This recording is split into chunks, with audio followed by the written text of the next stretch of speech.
The ass in ASMR, huh? Hi, Mina. Hi, Astra. How's it going? Darling, yes? Oh, you're pretty. Shut up. Shut the fuck up. So, we're doing something a little different from last time. Instead of doing the rain in the background, we're doing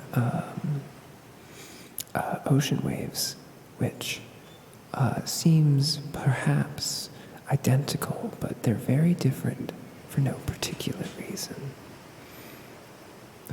Keep degrading you? You perverted scum. Is that what you want from me? You're really asking me to degrade you, Astra? It's so pathetic. There you go. This is possibly the only time I'll actually go for it. Not into this stuff. Astra, if you're not into it, why are you asking me to do it? That's an interesting behavior for someone who's not into it.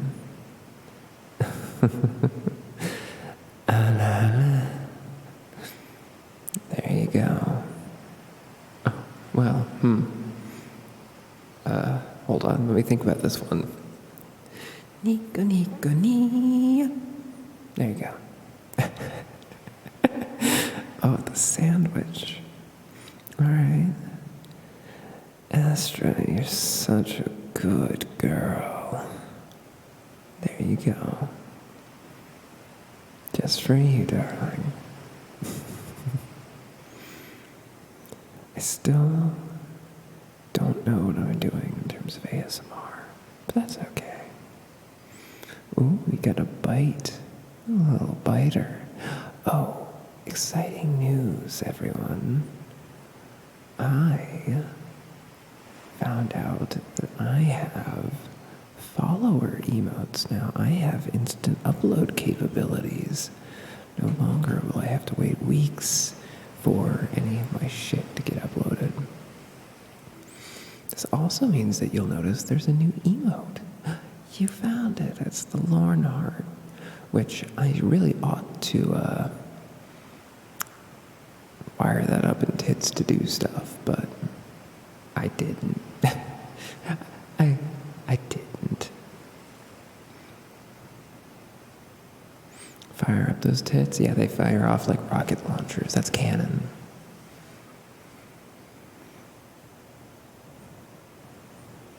All Norns. All Norns are known for their weaponized tits. Hey, Ellie. You made it. Sorry for being so loud about it in your stream. Normally I wouldn't be so self-promoting, but I know you wanted to be here to catch an ASMR stream, so, you know, I hope you're enjoying it so far. Wait, so are they rockets or cannons? ¿Por qué no los dos? Why not both? Isn't both fine? Can promote myself. Oh, thank you. And you can promote yourself on my stream anytime. Everyone follow Ellie.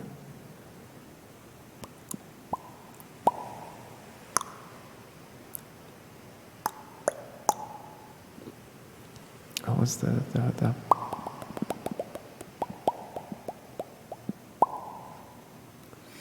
Hey, Andy. Hell yeah. Do that follow. Ooh, watch streak. Thank you for the watch streak. And welcome in. Andy, how are you feeling? I know you still got the COVID. Actually, Ellie, if you want to know when I go live, I do have, are you on my Discord? Because I have a Discord that has, I very, very recently set this up, that if you take one of the roles, you can get pinged every time I go live. Oh, Thank you for the redeem. Mina, you're such a bad girl. You need to be punished. Ah, I defaulted to girl. But also you didn't specify. Ah, and I missed one. Here you go. That was a little... that clipped. I'm sorry. Here, let's try it further back. More about... There you go. I don't have a Discord command because I'm bad. I think there's a link on my about. Ugh. God, I'm so fucking amateur. It's such fucking amateur hour. Anyway. Kind of feel like we're in an adult film. Well, you know, something about the whisper.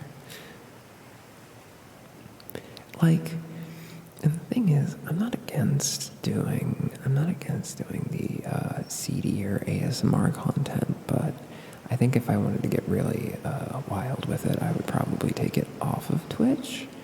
Although I've seen some other ASMR artists on Twitch that it doesn't seem to stop them, so I have no idea how TOS applies to this shit. Like, because there's channels that all they do is just like fillet the silicone ear mics, which, you know, I'm not saying that's a bad thing. It's just, to me, that would seem like that would be a little TOS, but if they get away with it, more power to them, get that bag.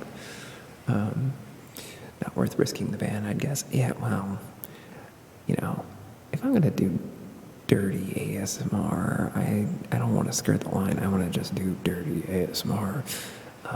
I think it would be more fun that way. Well, that does remind me.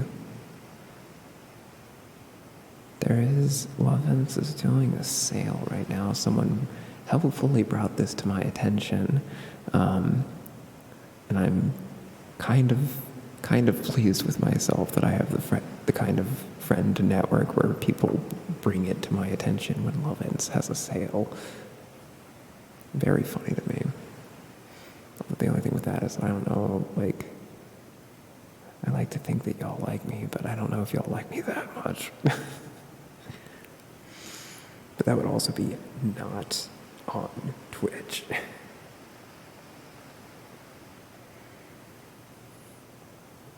I don't know.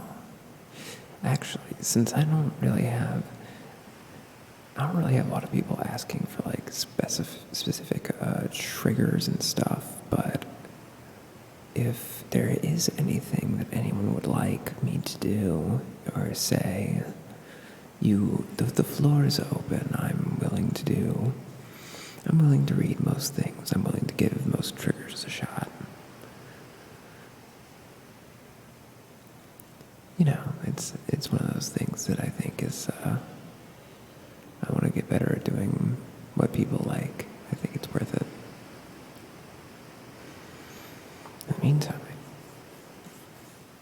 see, the ASMR I usually watch involves hand stuff. Interesting. Like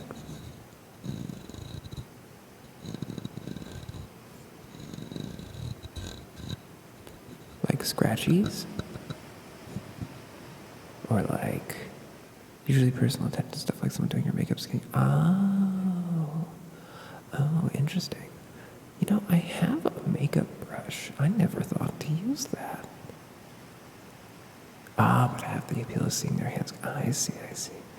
It is very relaxing to have that experience. Being fussed over by someone doing your makeup or your hair is really nice. I fully agree with that. Do like hand stuff with scratching and tapping? Nice. Yeah, because I specifically take the wind cover off my mic for these so I can...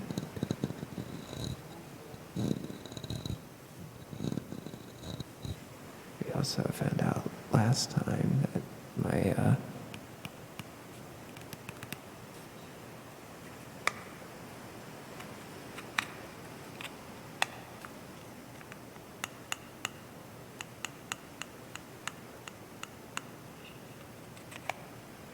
favorite is Josie B ASMR. They're so cute and wholesome. It made me, oh, that's lovely. Let's see. There's other. What else do I got? Cause like, I don't know. There's a lot of things. There's some stuff I tried last time that I think worked okay. That we could try again. Cause there were some scratchies that I could do with one of my drums that sounded kind of nice.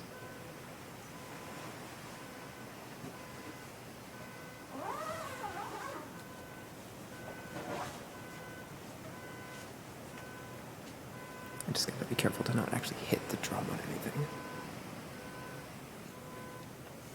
Because I assure you, you do not want that.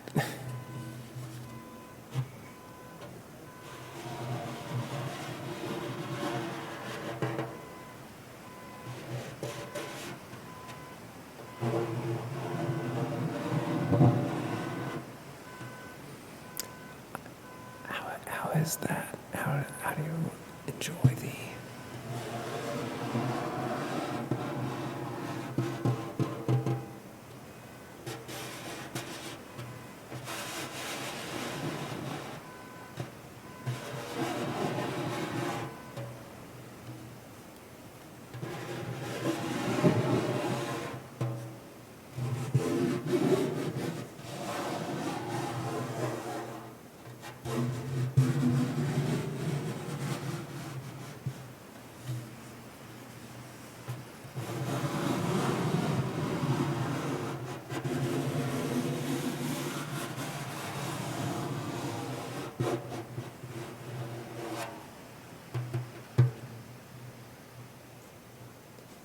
Let's see, we could do...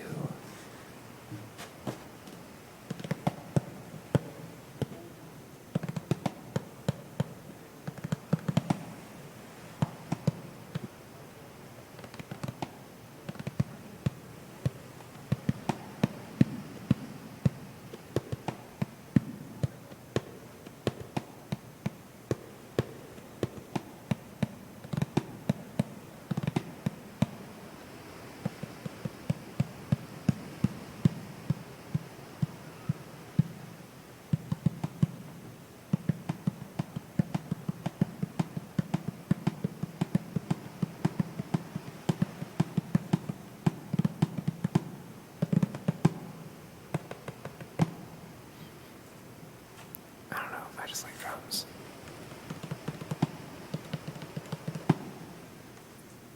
It's fun to just do the tabbies on the drum when they get like amplified and because I listened back to the VOD of the first time that I did the ASMR stream, and I listened to when I was messing with this drum before, and I was like, why did I accidentally figure out like a decent way to mic my own drums?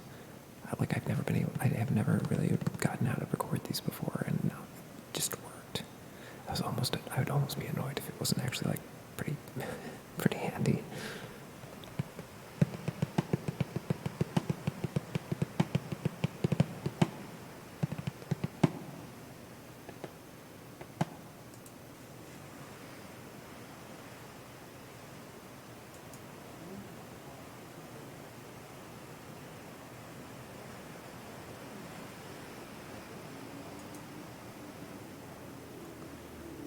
I see. Interesting.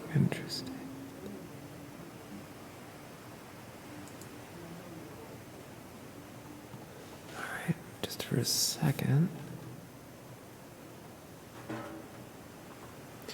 Just for a quick little second, this is going to turn into Lauren Check's Discord ASMR, but in the meantime, I'm going to keep talking about random bullshit, because, I don't know, it makes me feel better.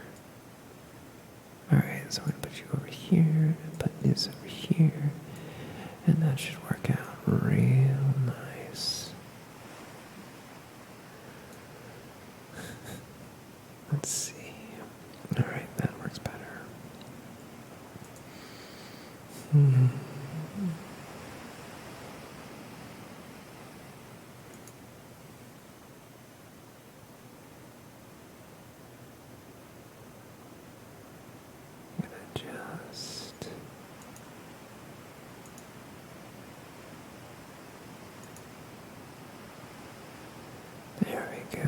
Okay.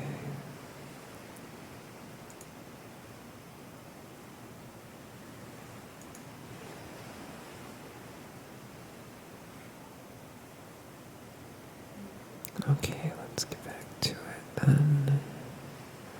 Although I don't see. What if for a quick second we were just going to gently fade this real low. Yeah, there we go. I wonder if I should have done some role play or something. I wonder if that would have been a nice thing to do. I can't tell. It's one of those things that I can never quite tell what people want. And I guess no one can truly tell what people want. It's much more accurate to say that people, and all of us are just doing our best. Don't you think?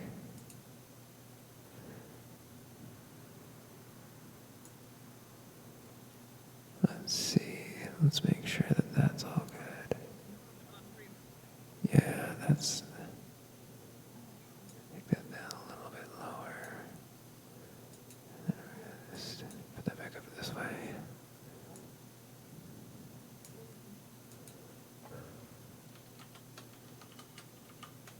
Let's see.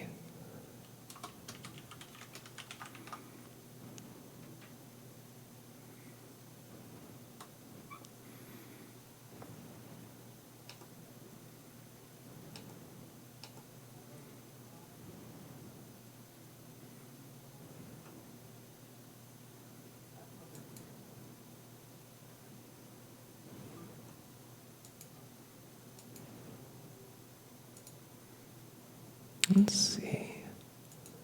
All right. Let's see.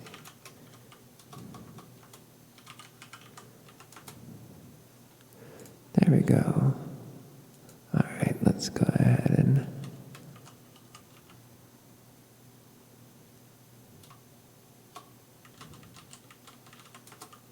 I'm gonna be just annoying in other people's streams for a second.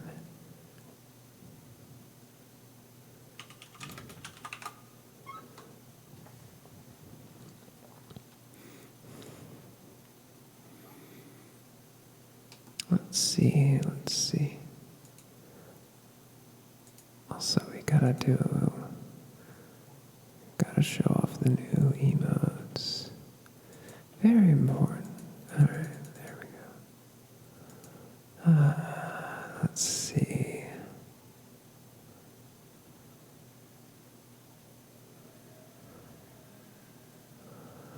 Let's see now. Oh, I see how it is, Astra. Talking over there, but won't talk to me, your wife. I mean, they're also your wife. But that's not what's important right now. That's not the point. The point is I'm being petty. Alright, let's bring back this. I'll take it down a little bit. We don't want it to be too loud. We want it to be just enough to cover up the resting sound of the room because it's a little loud, unfortunately. There we go. I wonder if this is maybe too boring. I can never tell what the balance is for that. Oh, that was another thing I wanted to try out. I have a lot of knobs on a lot of various knobs on my mixer here. And there's a couple that I just never fuck with them. And I wonder if I can't do something really funny by messing around with the panning. And just sweep very, very gently and move around from one side to the other side. And just really play with where I am. I wonder if this is working how I'm hoping it does. And it's doing something unusual.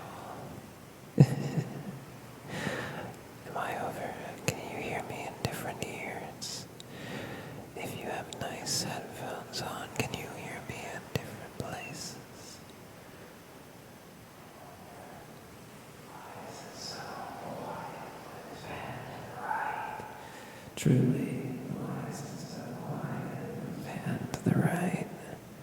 What an odd thing. Isn't that fun, though? We can change, we can mess around.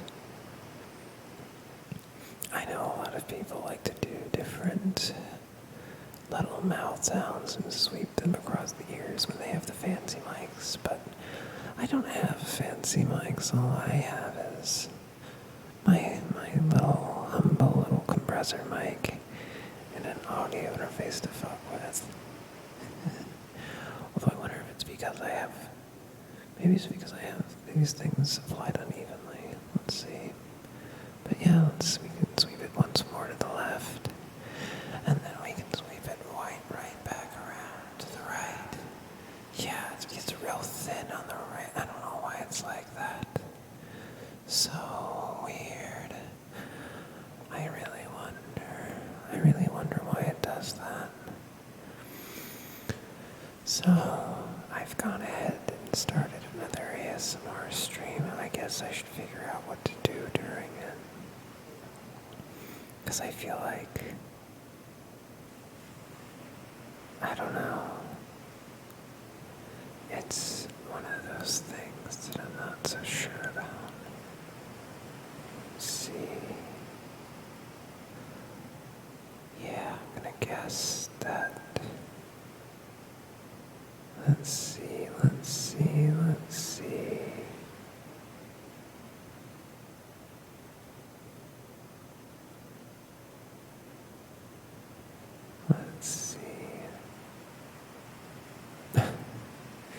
Hello, sucking Tom Cruise's toes, or I think people were just calling you Tom. You came in with ketchup, right? Am I remembering that correctly? Oh, got a little sleepy emo. Is this relaxing? I hope that's a good thing. Maybe I should put relaxing ASMR instead of saying I don't know what I'm doing, LOL. It feels almost dishonest to not say that I don't know what I'm doing, but you know what? I think it's fine. Let's do that. We're gonna say relaxing ocean wave ASMR. And we're gonna that's gonna be, yeah. I feel like that's probably more accurate and probably more of a thing that people want than, what we would have normally or otherwise. Let's see. I wonder if maybe we can find something nice. I have other kinds of sounds I can do, but I don't want to do anything that's too dramatic.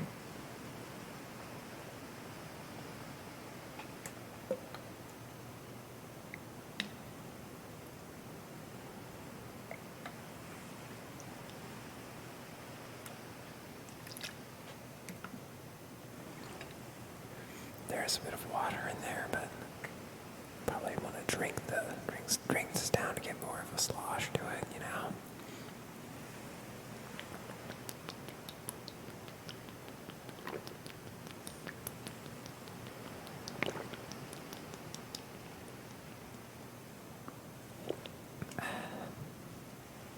Oh, did that pick up my swallowing sounds? Interesting.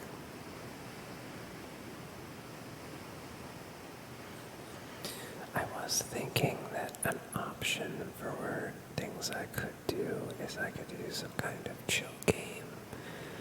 Although I guess that kind of gets in the way of the whole notion of the ocean wave ASMR. And I suppose maybe I can let's see. We can probably do something interesting here with the footage. I just need to get a specific window, a specific application, and then I can replace the stars with the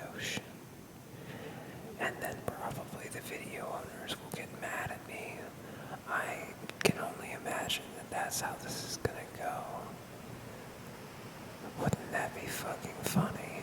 Wouldn't that be so funny? I actually do think that would be very funny. What a thing to get nailed for. Well, that's fine. We're all fine here.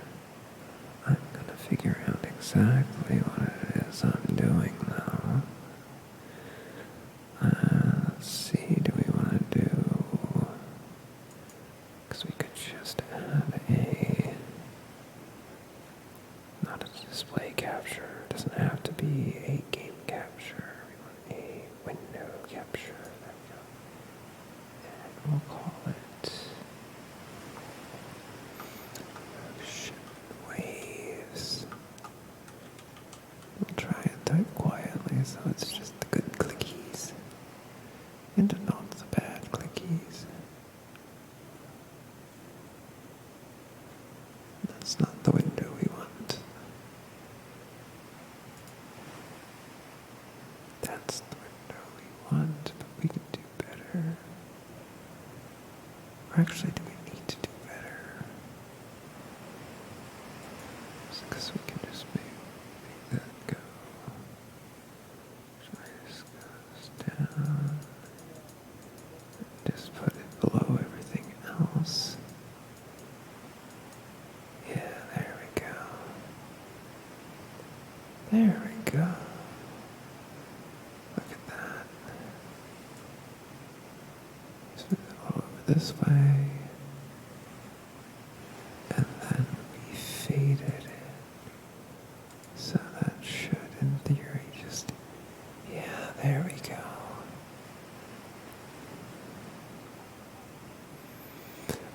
A little visualization might help. But yeah, that'll do. We're gonna just...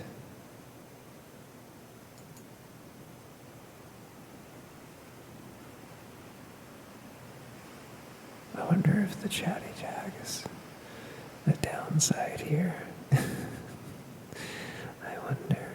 Maybe it is. Maybe it's not. I mean, you never know.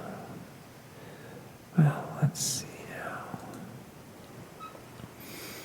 I hope that chair noise wasn't too much.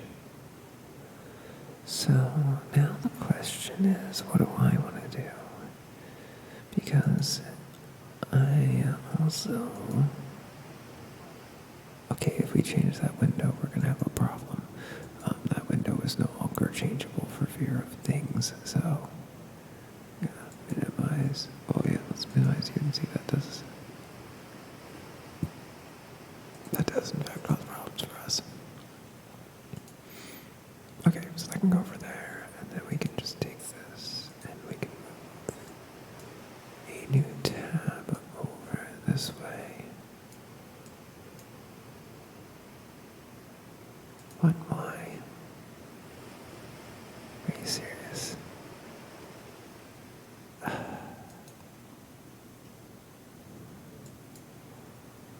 Okay, so it's just... That's so silly.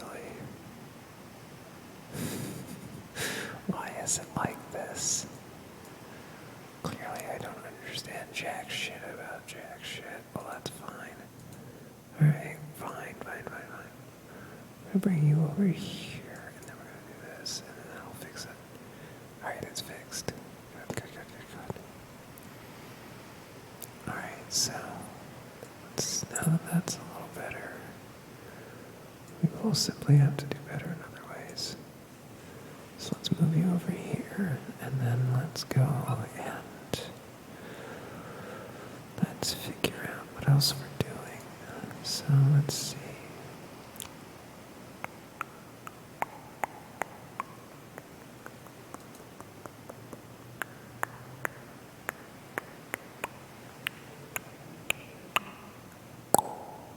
Too loud, damn.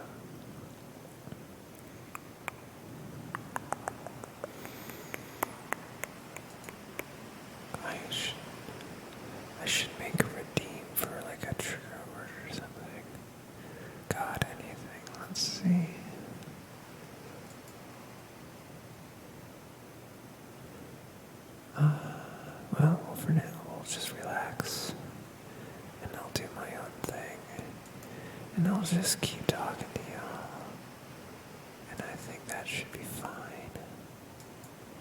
I wonder, though, what else I can do, because I think it'll be nice to keep talking, and I want to make sure that the sounds, that the audio experience that I'm giving you that it's exactly what you want, because I think that'll be really nice if you get the exact experience that you want. But we'll see, we'll see. In the meantime, I read some fan fiction last time, but I don't know if I want to read fan fiction this time. There's roleplay scripts. If we've got the ocean waves here, there's some nice hypnosis I could think about. Maybe I should try doing that. I don't know. Well, for the time being, I'm going to hydrate again.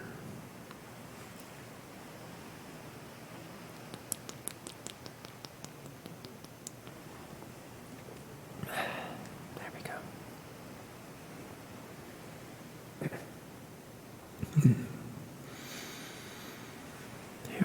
There we are. Okay, so let's take a look at what else we have going on. What other kinds of mouth sounds? Because I can do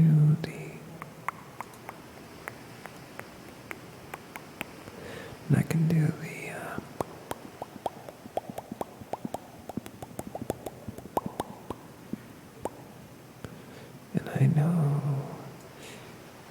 I don't know if I can purr, per se, but I can try that one a little bit, because I think I understand the basis of it, at the very least,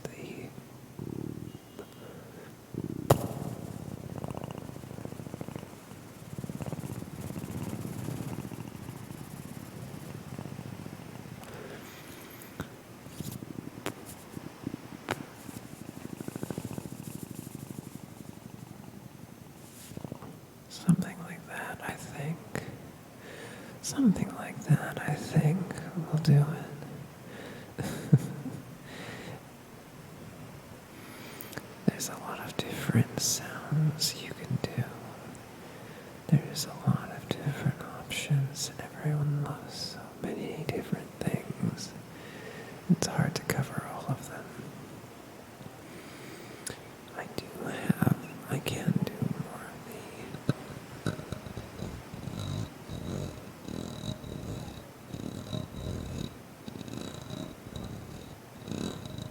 I can do some of these scratches.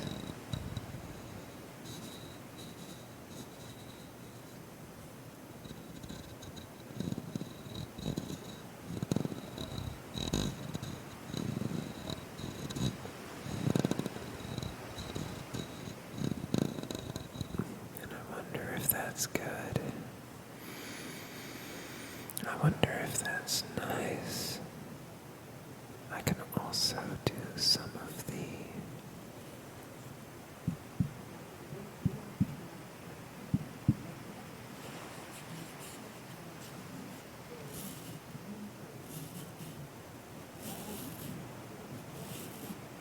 playing around with my pop filter a little bit, just to try it out. Just a little bit for fun.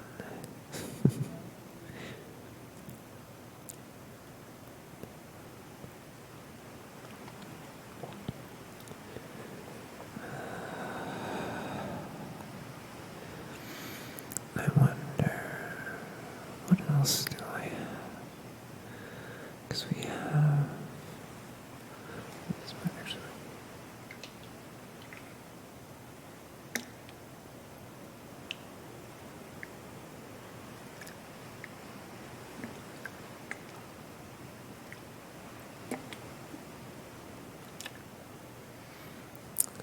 as the sound is alright. I don't know, I want it to be a bit more slow and deliberate. I think that makes for a better sound, personally. Oh, I wonder, that's a thought.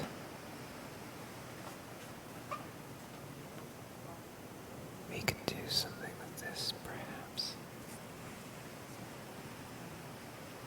Let's find out. Just...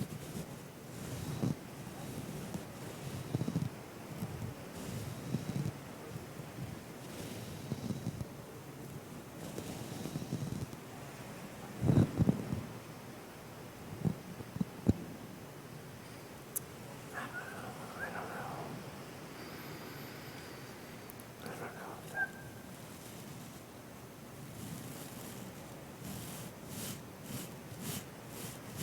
Oh, I kind of like that, actually. Hold on a second. Oh, we're getting somewhere.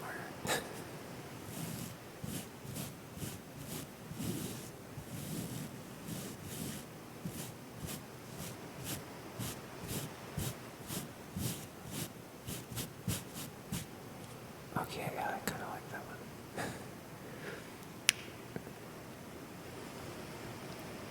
It is interesting what does and doesn't really work.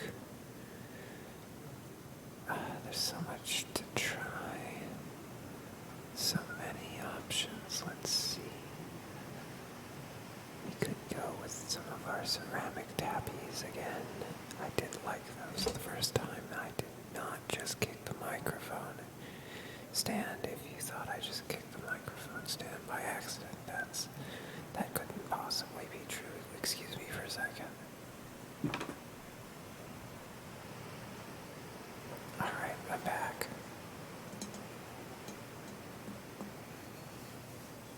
And we've brought us a fun little...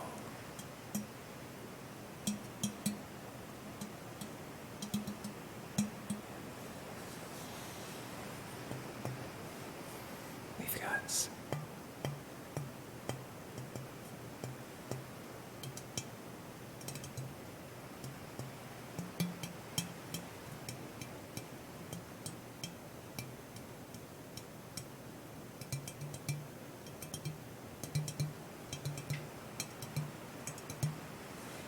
We've got an interesting sound.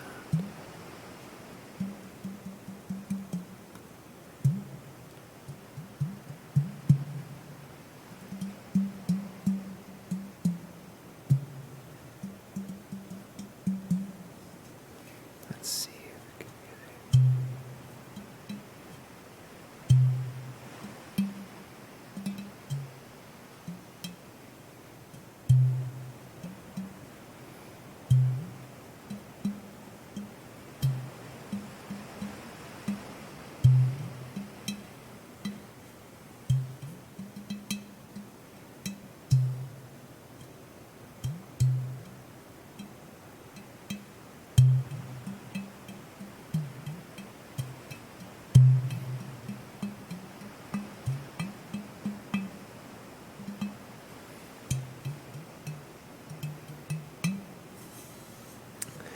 I don't know, I just like it.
don't know.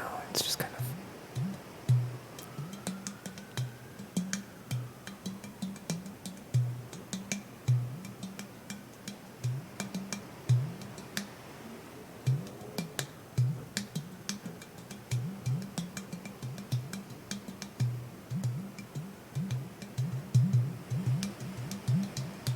It's just kind of nice.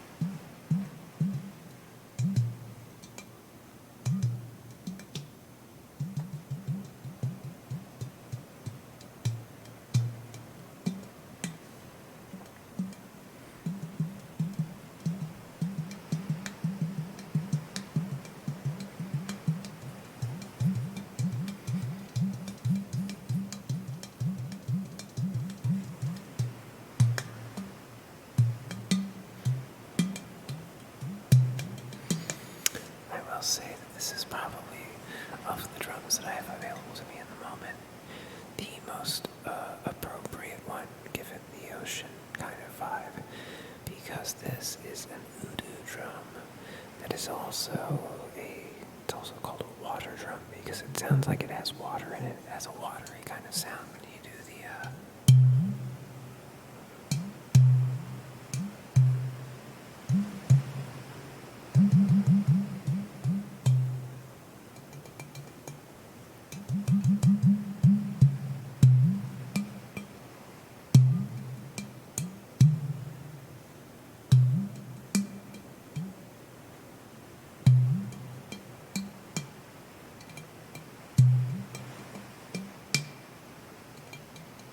it's just kind of nice. And also,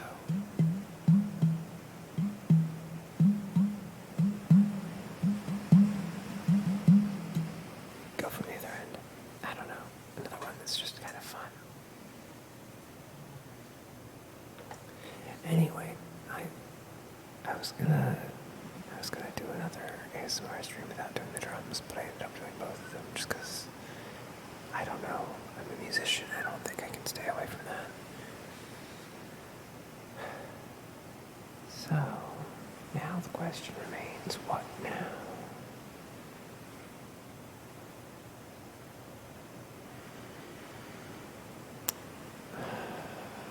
It would be nice if I had more of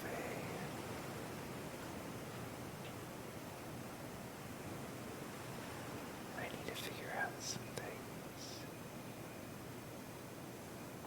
We also have some nice.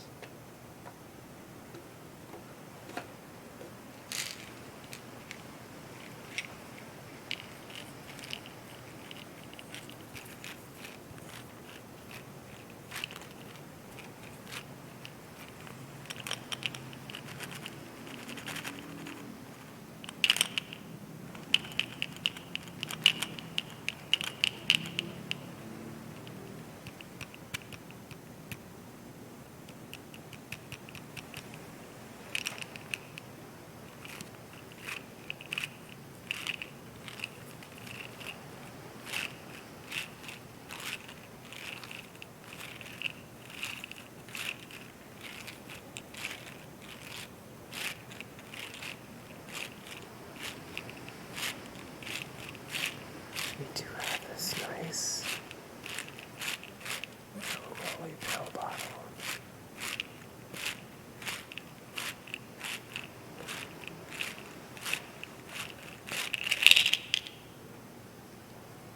Why do I never remember that things are louder when I'm done with them? God damn it. And this is why I need to work harder at being an ASMR artist. ASMR artist.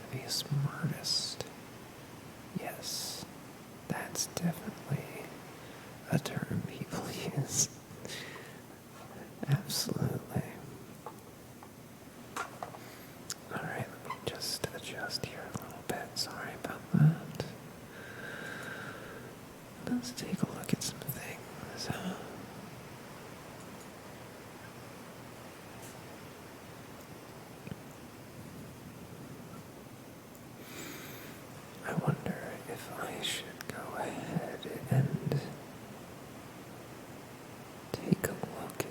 things I could read. I wonder what kind of things I should...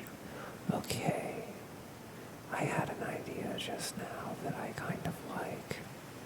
And maybe this wouldn't be... maybe this wouldn't be very relaxing. I don't know. But I kind of wonder about doing a Freeman Games guide. Or like a reading, I don't know. Reading old game facts. Maybe that's nostalgic to just me. I don't know. Oh, this isn't going how I want it. Let's see. Shit. Let's see now. We do have some options here. I wonder, perhaps, what I should be worrying about. Let's see if we can't get this tracking to be a bit more on point. Let's remove this.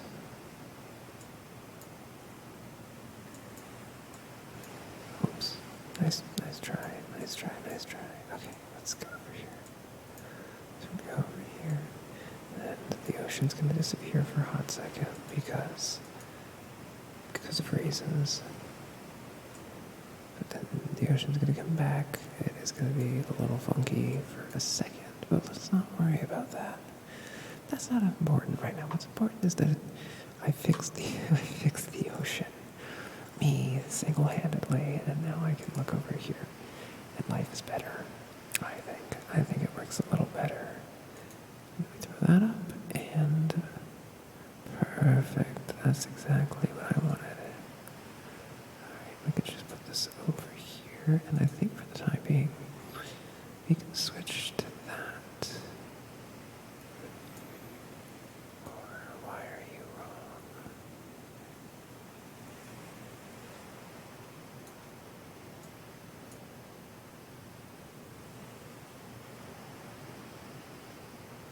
Oh, I see. This, and then do it like this. Oh, yeah, there we go. Okay. Took me a second, but we're good.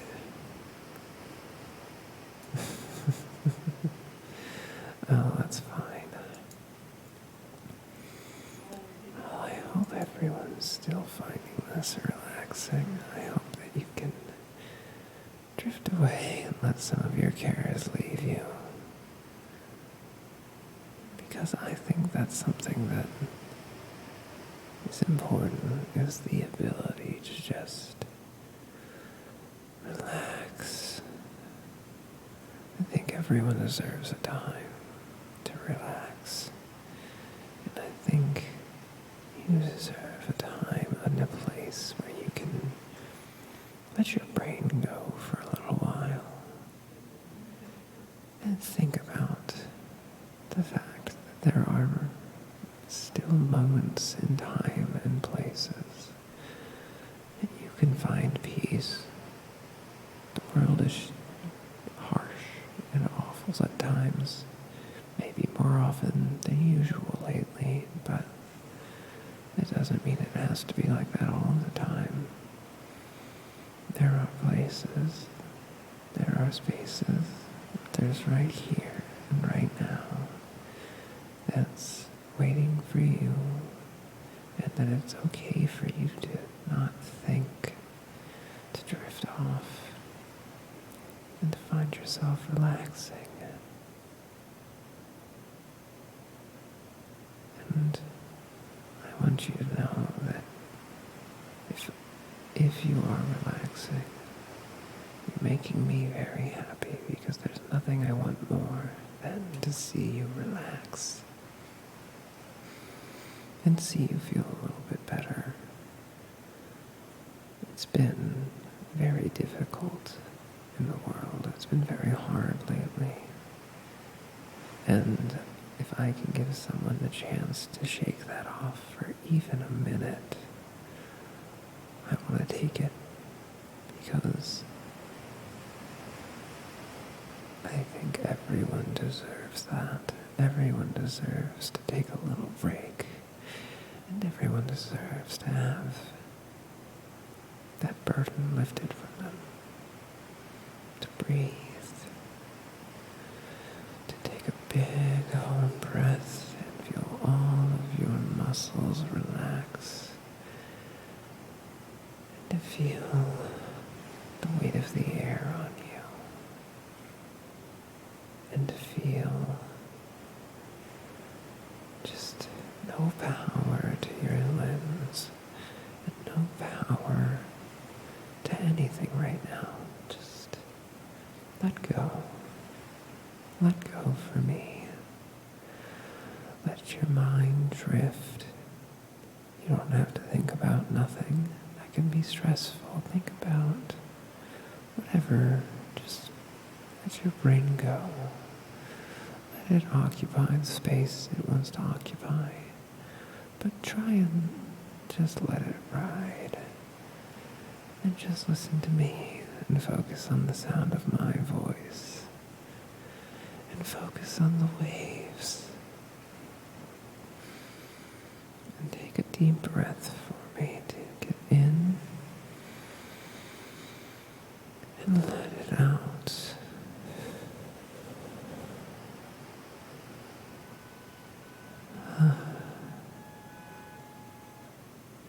And think about a memory. If you have one, think about a memory involving the ocean or water, something that makes you happy, a memory of a time that you were relaxed, a memory of the time that you were floating. Imagine that sensation of floating, of weightlessness.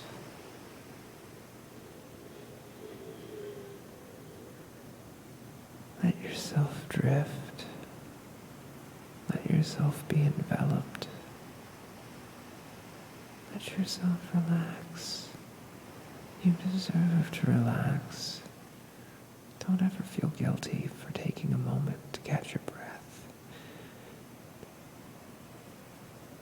There's no situation in which you don't deserve to have a moment to yourself.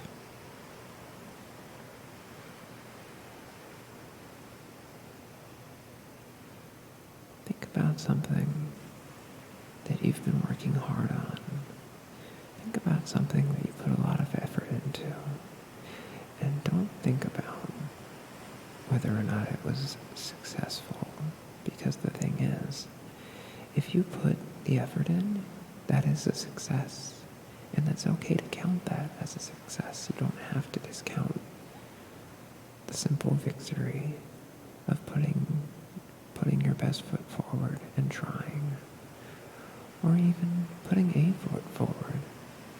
Sometimes our best foot doesn't look how we want it to, but that doesn't matter. What's important is that you try. And if it's too hard to try, then rest, relax. Try when you can. It's okay. It's really, genuinely okay.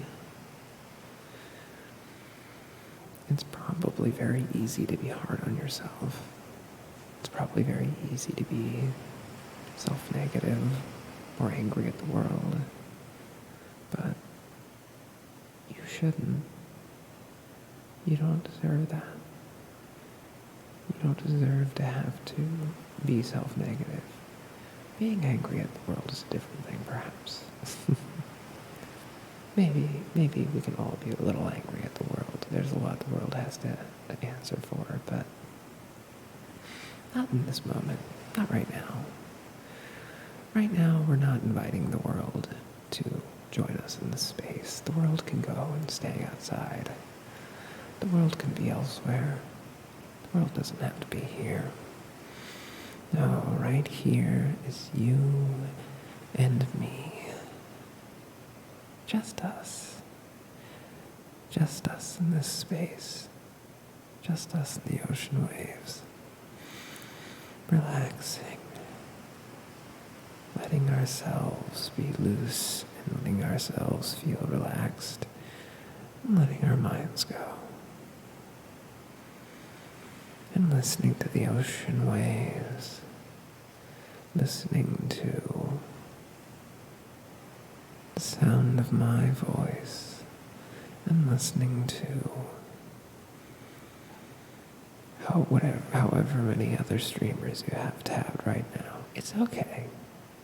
That's fine. That can form its own kind of white noise if you have enough of them. But let's focus on right here, right now, for just a second. Let's think about the ocean and my voice and relaxing and just breathing. And just when you breathe, try and focus on the sensation of it. The sensation of the air rushing down into you. The sensation of your lungs filling and expanding. Are you unconsciously sucking in it? Or are you unconsciously not letting yourself relax and expand? You should let yourself just completely relax.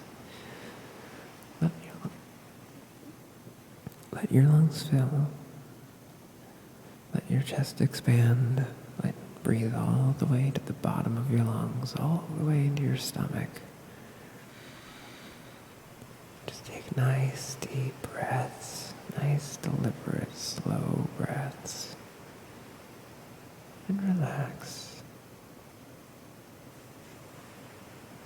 And just be. Focus on me. But also, it's okay to let your mind wander for a little bit. And just let it go where it wants to.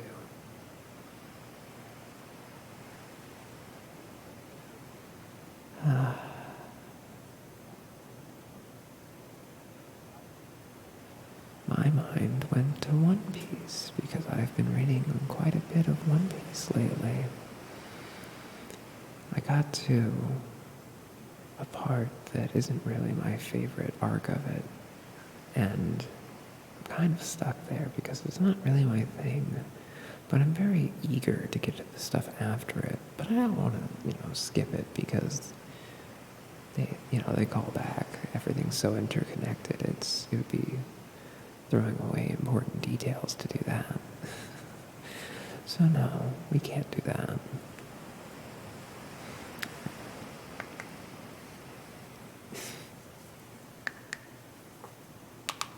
Ooh, there we go. That was a good one.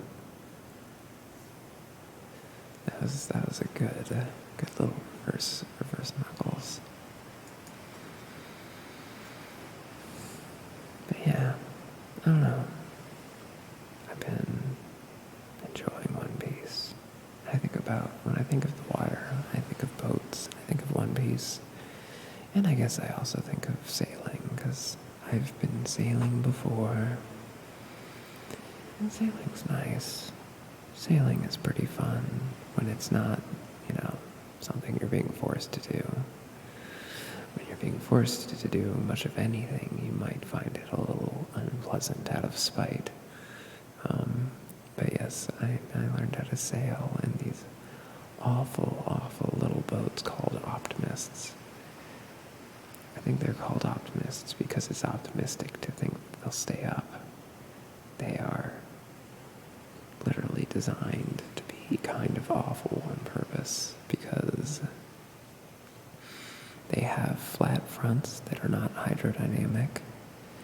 They capsize very easily because they're meant for people learning to sail to learn to uncapsize a boat, which is cool and all. That's a useful skill, but at the same time, it's like, I don't want to capsize my boat. I want to be in a boat that's hard to capsize because I don't generally value the experience of capsizing.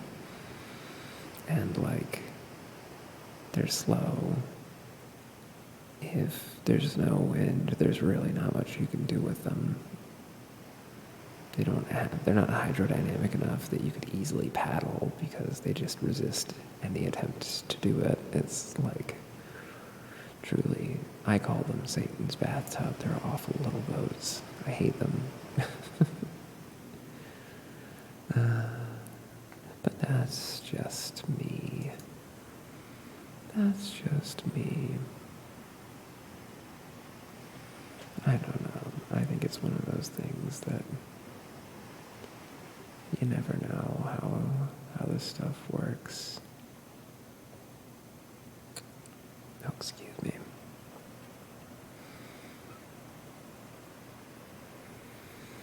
But yeah, there's just...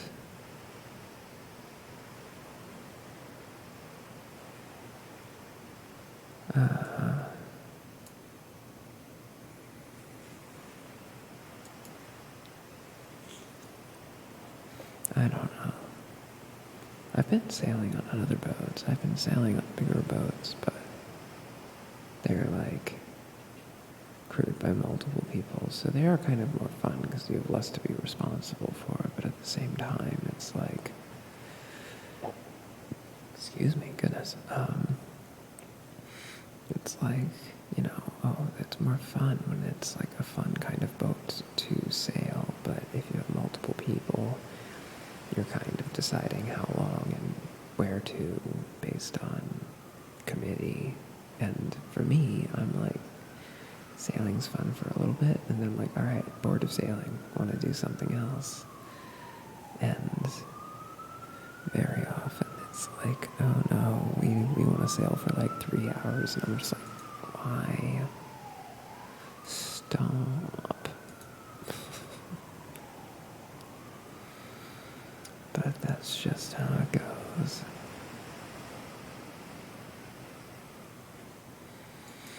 That's how it works. Anyway, I am getting on a bit of a tangent with the sailing thing. I don't know.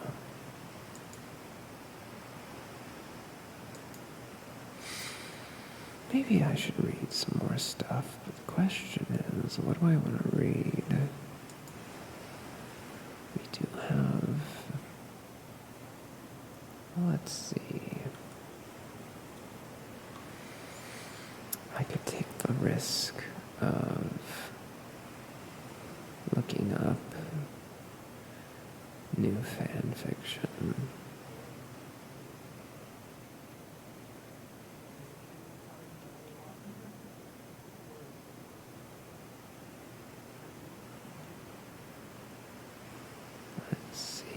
Let's see.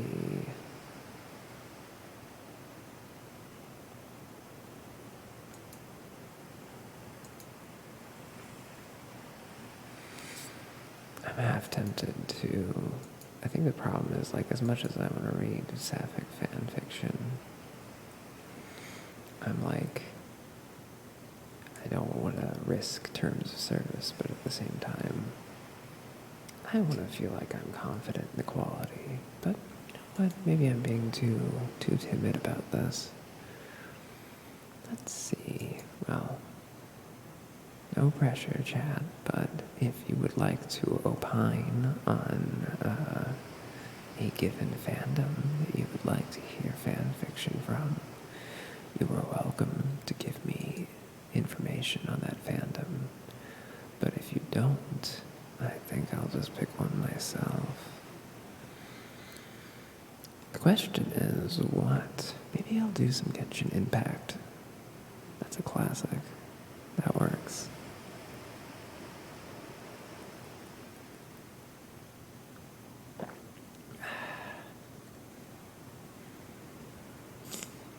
Excuse me.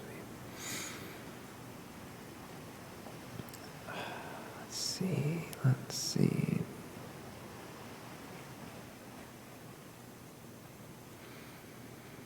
We have many options.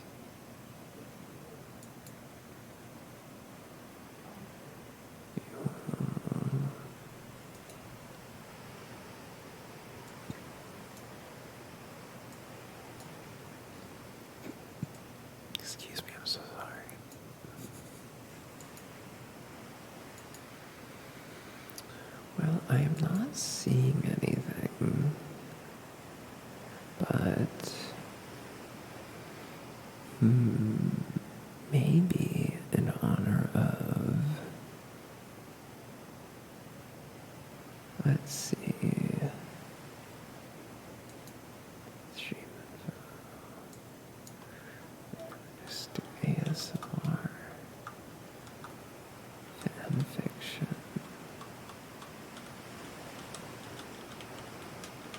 reading. We're going to change up the title, and we're going to find, let's see, what? I'm tempted to do some, like, Fire Emblem bullets. We can do better than that, I think.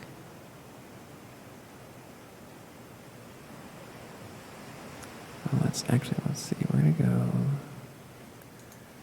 We're gonna take advantage of my extensive knowledge of the categorization system that they have.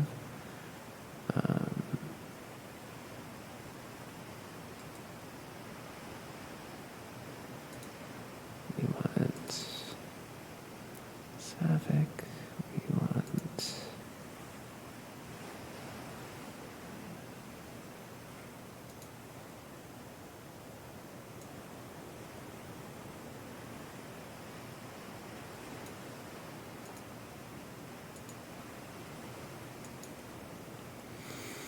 let's see.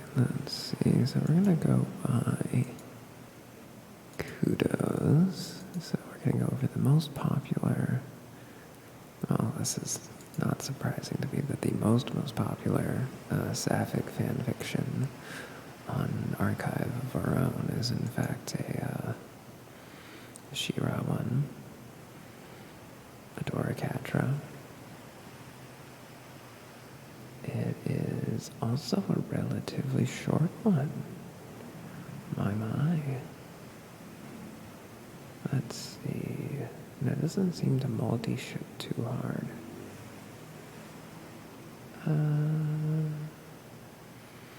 Well, you know what? I wasn't immediately going to go for a She-Ra fanfiction, but,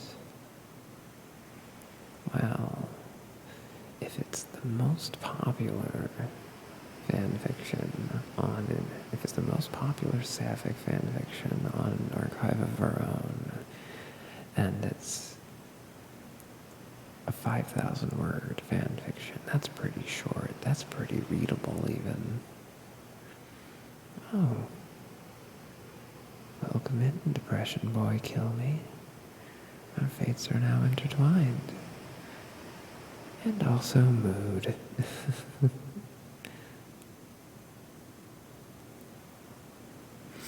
I hope that you can find some kind of relaxation in this space. Ah, I see. You like the ala ala. How's that? I hope it's good. Of course. That's what the button's there for. And I'm happy to do them. Generally speaking, when I do my ara-aras, I do them without, not full ASMR setup, but pretty darn close. So, this is, I like to think these are the full-strength ara-aras. This is the best time to redeem them. But yes, welcome in. Well, I'll just take that as feeling your passion about the ara-ara. But yes, welcome in. Good, you found a Norn feather. Those are good luck, Also, in terms of throwing things at my face, there are a few different things you can put in chat that will throw things at me. Some of them are subscriber emotes, but one or two are not. couple of them are in fact free and easy. So, let's see if you can find them. Alright. And actually, do you have any particular ASMR triggers that you like? Is there anything I can do for you?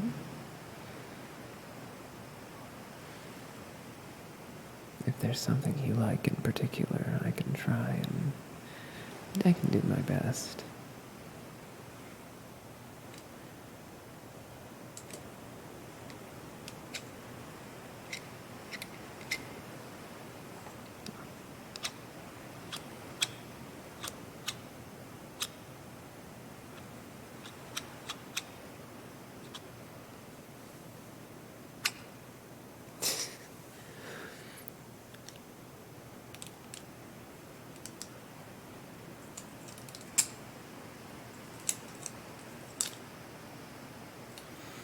Bella Song ASMR.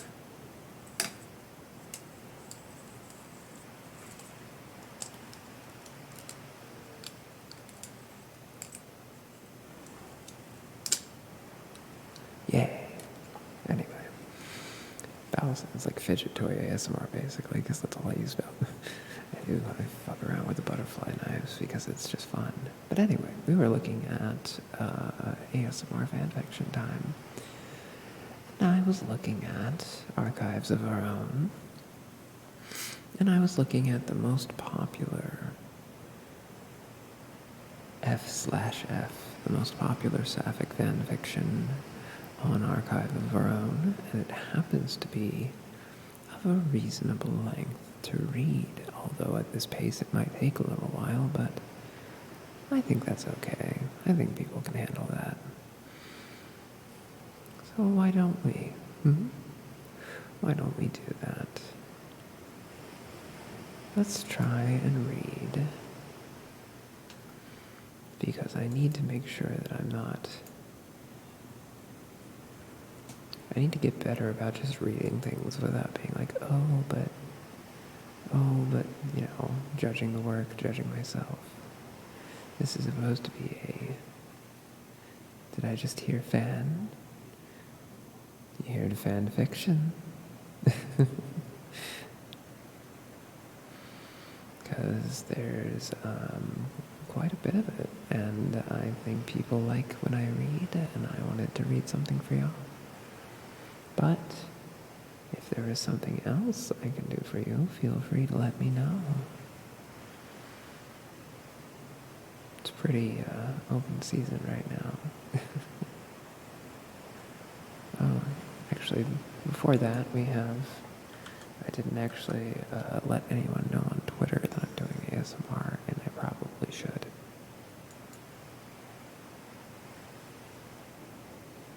Aw.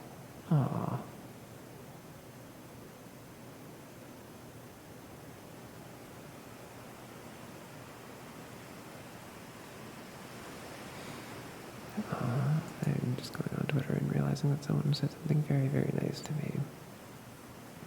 Thank you, Andy. That's lovely. Oh.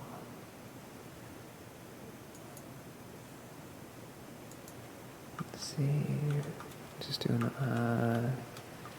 thank you.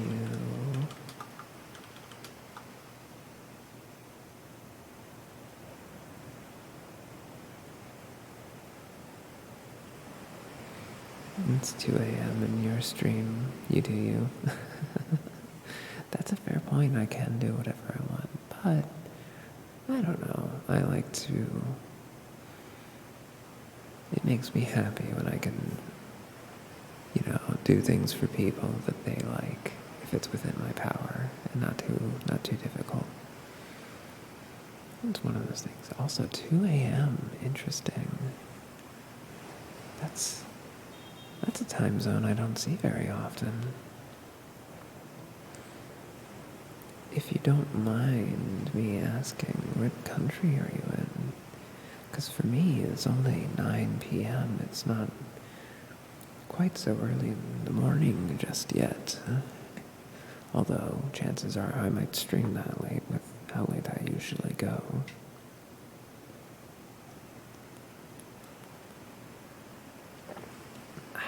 Excuse me. Oh, the UK. Ah, I might have guessed. That does make sense.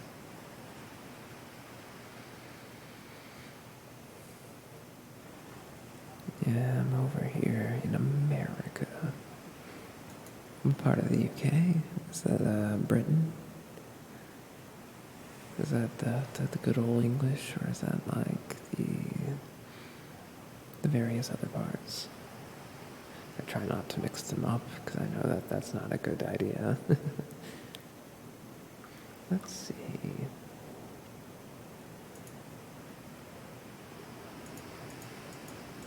Let me just throw a bunch of hearts on here.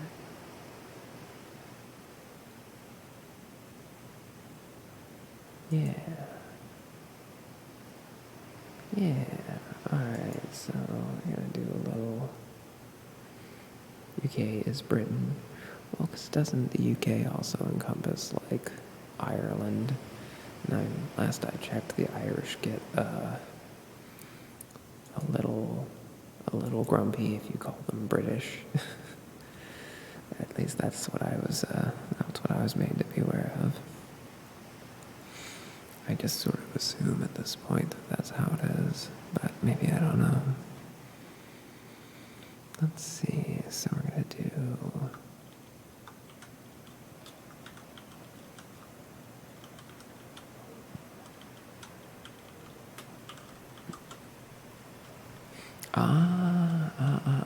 So you're Irish. Okay, nice.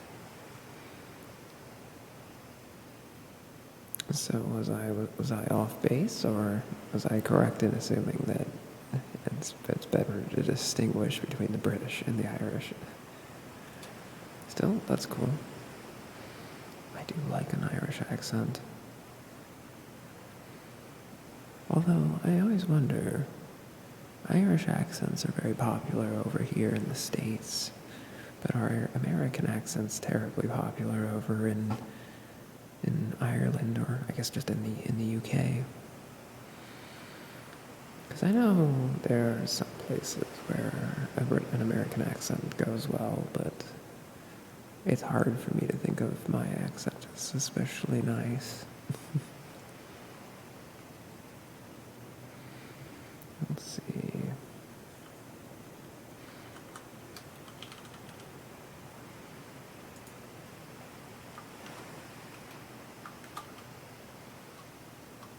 Oh, thank you for the end shrimp. I will correct my posture. Enjoy chair ASMR. Fucking back, goddamn.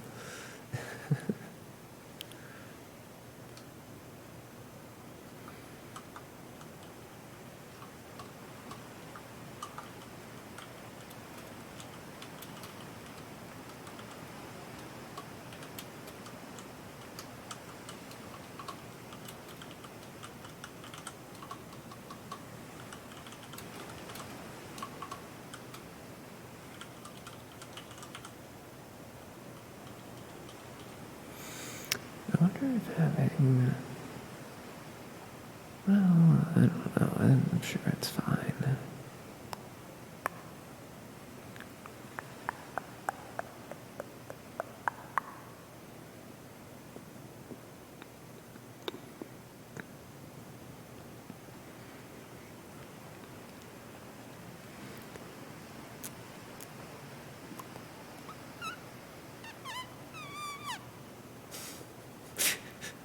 Doing lip buzzes is perhaps not good ASMR, but it is very funny to me. And if it's funny to me, then it must be funny to everyone, right? Ah, nice try.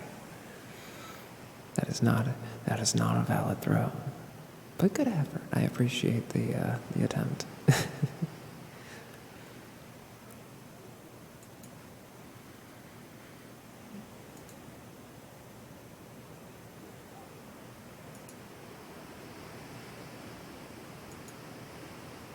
Ooh, another good effort. I got the good guess. I'll give you a hint, though. It's actually not an exclamation point command. It's just what you're looking for is one particular thing.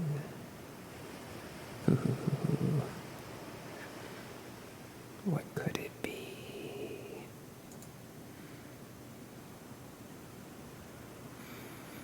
Let's see. I should add more.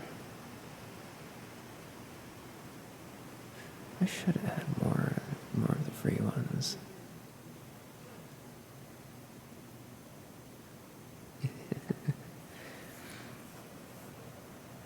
I'll give you another hint. You've actually already seen it working. Because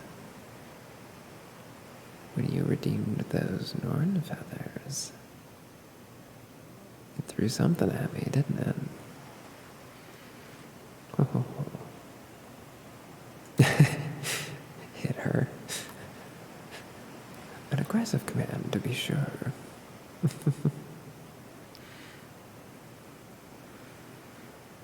Good effort. Let's see.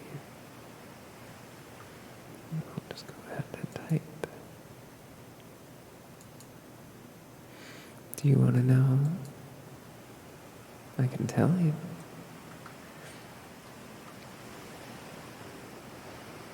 Let's see. If I do.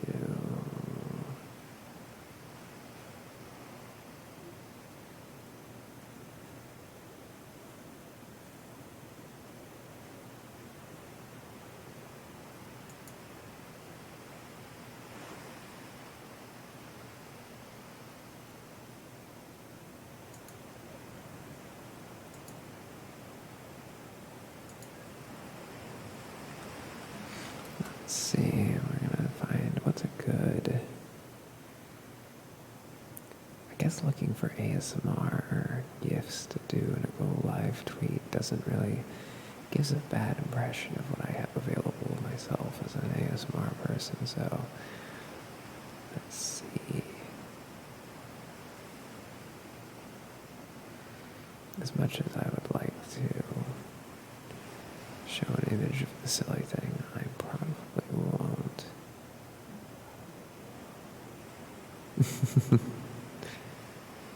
Why so serious?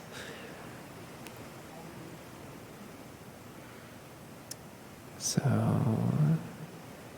you'll notice in that message from when you found your Norn feather that there's a little heart at the end of it. Perhaps if you tried a little less than 3, you might find something out.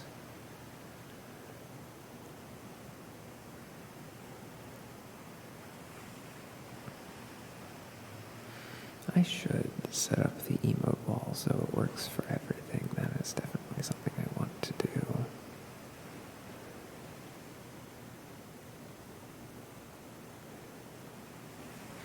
It's definitely something that's on the list because that would be very nice. Alright, let's see. I'm not finding what I want out of these gifts. So maybe I'll go Sans gift.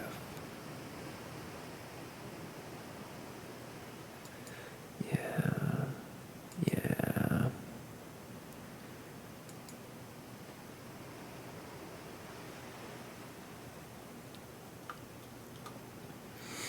So far has found a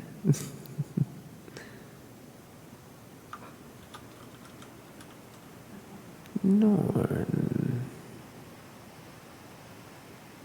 Oh, we're gonna go piece by piece. That works, that works.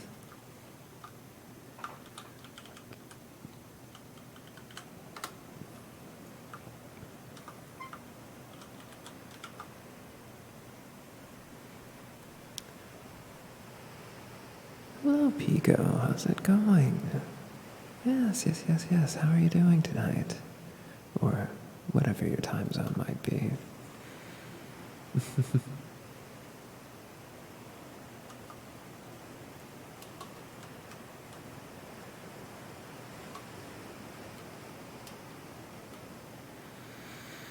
Doing fine? Good, good, good. I'm doing pretty good myself. I don't know, I'm having fun.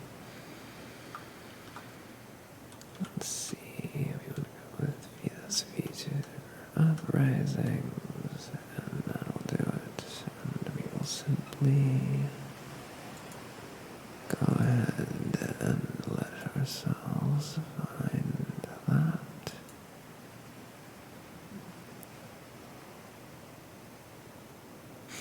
Mooring. You're gonna be an ASMR VTuber?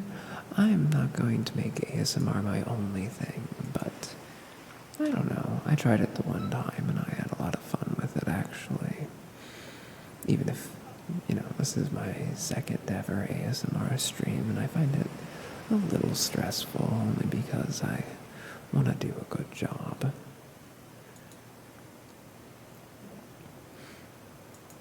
But that's just how it goes sometimes.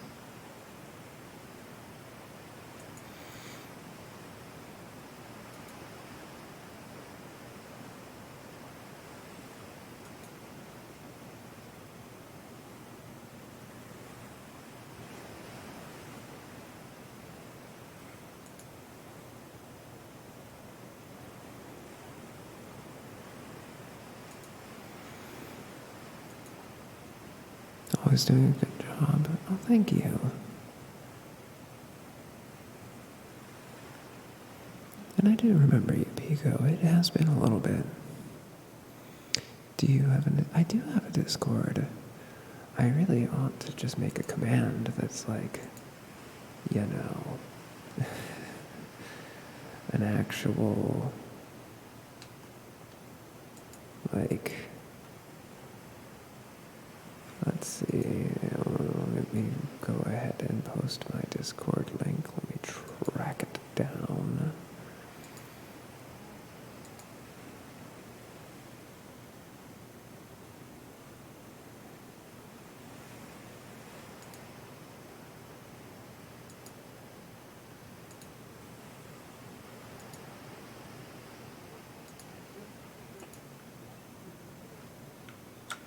Here we go.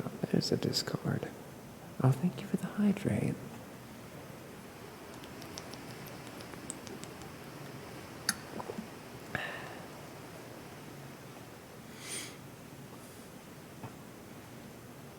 Well, thank you. I appreciate it.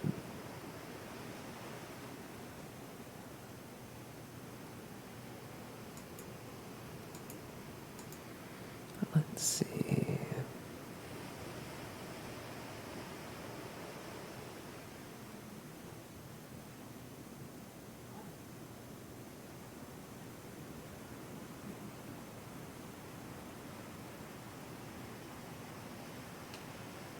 Let's see, let's see, let's see. So we want...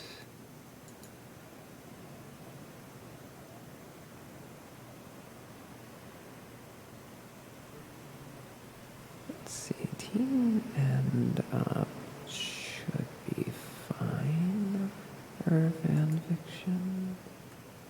I would think that should be okay.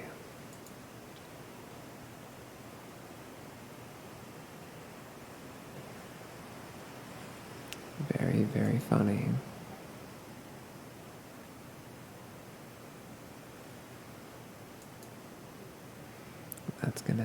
We're gonna just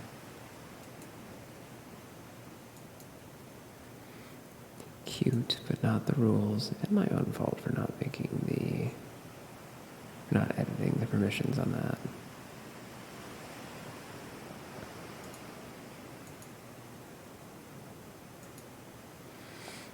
Alright, we're gonna do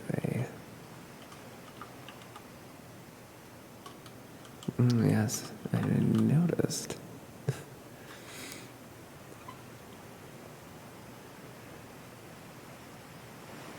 Yes, welcome in. All right. Gonna be active? Hell yeah. Yeah, it's pretty chill right now. A little more activity would be nice. Oh, thank you for the stretch. I will.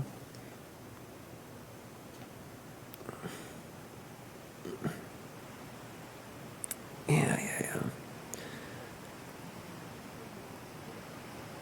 There we go.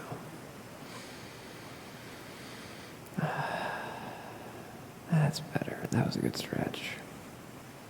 I'll get up and move around, huh? All right.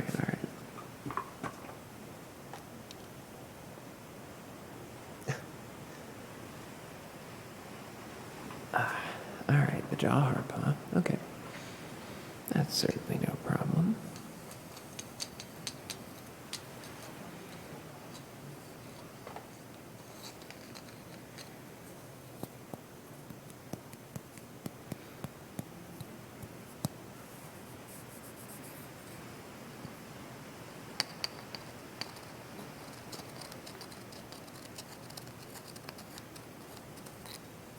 All right, let's see.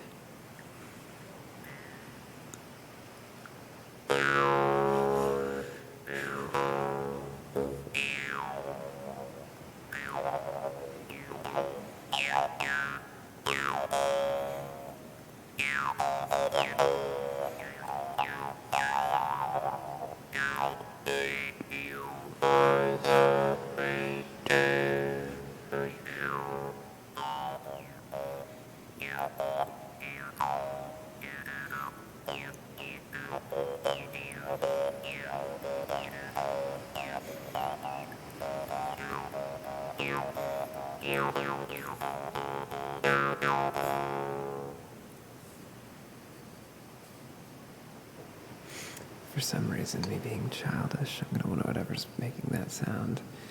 It's a fun little thing. It's a jaw harp.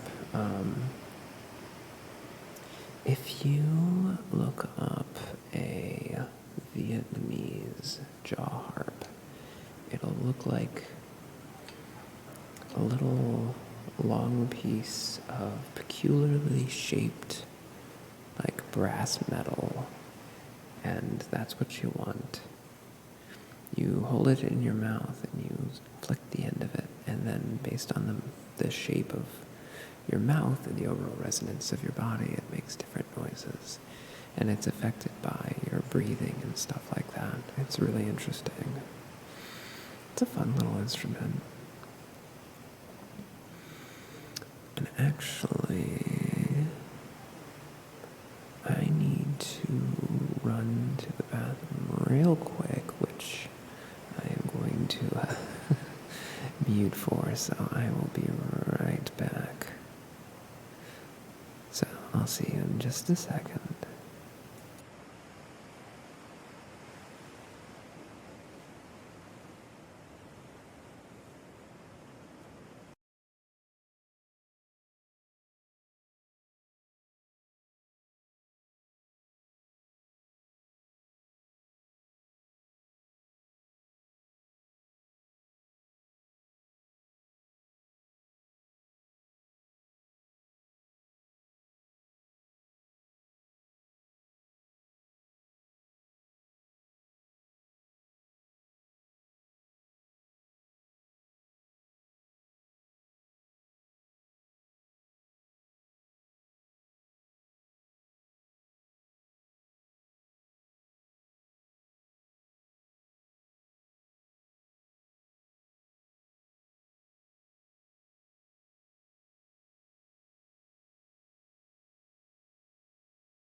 some treats.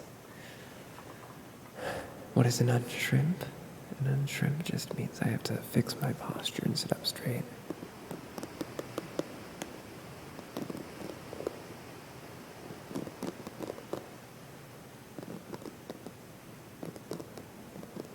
We have a go.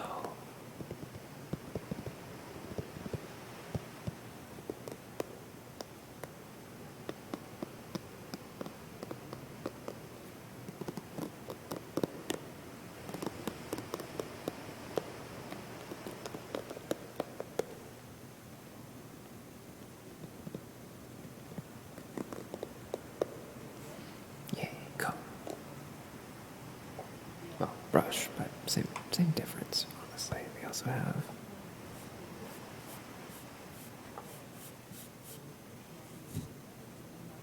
let's see. Oops.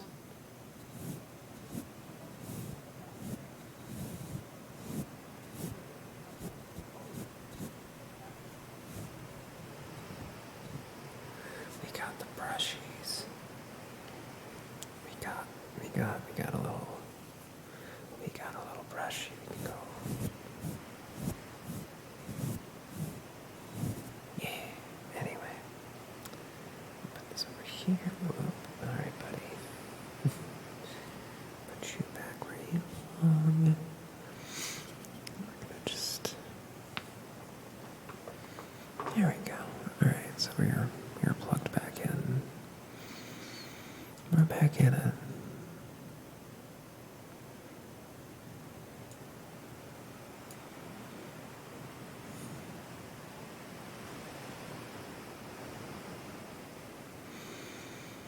Yeah, we're doing all right.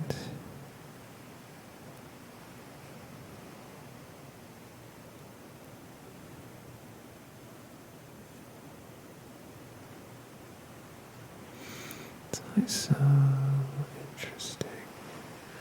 All right, so let's take a look.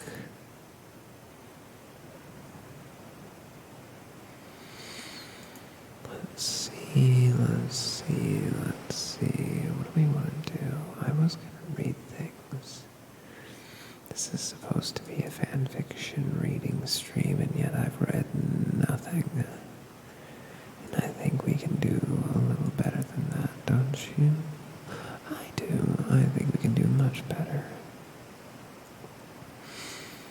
So, without further ado, we're going to read some. We're going to read some fan fiction. We're starting with the most popular fan fiction in the F/F category in Archive of Our Own. That is to say, we're starting with a She-Ra fan fiction about Adora and Catra. Additional tags include hurt/comfort, not surprising, missing scene, post-episode, season 5, episode 5, Save the Cat, emotional hurt/comfort, again, not given the pairing, not very surprising, dare I say expected.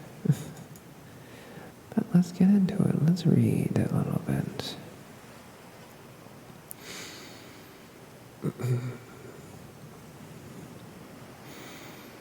They stay that way for a long time. Catra's face tucked into Adora's shoulder. Adora gently cradling Catra's head. Adora is careful not to hug Catra too hard or make her feel restrained, anticipating the moment that Catra will start to pull away. But Catra doesn't. She hangs on so tightly it hurts, her claws digging through Adora's jacket and into her back, latching into her like she did when she was a kitten and didn't know how much her claws could hurt. Adora tries not to wince, tries not to move a single muscle, worried that if she does, the spell will break and Catra will struggle away, appalled at having shown weakness. But Catra doesn't let go, and so neither does Adora. At some point, Glimmer and Bow slip away to give them their privacy. Adora is dimly aware of them moving in and out of the room, having hushed conversations with Entrapta. Finally, Bow comes over and crouches down next to Adora. "We cleared out the boxes in the brig and set up a cot," he says, as quietly as possible. "Do you want to try moving Catra in there?" Adora flinches a bit at him calling it the brig. She doesn't want Catra to feel like a prisoner, but she also knows it's more or less the same as all the other rooms on the ship, and it's warm and dark and private.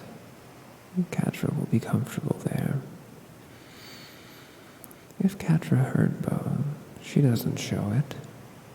Adora gives Bow a slight nod, then cautiously shifts to bring some life back into her legs that have long since fallen asleep. "Hey, Catra," she whispers, as gentle as possible. Catra doesn't respond or move. Adora almost wonders if she's fallen asleep, except that her grip on Adora hasn't relaxed at all. Adora tries again.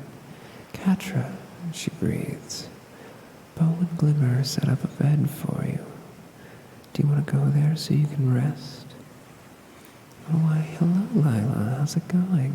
Welcome in." We are reading some She-Ra fan fiction from Archive of Our Own. Actually, I forgot at the top to properly credit, so specifically we are reading Don't Go by Anna Charlier, which this might be... I seem to have a hazy memory of this fan fiction. I think this might secretly be the account of Nate Stevenson, the actual creator of the She-Ra show, who wrote some, I guess you would call it fan fiction, but this is more or less canon. So, ooh, the ear tingles. Oh, well, I'm glad that I can give you the ear tingles. If there's anything you'd like to request, Lila, just let me know, and I'll do my best.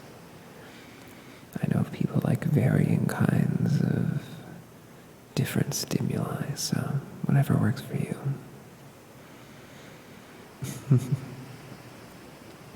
Let's see, where was I?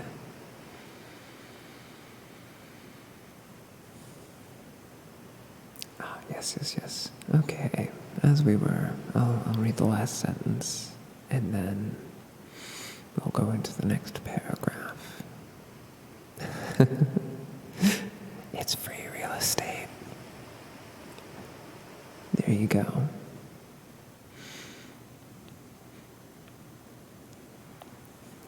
The most, I guess, accurate way to deliver that particular meme. Alright, Adora tries again. "Catra," she breathes. "Bow and Glimmer set up a bed for you. Do you want to go there so you can rest?" "I am back. Hello, Vigo." For a long moment, Catra still doesn't respond. Then finally, Adora feels her nod into the crook of her neck. "Okay," whispers Catra, muffled by the fabric of Adora's jacket. But she still doesn't move, and her arms still don't loosen. Adora gives her a moment, then decides to take charge. "I'm going to carry you, okay?" she says, running a hand gently over the back of Catra's head in an attempt to rouse her. Katra's only response is another faint nod into her shoulder. I am reading Pico. Yes, we're reading some lovely fan fiction since I made it the title. When does the stream end? I haven't really picked a time for it to end. It's gonna basically go until I'm done with it. I tend to go pretty long though, so if you're trying to figure out if I'm gonna continue to be on, I'm gonna probably go for at least another 3-4 hours at least. I intend to go pretty late with this because I think that's when a lot of the ASMR lovers show up, is late at night. After your stream, I want to talk to... Alright, sure.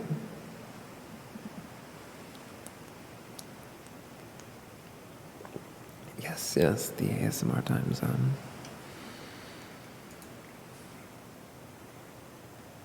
Alright. Excuse me. Where was I? Let's see. Yes, Katra's only response is another faint nod into her shoulder. Need a hand, says Bo, but Adora shakes her hand.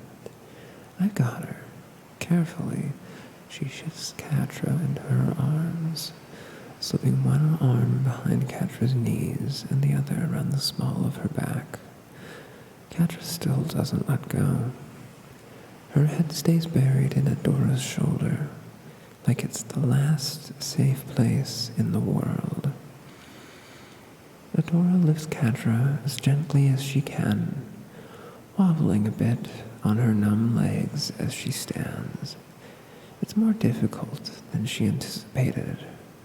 Her limbs are weakened by the deep burning ache that she's come to understand as a side effect of She-Ra's healing powers. Her skin is always whole again, her wounds gone without a trace, when she shifts back after even the hardest won battles, but she can always still feel a dull ghost of them weighing on her bones. Sometimes she thinks it would be easier if they would stay.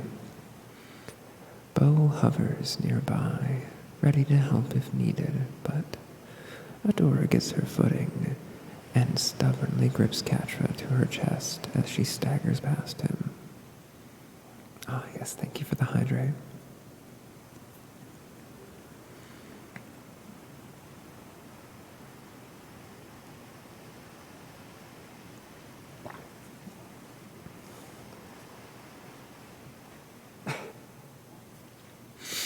Okay. The brig is dark, but faintly lit by the soft glow of the first one's tech that studs the wall. It's the smallest room on the ship, but Adora thinks that's a good thing. It feels cozy, safe. She lowers Katra onto the cot, her muscles screaming, waving Bo away once she's made it. He backs respectfully out of the room and shuts the door. We're here, Adora murmurs to Katra, and only then does Katra start to hesitantly unfold, extricating herself from Adora's arms. Adora winces as her claws slide free from her back. Katra looks around the dim room, blinking as if it's too bright. Her eyes are unfocused, confused. Her movements are sluggish. Adora feels a pang of sympathy. If her body is sore, Katra must be feeling it 10 times more after the beating she took.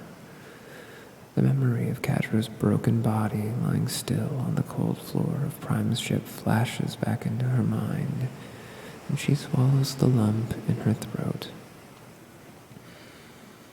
Katra hasn't been in her life for a long time, but she hadn't known how unbearable it would be to lose her for good until that moment.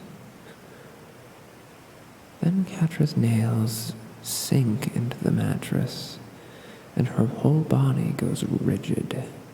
She looks up at Adora, her pupils shrinking to pinpricks, her fur bristling, and Adora recognizes the first signs of panic. Catra, it's okay. Adora instinctively tries to soothe her, reaching out a comforting hand. Catra's face crumbles, and she recoils away from Adora as if she's seen a ghost. No, it comes out like a sob. There's no anger in her voice, just fear and despair. Catra tries to get up off the bed, but her legs are too weak to support her, dumping her unkindly to the ground. Catra, Adora yelps, reaching again to help her, but Catra scrambles backwards, wedging herself against the wall like a cornered animal, breathing hard. Her tail is bushy. Adora hasn't seen her like that since they were small children. Before Catra learned to hide her vulnerability behind a mask of indifference. Get out of my head, Catra whimpers. Just leave me alone. Don't you have enough already? It takes Adora a moment to understand, and then she gets it, and her blood turns to ice. Catra curls up into a ball and sobs, her claws tearing at her head as if the pain will wake her up, as if she can rip the ghost of Horde Prime out of her mind. Adora launches forward, grabbing at Catra's wrists and wrestling them away from her head. Catra, no. This is real. It's okay. You're safe now. I'm here. Catra thrashes, slashing blindly at her, howling. Just get it over with, she wails. Please. I told you she's not coming back. Just let me go, please. Adora has never heard Catra plead like that. She resolves in that moment that she's going to kill Horde Prime with her own hands, and she's going to enjoy it. Adora throws herself bodily on top of Catra, tackling her to the floor. She gets her flailing hands pinned, but not before taking a claw to the face. Catra squeezes her eyes shut, turning her face desperately away, her chest still heaving with sobs. Catra, Adora speaks as firmly as she can. Catra, stop. This isn't a Horde Prime mind trick. I'm really here, and you're being a major pain in my ass right now. Catra opens her eyes, looking up at Adora's face in confusion. Adora cracks a weak grin. I came back for you, dumbass. I saved you. And you can bet I'm never going to let you live it down. Catra hesitates, and then she shakes her head slowly, eyes unfocused with tears. She wouldn't come back for me. Well, tough luck, because I did. So can you please stop with the scratching and just lie down on the stupid bed and rest? Catra isn't fighting her anymore, but there's still distrust in her eyes. Adora tries another attack. Also, can I just say that Horde Prime is a major loser? I thought he'd be like a scarier Hordak, but at least Hordak knew when to shut up. And Catra actually laughs, the same strained chuckle from when she was tottering on the edge of the platform, fighting with everything she had against Prime's control. Her body has gone limp underneath Adora. Adora carefully lets Catra's hands go and flops down beside her. Would fake Adora say that? She says smugly. She wants to hold Catra and comfort her, but she figures that gentle touches aren't what Catra needs right now. They would remind her too much of Prime's possessive gestures. Catra lies still for a long time. Oh, hi, Mana. Welcome in. How are you? Let's see, where was I? Catra lies still for a long time. The only sound, her ragged breathing. Then, finally, she rolls her head to the side, scanning Adora's face incredulously. "It's really you," she whispers hoarsely. "You came back for me." "Yeah," Adora responds simply. Adora helps her sit up. Catra's muscles are still tense, but her fur has smoothed. Her eyes scan the room as if searching for any inconsistencies that would give away the illusion. She looks down at her own body. Then her hand goes to the back of her neck. Her ears flatten as she feels the chip still clamped onto her spine. Her claws scrabble at her skin, her clothes tearing into herself, drawing blood. It all happens so fast, Adora barely has time to react. "Catra, stop it, stop it." Once again, Adora has to wrestle Catra's claws away, but she's already managed to open a few slashes in her own flesh, the red blooming across the snowy white of her uniform. Adora keeps Catra's wrists in a tight grip if she struggles. "Let go," hisses Catra, straining against her, but Adora doesn't relent. "Look at me," Adora commands. She waits for a long moment until Catra finally does. "I'll let you go, but you have to promise you won't hurt yourself again. Catra, promise." She figures that will get through to her, and it does. After a moment, Catra retracts her claws and nods. She tugs weakly against Adora's hands, but Adora doesn't let go just yet. "Take it off," Catra pleads quietly, and Adora understands.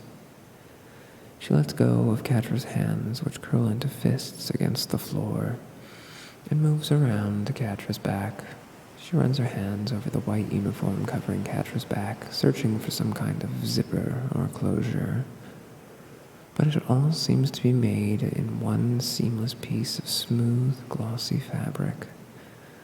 Of course, Prime wouldn't make it easy to remove.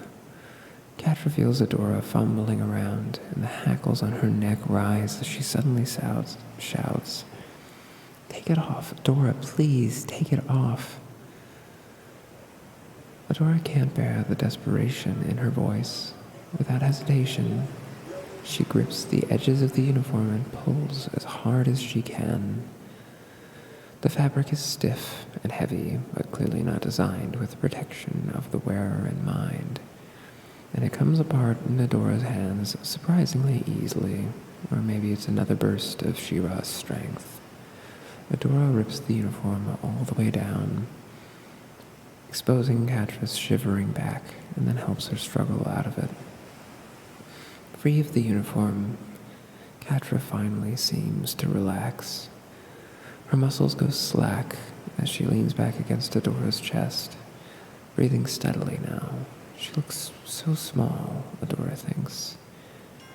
In her room, I'm very sorry about that. That alarm should not be going off. Oh! Hey Bards, how's it going? Hello, hello, hello, welcome in everyone. We're doing some ASMR fan fiction reading because, I don't know, I didn't know what else to do with my ASMR streams, so that's where we're at. But how was your stream? What did you play? Did you win? Did you make friends? And hello, my name is Celestial Ludenberg? Or Celestia Ludenberg? Is that a suggested... Maybe the channel I'm shouting out doesn't exist. Playing some OG Final Fantasy VII. Ooh. Very, very nice. Let's just do this. Please shout out the proper channel. Thank you. The echo is a lot. Let's see. Well, the echo should only... Yeah, I do have a little bit of reverb. I mean, I can turn it down just a little bit, and I can make it a little less, but don't know. I think it adds. And let me open up this fanfiction.net we have.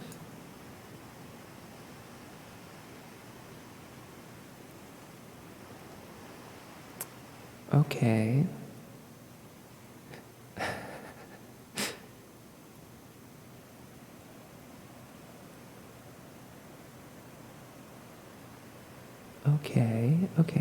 Okay. Let's see, 600 words, that's fine.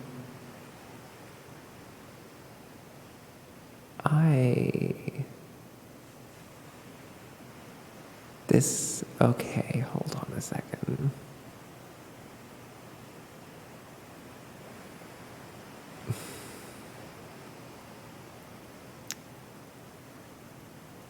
I just saw a tag that is very challenging. Oh, hey, Varen, how's it going?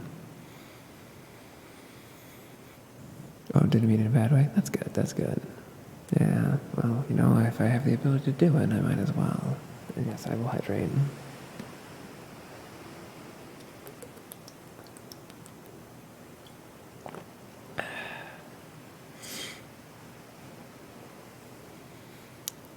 Because...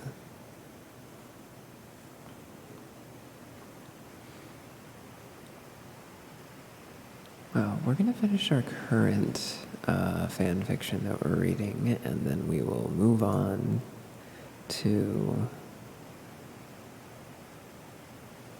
this very interesting fan fiction that you've sent me. Goodness. Alright, that's fine. Alright, so let's see. We have that saved for later, and of course, if anyone else has some fan fiction that they would like to have me read, you are welcome to share it. Gonna lurk as I unwanted? Hell yeah. Get some rest. And thank you for the lurk, and thank you for the raid. Yes, Varen, how are you tonight? Today? No, tonight. We have close enough time zones. But yes. Where was I? Too much line art? Oh my. Oh, you got a lot of art going. How it goes? It goes pretty well. Today's been kind of a low-key kind of vibe day. Did a little job hunting. Hung out in some other people's streams and chats. And yeah, I just felt like doing some more ASMR. It just was kind of the vibe I was feeling, so I figured why not. But yeah, so we're reading some, oh, also, I finally got approved for instant emote uploads. So there's some follower emotes. There's exactly one follower emote at the moment, but which I've yet to hook it up to tits. I need to hook it up so it throws things at me, but now everyone can do the Lauren H. heart for free, which I think is pretty neat. So now this is for everybody. Everybody in my channel, so you can only use it for me unless you're a subscriber. Ah, yes. Very good. Getting your Norn feathers is important.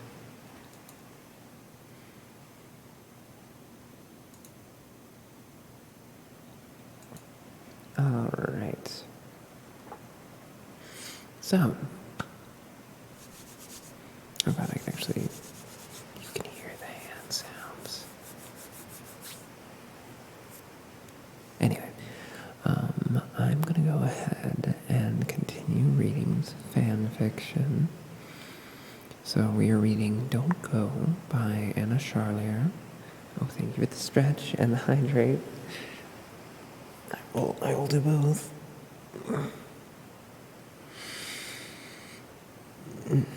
Alright. chair sounds.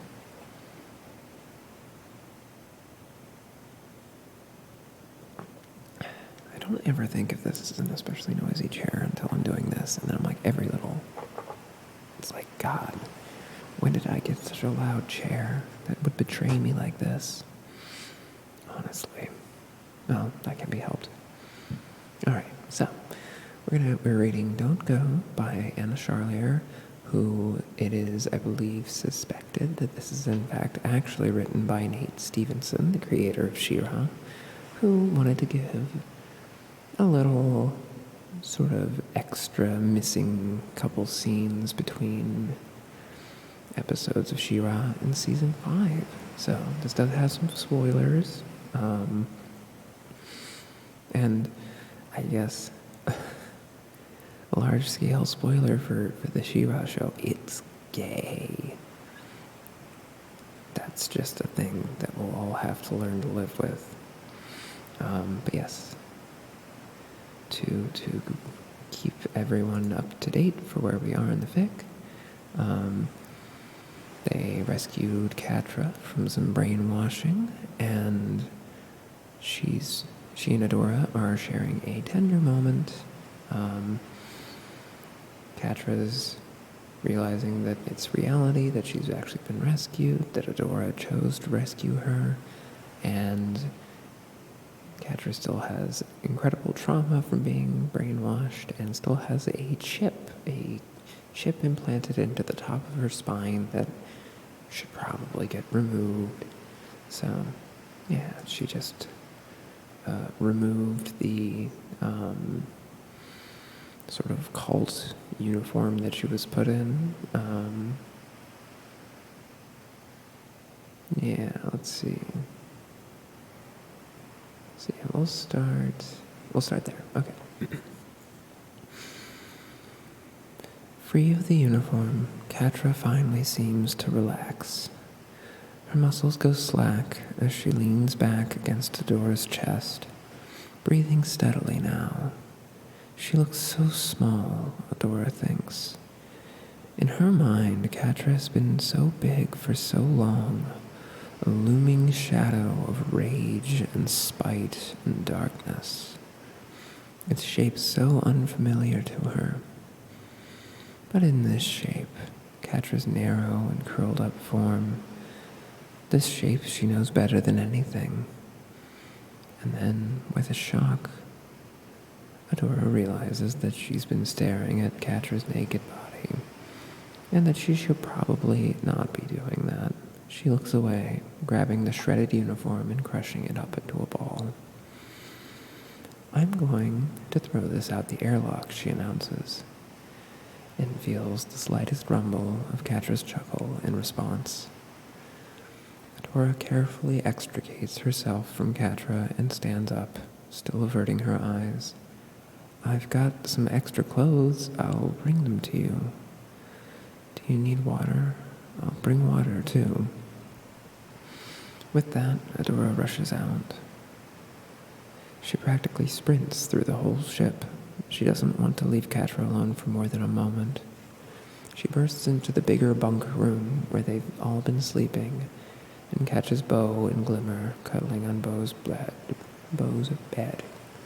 Glimmer's head snaps straight up from where it had been nestled on Bo's shoulder, blushing furiously. Adora doesn't have time to get into whatever that is. She gives them a quick, knowing smirk, then raises her bag of clothes, pulling out a clean gray top and matching shorts. They look just like the standard-issued ones she had once worn in the Horde. She had the Bright Moon tailors make them to her specifications.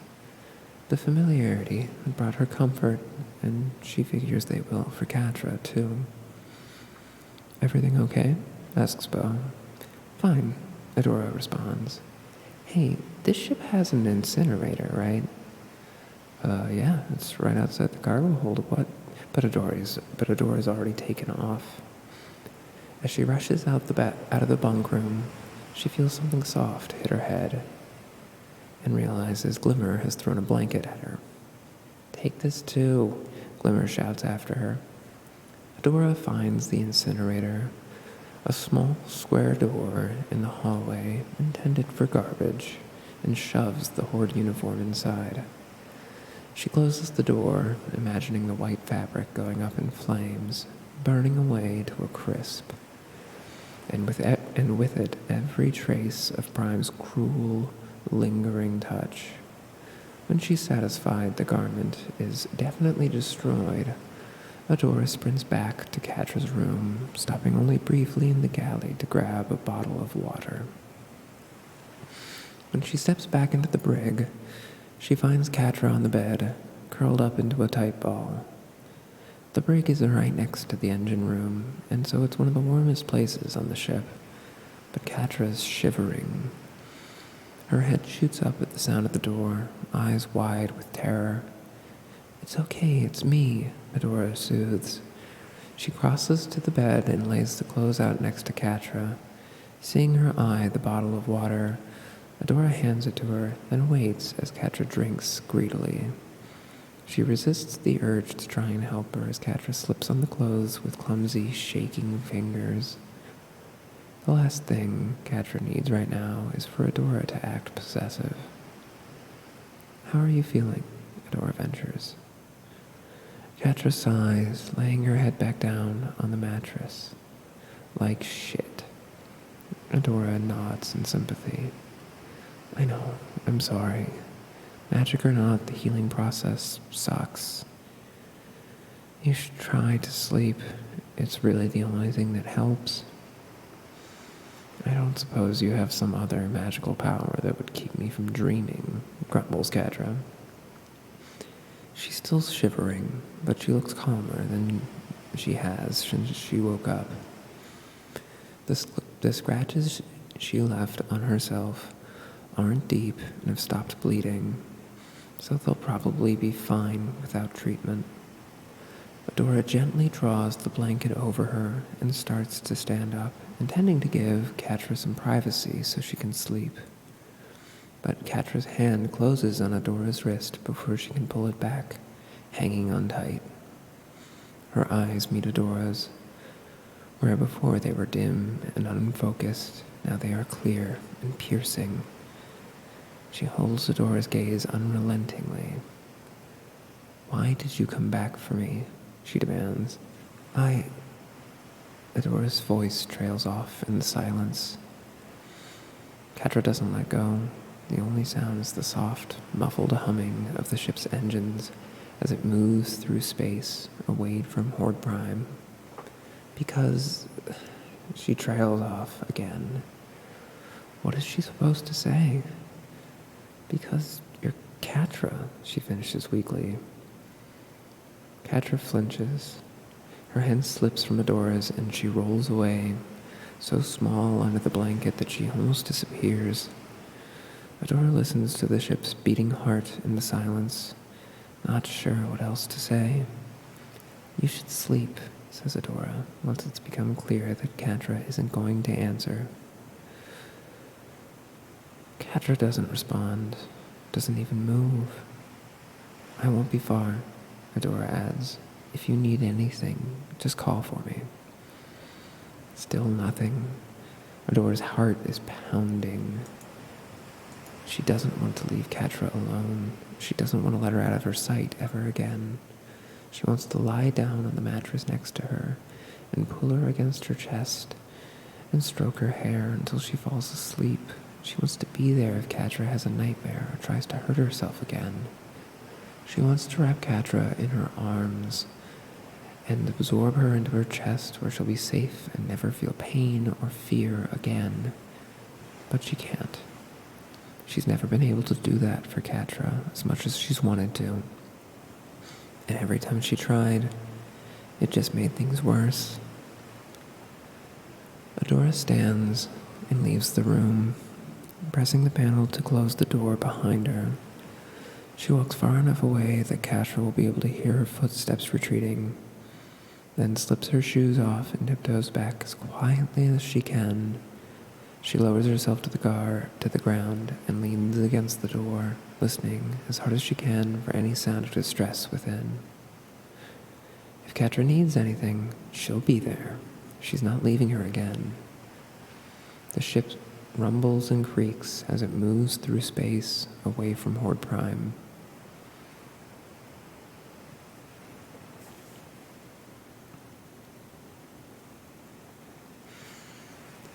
Catra stays in the room for a long time. She doesn't sleep much. When she does, she sees horrible things. She sees the inside of a tank full of green fluid, the sea of glowing clone eyes in the darkness, the cruel twist of Prime's lips as he rips through her mind. She feels the breathing tube cram down her throat, Prime's unyielding grip holding her head steady as the chip is planted, the searing full-body pain followed by the terrifying numbness. But as horrible as it is, the worst thing she sees is Adora's face. Over and over, eyes bright and glowing with hope, all reaching hands and awkward smiles. There isn't a window in Catra's room, but even if there was, there's no day or night to make sense of the passage of time. There hasn't been for a while. How long has she been in space? How long was she under Prime's control? How long since Adora carried her to safety? It's all melting together, a mix of cold emptiness and feverish dreams. Catra thrashes from side to side in the bed, kicks the blanket onto the floor, grips her head, but she doesn't cry out. She knows that if she does, Adora will come to help her, and she can't bear to see Adora's stupid, hopeful face again. After a while, Catra has no idea how long, Adora comes back to check on her. Catra pretends to be asleep. She hears Adora set another water bottle on the ground beside the bed, feels her pull the blanket back over her. She's angry at that, the familiarity of it all when she should be glaring at Catra through the bars of a prison cell. But she doesn't stir. She can't look Adora in the eyes again. Adora keeps coming back to check on her, and Catra feigns sleep every time. She doesn't touch the water bottle even though her dry throat aches, because then Adora would know that she had been awake. But eventually, she slips into shallow dreams again. The green fluid, Prime's smirk, the pain, his voice. And that's when Adora happens to check in on her again. At the sound of the door, Catra sits bolt upright, her heart pounding out of her chest and a terrified scream bursting from her mouth before she can choke it down.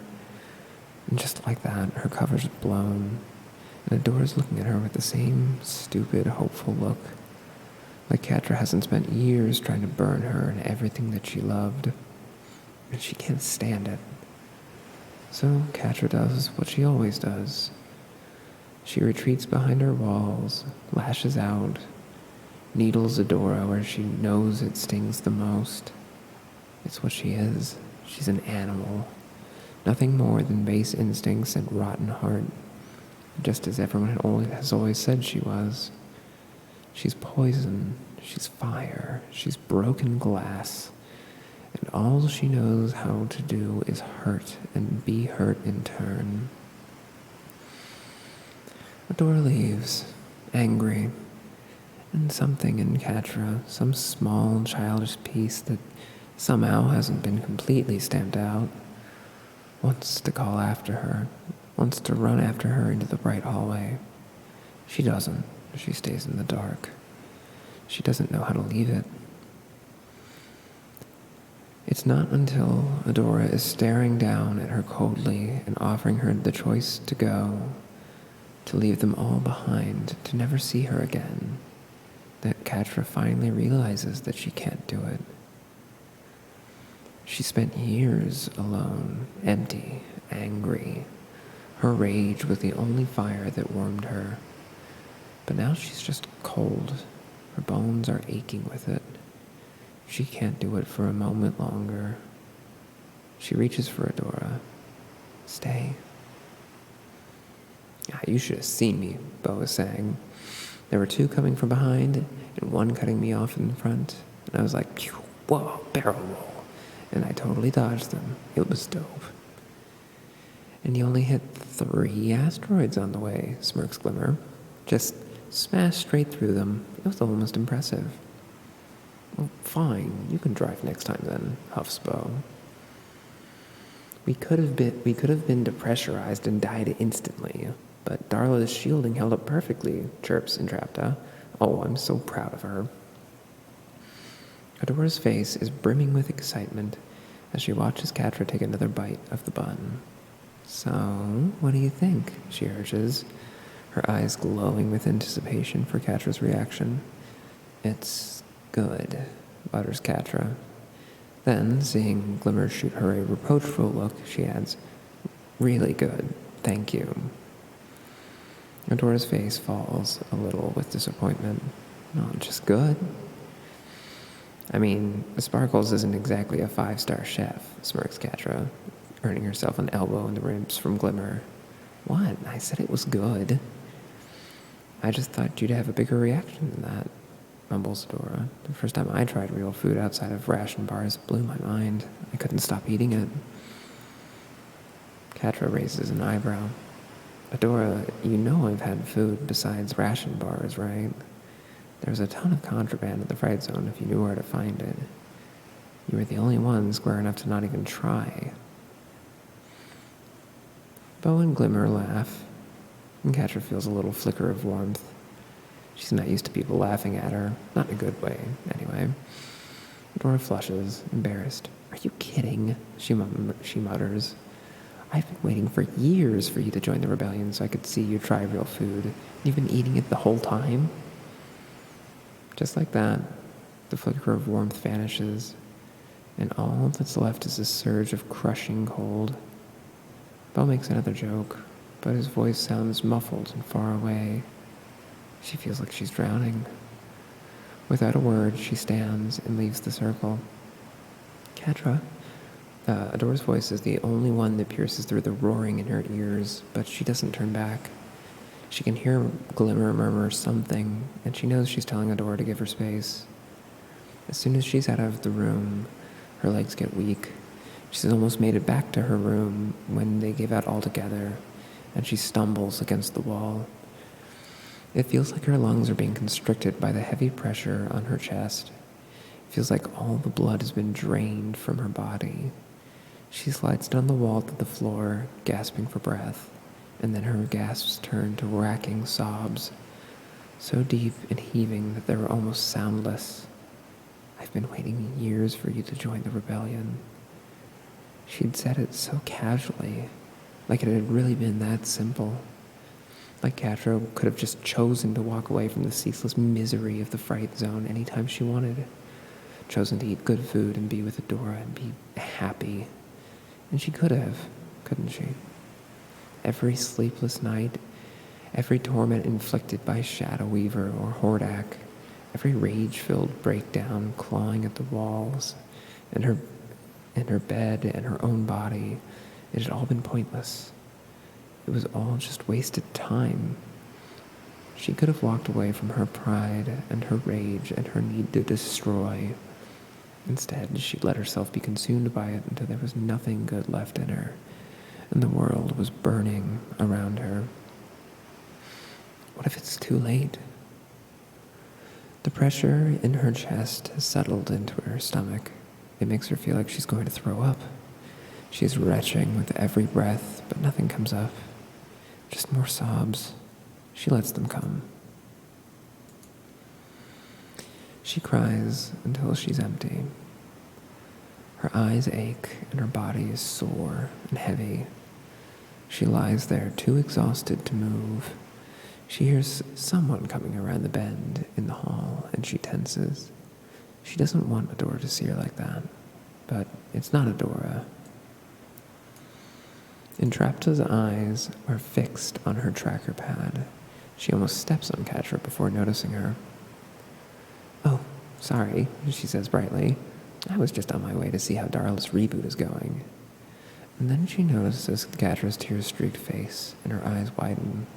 Oh, Are you alright? Catra doesn't answer right away. Entrapta fidgets, clearly incredibly uncomfortable with the situation. Do you need medical attention? I'll just go get some. Entrapta, says Catra at last, raising her head. How'd you do it? Entrapta cocks her head quizzically. How'd I do what? How? Catra swallows, her throat raw. How'd you get them to forgive you? How did you forgive yourself? Entrapta considers the question, playing with the ends of her pigtails. I don't know, she admits. Adora and Bo came to rescue me even after I messed with the runestones, even after I made robots to hurt them, even when my portal machine almost destroyed reality. Catra flinches and looks away, curling in on herself, shivering. Entrapta sees the reaction and then panics. She does the first thing she can think of and lunges for Catra's hand, holding it in an awkward grip. Catra's teary eyes meet hers, shocked. Entrapta looks shocked too. Then she decides that she needs to commit and squeezes Catra's hand a little more firmly. I think they came back for me because they believed that I could be better, she says, clearly choosing each word as carefully as she can. They wouldn't leave me, even when I asked them to. So I decided I wanted to be the person they thought I was. At first I didn't know how. I kept messing it up. But they didn't give up on me. I don't think they've given up on you, either. I think you just have to keep trying. There's a long moment of silence. Entrapta doing her best to hold Catra's gaze, even though it's clearly killing her. She doesn't let go until Catra gives her a small, wavering smile and squeezes her hand slightly in return, satisfied that her gesture was successful. Entrapta extricates herself and steps back. Catra watches her. You've really come a long way, murmurs Catra. Thank you, says Entrapta proudly. I learned the hand thing from Bo. It really seems to comfort people. She sizes Catra up and then nods decisively. You need new clothes. I'll make you a spacesuit, too. Do you want your helmet to have ears? I'm giving it ears. With that, Entrapta shoots off down the hall, jabbering happily into her voice recorder about another successful emotional connection. Catra is too tired to stand, but her chest doesn't hurt anymore. The sick feeling in her stomach has abated. She feels numb, sore, heavy, but also better somehow. For the first time in a long time, she thinks she can see a way forward. Her eyes drift closed, she falls asleep, not 15 feet from the door to her room. She's sleeping so heavily that she doesn't even wake up when Adora finds her sometime later and lifts her in her arms. But when she lays her carefully on the bed, she stirs, her eyes cracking open drowsily. Hey, Adora, she mutters. Adora grins that stupid, dopey grin. Idiot. Are you okay? Yeah, I'm okay. Really tired, though. I think I need to sleep. Adora nods and starts to pull away, then stops. Catra's hand is wrapped around hers, gentle, claws retracted, but firm. She doesn't say anything. She doesn't even meet Adora's eyes, but she doesn't let go either. Adora takes a risk. Hey, Catra, she whispers at last. Is it okay if I sleep in here tonight? I think Bo and Glimmer are making out in the bunk room, and I don't want to go back there. Catra chuckles, a low rumble, almost a purr. Adora smiles. She likes making Catra laugh. If you want, Catra murmurs. Adora stands up, triumphant. I'll go get another blanket. I can take the floor. She's heading for the door when Catra's voice stops her. Adora. looks back questioningly. Catra's looking at her now, her blue and gold eyes bright in the dim room. Don't be an idiot, Catra says at last. The bed is huge. Wow. Slowly, carefully, Adora lowers herself onto the bed beside Catra.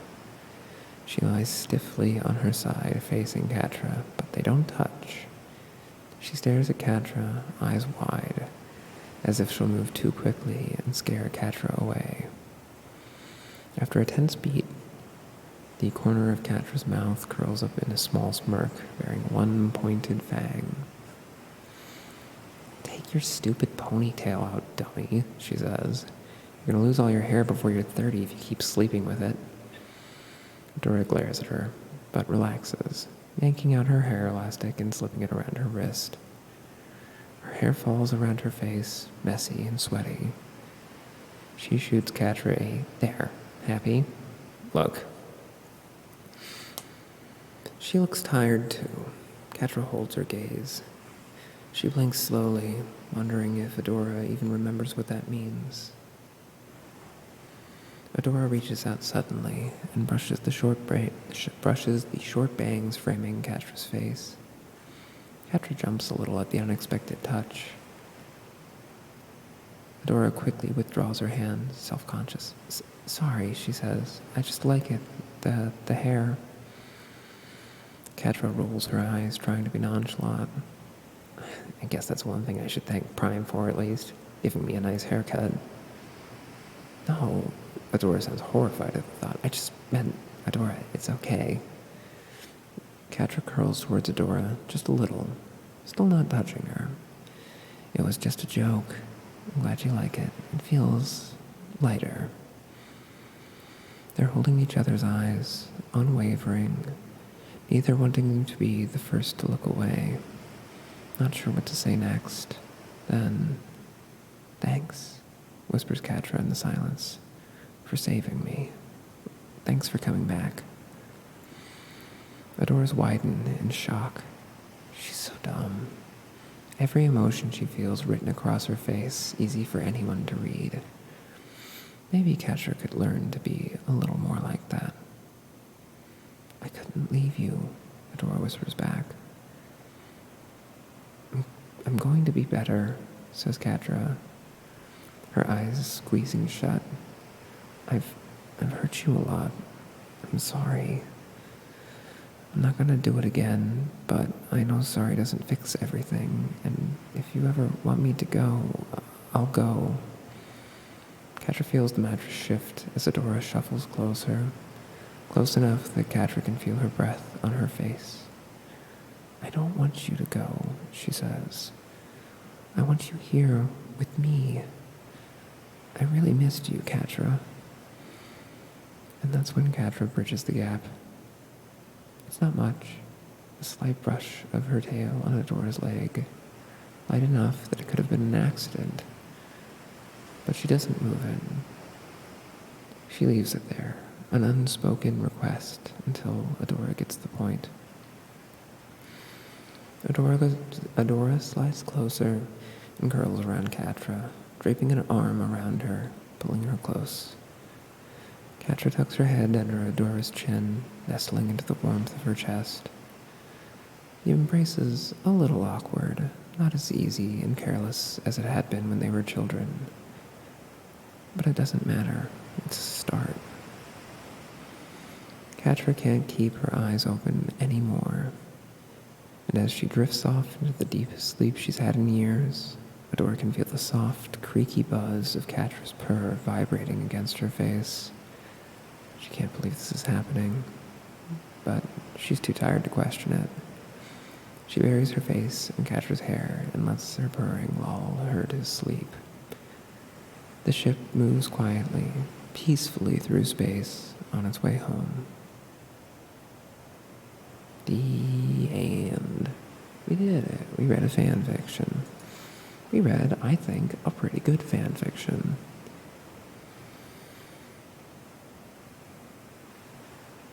But yeah, this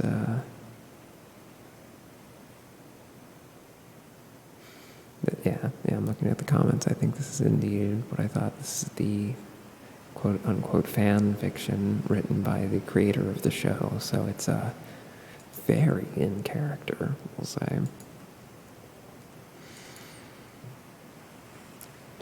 So, next, we have an interesting submission from, let's see.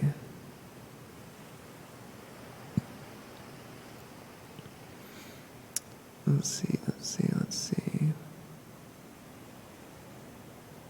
From My Name is Celestia Ludenberg.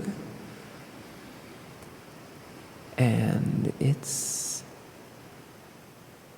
interesting.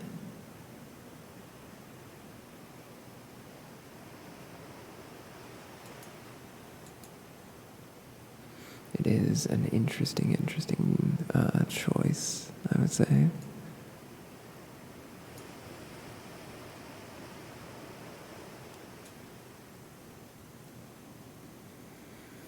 So let's see. All right. This is a chat submitted fan fiction called Phineas and Isabella in Wreck-It Ralph.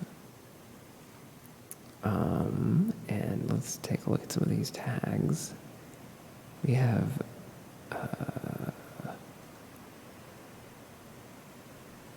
I guess it's about, I'm not familiar with the fanfiction.net tagging system, but it looks like it's about Isabella and Phineas being friends, and then King Candy and Vanellope being a thing, which is like kind of weird. Not 100% unsure about what's up with that one, but whatever. We were given a fan fiction to read, and I'll read it, god damn it. Although I reserve the right to stop if I'm feeling weird about it, so. But yes, let's read this new fan fiction.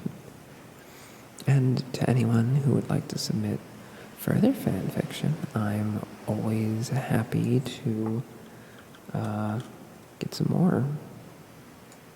Just get a few things set up here. Let's see.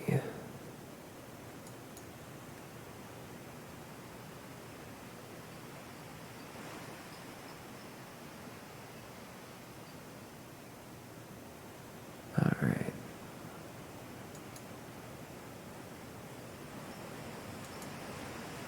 So, okay, so this is once again Phineas and Isabella in Wreck-It Ralph. And it starts with what appears to be a author's note. This is by Taiko Yasuhiro. So, hey y'all, sorry to keep you waiting, but here it is, my Phineas and Ferb Wreck-It Ralph crossover. In parentheses, I'm not doing Ralph Breaks the Internet because I haven't seen it. Anyway, the story begins when Phineas and Isabella end up in the party celebrating the 20th anniversary of the Fix-It Felix game. They hear everyone berating Ralph for his rule of breaking the house, and Isabella angrily snaps at the Nicelanders. Excuse me, but you're the ones forcing Ralph to sleep in a dump every night, so who are the real enemies here? Afterwards, Ralph really just gets right into it, doesn't it? Anyway, afterwards Ralph says, thanks, little girl, for standing up for me. No one's ever done that before. He decides to let Phineas and Isabella join him for the villain meeting with Bowser, Eggman, Blinky, Zangief, and every video game villain from the movie. In part 2, Phineas, Isabella, and Ralph go to a certain game where they get introduced to the Cybugs. Let's see.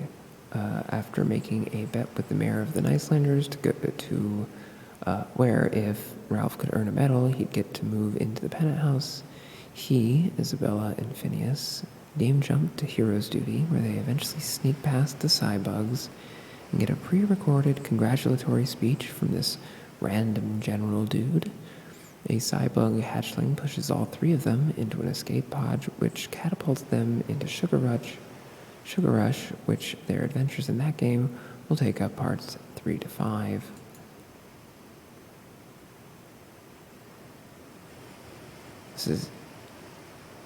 Wait, is this... Either I'm not 100% sure on the structuring of how fanfiction.net works, or these parts feel like descriptions of a fic, but not the actual fic, but I guess it's an outline. Well, that's fine. That's fine. So let's see. Phineas, Isabella, and Ralph all have different opinions when they see they ended up in a candy-coated racing game, which fans of the movie know as Sugar Rush. Phineas reacts by saying, "That seems interesting." Ralph says, "No offense, kids, but this world is too cute for me." Isabella says, "This world is cute, but not as cute as me." Then they run into Vanellope, who mistakes their medallion for the coins that are the entry fee for the race. So they help her build a better car after her previous one was smashed by the three bullies, Taffeta and the other two whose names I forgot. In part 4, they run into King Candy, who tries to, well, you already know if you saw the movie. What a baller move in a fan fiction, just being like, you saw it, you know. I don't know, the energy, that's very funny to me. Let's see, King Candy makes a duplicate of the medallion Vanellope used to manipulate Ralph. Phineas and Isabella into preventing Vanellope from racing, claiming that people will complain about her glitching.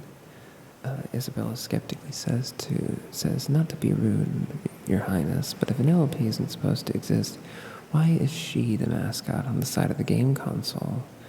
Phineas decided, we have no choice, she's a goner anyway if that Cybug from our pod devours this game. Isabella argues not necessarily. If Vanellope finishes the race in the first place, she can get back to her original coding, letting her escape if the Cybugs destroy the coding of the game. Part 5 is the final race, and the big plot twist from the movie. After Vanellope finishes the race, King Candy snaps, "No, I will not lose my popularity to some glitchy girl." Phineas says, "How about you cut the act, Turbo?" Isabella asks, "How did you know?" Phineas answers, "Oh, Felix told me a story of Turbo and his failed game Turbo Time." Anyway, after Turbo gets infected by a Cybug, he mutates into his Cybug monster form, which is defeated by Isabella using her Fireside Girl combat skills to cause a beacon to appear, which fries all the Cybugs. Then she approaches Vanellope and asks, "Next time, how about you come with us to Danville?"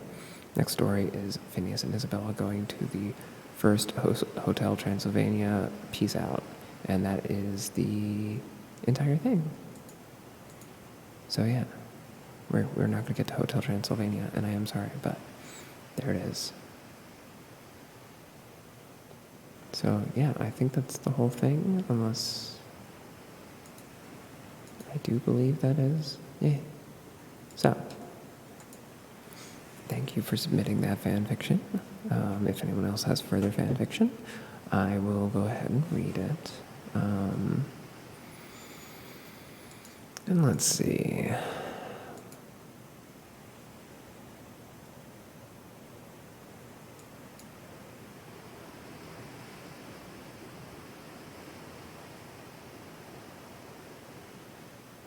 Interesting.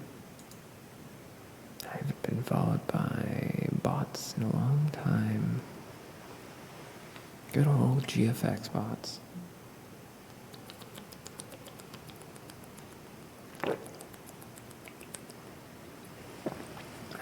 There we go.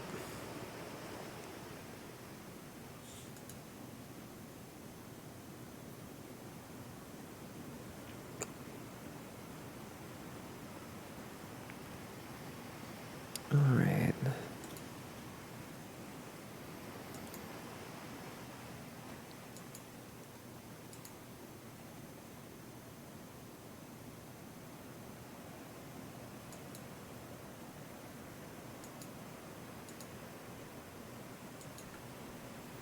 So we are in need of another fan fiction. fiction, and I guess I will take a look and see what I can find.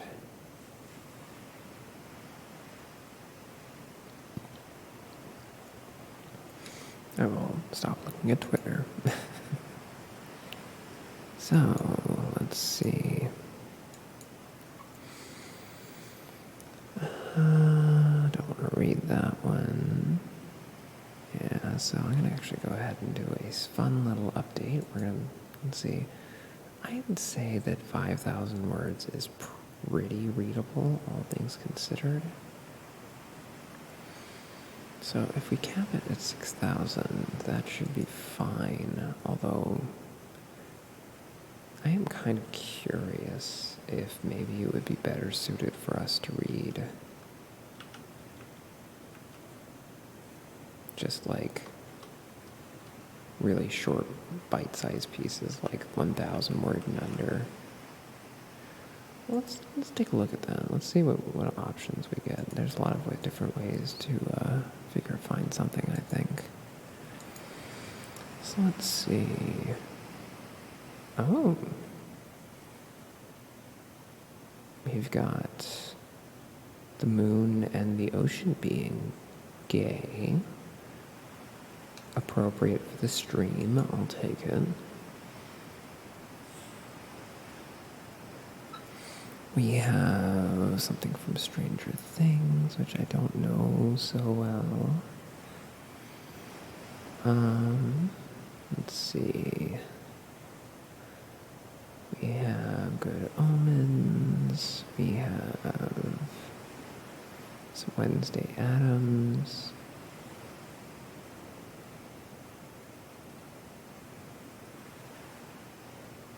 We have, there was a lot of, I mean, that makes sense. The Wednesday Addams show did not make it, they didn't take the gay route, so of course everyone's refuge is fan fiction. So, let's see, we've got some...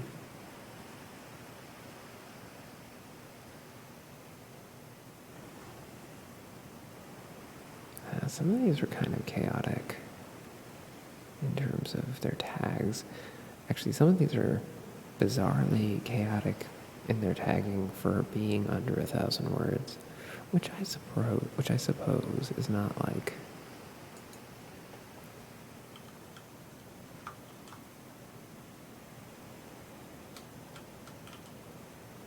wait, no, there's a trick to this. Hush you.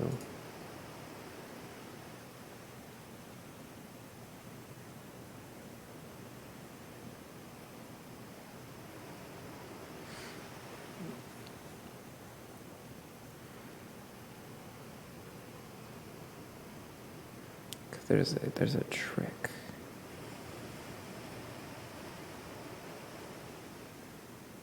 There's a few search tricks that are helpful, so you can narrow things down to single pairings, which might also be useful. Well, you know what? We have a thing to read, and I might as well read this and then worry about finding the next one. We don't need to queue them up. We can take it as it goes. So, this fan fiction, it's an original work, so calling it a fan fiction seems silly. So this is, I guess, just an original story. It's called The Moon Asks a Question. It seems like this was almost a children's book, so it sounds very cute, and it seems like it kind of fits with the general vibe we have right now. So let's do it. Let's see. We have, and this is by Dirge Without Music. That's kind of sad. Damn. All right.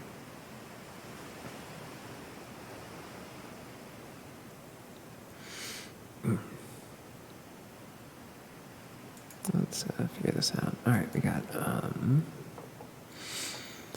the moon asked the sun, What do you know of love? It burns, said the sun. It brightens. It is something you make and then give away. Don't listen to him, said the clouds. This big ball of gas doesn't know what he's talking about. Yes, I do, said the sun. Who but me makes the roses grow? We do, said the clouds. Love nourishes like the rain. We turn the hills green and fill the creeks so they will sing their creek beds. Why do you ask, said the sun. I think I might be in love, said the moon. I am trying to understand. So the moon went and looked at the deserts. They were dry and hot and empty. See, said the clouds, but the deserts were still beautiful. And so the moon went and looked at the creeks in their beds, and they were cool and wet and full, and they were beautiful too. What do you think? The moon asked the sky. I want to know if I am in love.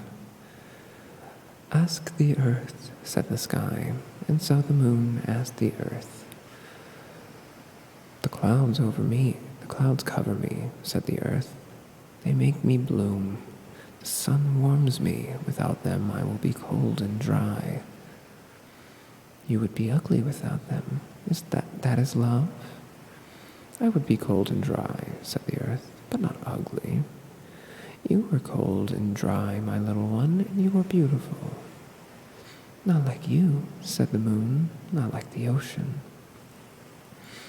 No one is like me, no one is like you, said the earth. I feel loveliest when she holds my light, said the moon. Who is it that you love, my child? What kind of love do you wish? Are there different kinds? The moon asked. The sun warms me and pulls me in. The clouds cover me when they remember. The sky turns every color for me. How do you and yours love? We dance, said the moon. And they knew she meant the ocean. I push and she pulls. I rise and set. She rises and ebbs. She pushes, I pull. We go around and around, and I watch her tides, and I do not think I will ever tire of calling her beautiful. Is that love? It is only your own reflection you see on the ocean's surface, scoffed the clouds. It is like when the sun sets and calls us beautiful, but it is only his own colors he loves. I love her even when I shine no light, said the moon. Maybe I love her most then. You only follow her because she follows where you lead, said the sun. It is a dance, said the moon. It is self-centered, said the clouds, bossy, mean. She is the heart of my orbit, said the moon. I will live my life by her until she is gas and I am dust and the universe is cold and dead. And the sun and the clouds were quiet and went away. And the stars came out from where they had been listening. Is this love? Said the moon. You are not asking the right people, said the stars. I have asked the sun who burns, said the moon. I have asked the clouds who cover. I have asked the sky who stays forever. I have asked the earth who made me. But have you asked the ocean who loves you, said the stars. Oh, said the moon. And so the moon went to the ocean and asked, Is this love? And the ocean said, Yes. And that's it. That's the whole thing. It was a short one. That was cute though. And that was once again The Moon Asks Question by Dirge Without Music. Let's see.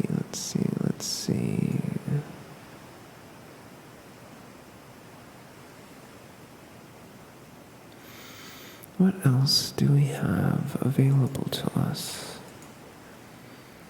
So that's cute. Some of these are nice, but some of these I'm like, I don't know. I wonder, there's so many options. I could go for, rather than going for,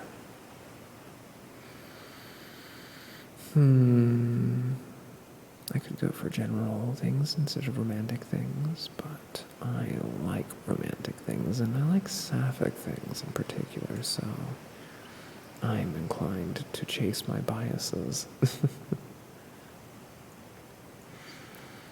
But I don't know.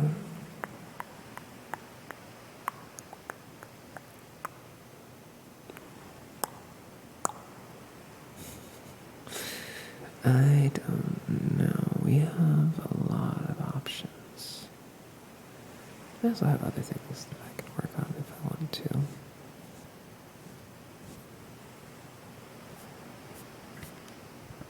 We got some lovely, lovely brushies. We've got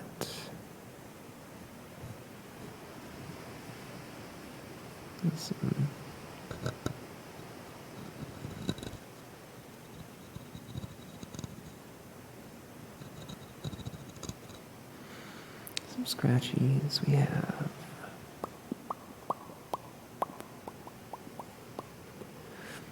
mouth sounds, but I might still focus on doing the fan fiction, I think. It seems to be the best way to go forward, just to have something to read. I suppose I could also, instead of having just the ocean background, I could play something, but I don't know if that's going to be exciting for people. I could do Hades ASMR so you can hear me absolutely mash the shit out of the buttons. That could be fun. We have many options.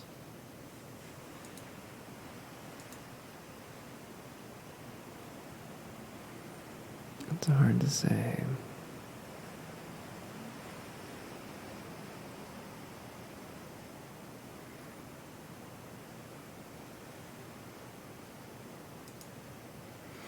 So let's see. Let's think about it. I think I might poke around.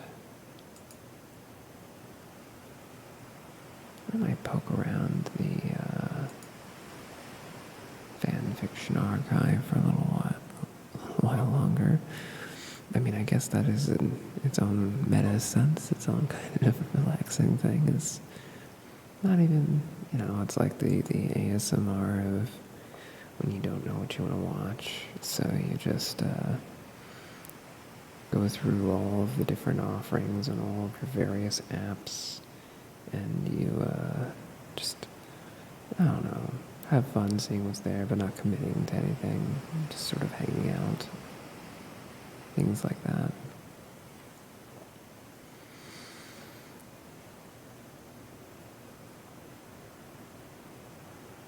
I don't know. I feel like there's many options available. But where do we want to go is the question, isn't it? It could be annoying and do like, I'm sure if I don't know, I don't have like Valorant downloaded, but I'm sure I would annoy the shit out of people if I tried to do comms with this kind of setup. Just, a little bit of reverb, just a little bit of, that's what people want, is a voice scratching at their ears in the middle of playing their favorite shooter, right? That's what they want. That's what they want to hear.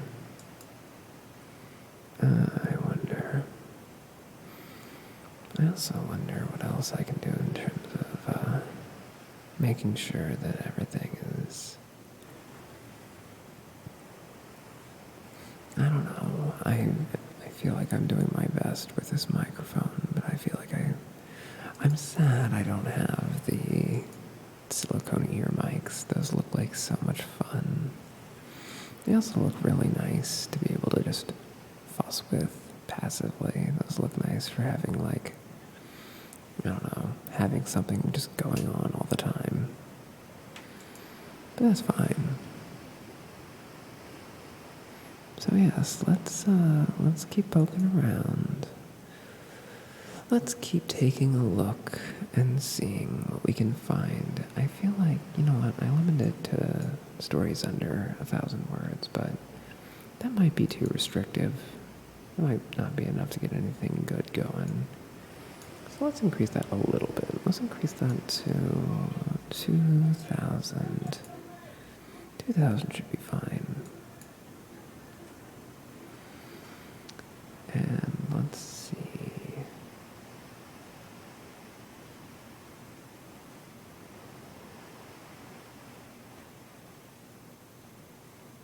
Interesting.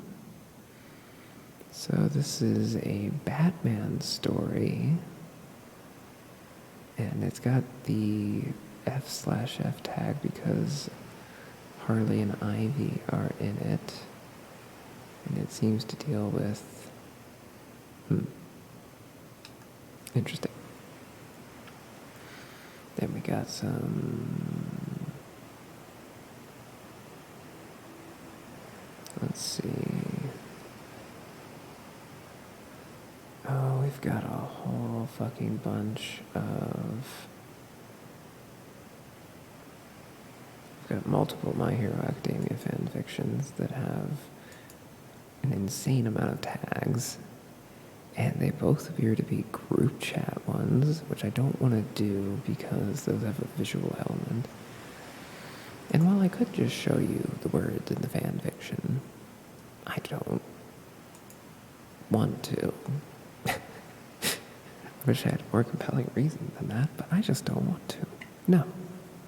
Maybe I will. Maybe I'll put the effort in and get that set up instead of having the ocean waves. But I like the ocean waves. I think the ocean waves are nice, personally. I think they make for a nice image.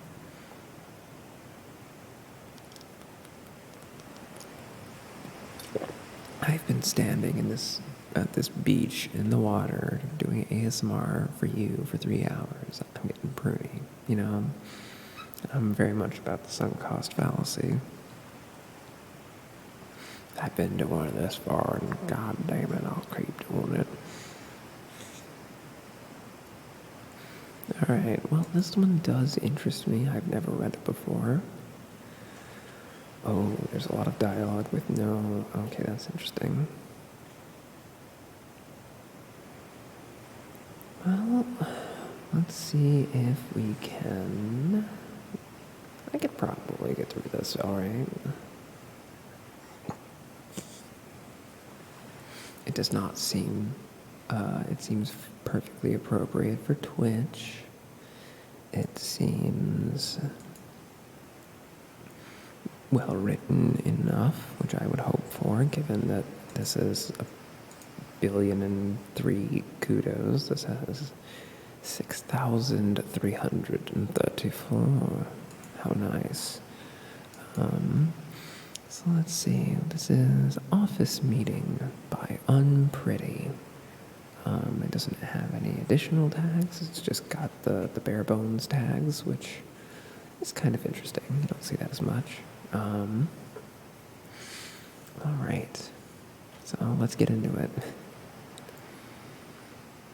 Someone was in Bruce Wayne's office, and there was no graceful way to avoid them without making it obvious that he knew they were in there. There was a smell in the air like mulch and roses. He had no frame of reference for what would constitute a normal amount of things to notice, and so chose to err on the side of oblivious moron. If there'd been a smell like marzipan dipped in bleach, he might have chosen differently. "Hey, Mr. Wayne," Harley Quinn greeted, sitting on his desk. She waved as much with her feet as with her hands. He closed the door behind him. Bruce considered his response. Hopefully his momentary indecision with regard to his facial expression could pass for surprise or confusion or fear. Hello, Dr. Quinzel." "Oh, don't worry," she said. I'm not with Jay no more. She's with me, Poison Ivy said. Hello, Dr. Harley. I prefer Ivy. Dr. Ivy, he corrected. Don't you love the way he says doctor? Riley asked Ivy. Charming, Ivy said. She did not sound charmed.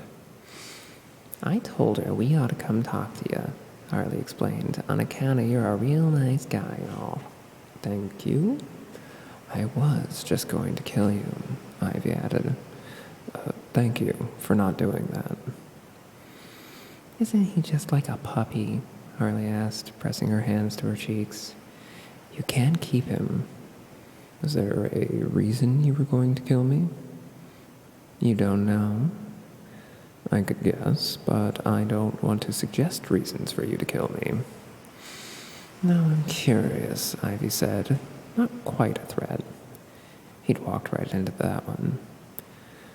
People have been known to want to kill me because their girlfriends find me attractive, he suggested. That's presumptuous of you. No, we talked about it before, Harley said. Extensively, Bruce said, while I was tied to a chair. Oh, don't say it like that, Harley protested. You're making it sound like I sexually assaulted you. You did. Once. One time. That happened. That was my idea anyway. That was all Jay. I didn't want to do that. I'm sorry. You see, Harley asked Ivy, gesturing to Bruce. See how nice he is? I kidnapped him and grabbed his dick, and now he's all apologizing. Yes, I see, Ivy sighed. Your company is building a research lab on top of endangered flowers. That's not possible, Bruce said. We've only got one project preparing for construction, and the land was surveyed. And the survey found monkey flowers, and then covered it up.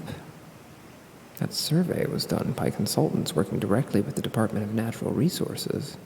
No one had any access to the initial results but me. Your consultants were bribed. What? Ooh, Harley shook her shoulders. Did you see how he got all intense all of a sudden? She asked Ivy. You could be real scary if you put your mind to it, she informed Bruce. I could. Oh, no, there it went. Puppy again.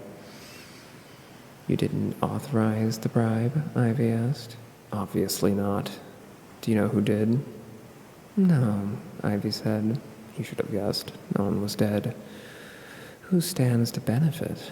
No one, Bruce said. There are 3 alternate sites we can use without delaying the project. I know every member of the construction team, and we know they're compensated well because they don't cut corners. I have a reward program for whistleblowers. My researchers are paid as well for failure as success. Every one of my employees has undergone a thorough background check. There should be no incentive for anyone to lie to me. You know, Harley said, for being as careful as you are, it's surprising how many Wayne Enterprise folks end up becoming supervillains. I am aware.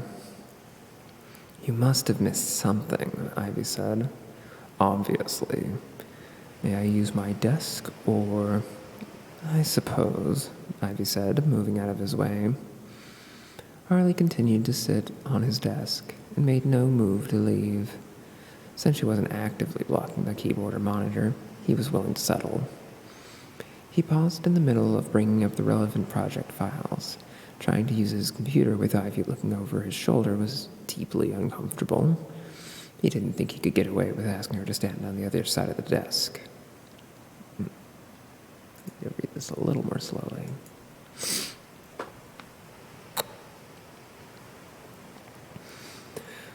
Of the 4 locations chosen as options for the project, he said, bringing up a map that had been put together during the planning stages, we picked this one because, he frowned, it didn't have any major advantages. A lot of little boring reasons. Nothing worth the risk of bribing a public official. Harley was leaning dangerously backwards to look at the monitor. Then she rolled sideways, one knee bent as she risked falling into Bruce's lap. It was a pose better suited to the top of a piano. Ain't that by the wreck of the Monty Red? He glanced at her. He immediately looked back at the monitor. It was safer than trying to keep his eyes above her neckline, which was, regardless, too low to be considered a neckline in anything but name. The what? Ivy asked. A shipping freighter that went down in the 30s, Bruce said. It was taken down by a Loch Ness monster, Harley said. I don't think that's the name of a species, Bruce said. A huge one, Harley continued, undeterred. They were secretly transporting Nessie eggs, and that's why it attacked. Sounds like a bad movie, Ivy said. A bad book, Bruce corrected, because it was. The SS Monty Red went down in a blizzard, and no one thought anything of it until about 20 years ago when someone wrote a terrible science fiction novel about it. Now there's people on the internet that think it's real, Harley added. How dumb, Ivy said, resting her arm over the back of Bruce's desk chair to look closer at the monitor. The door to his office opened. Mr. Wayne, Bruce looked toward the door. So did Poison Ivy, leaning cozily over his shoulder. So did Harley Quinn, who had to look backwards, draped as she was over Bruce's desk. The woman in the doorway froze. She absorbed the scene in front of her. I'll just come back later, she suggested. That would probably be best, Bruce said. She shut the door behind her. She seems nice, Harley said. That's Eileen, Bruce said. She's a purchasing manager. Is she going to call the cops? Ivy asked. Almost certainly, Bruce said. Who's in charge of this project? Ivy asked, pointing to the proposal still on the monitor. I'm not telling you. Her arm curled around his shoulders, fingers wrapping around his throat, nails digging into his skin. Her touch had the burn of capsaicin. It's not relevant, regardless, he added. Then tell me. I'm not giving you a hit list. Why is it not relevant? Harley asked. The man in question is 57. He has a doctorate. He's got decades of experience in his field. I've known him for years. Ivy still hadn't let his throat go. Why do those points make him irrelevant? Harley asked. Her eyes were all wide, her lashes fluttering. She was an expert at feigned ignorance. Bruce had the sudden uncomfortable awareness of what it felt like to be the Joker. Dr. Quinzel, Bruce said, please stop trying to spare my ego. I just don't see how any of that stuff matters, Harley said. You're suggesting that an intelligent and well-respected man believes that a fiction novel about a lake monster was actually a non-fiction expose being suppressed by the U.S. government. Harley fluttered her eyelashes again. Bruce shut his eyes. He sighed. He buried his face in his hands. Fuck. Ivy let his throat go. Harley reached out to pat his forearm. There. It's so fucking stupid, he complained. I know. I took so many precautions. Idiot-proofing is a lot harder than it sounds. Now, will you give me his name? Ivy asked. No. Bruce rubbed both hands over his face. I have a contact in the FBI I'll be getting in touch with. Bribery of a public official and possible criminal conspiracy charges. You know an FBI guy? Harley asked. This isn't the first time this has happened. Bruce looked to Ivy. Will that be all, or is there something else I can help you with while you're here? Ivy frowned. This seems too easy. I get that a lot. Not from me, you don't, Harley pouted. That's because you scared the shit out of me, Dr. Quinzel. I've seen the papers, Harley said. You go out with Wonder Woman sometimes. She seems like she'd be into rough stuff. A gentleman doesn't kiss and tell. Fine, Ivy said. We'll go. Actually, can you do something for me? What? My friend's daughter is a fan, he said, with a meaningful nudge of a notepad and pen.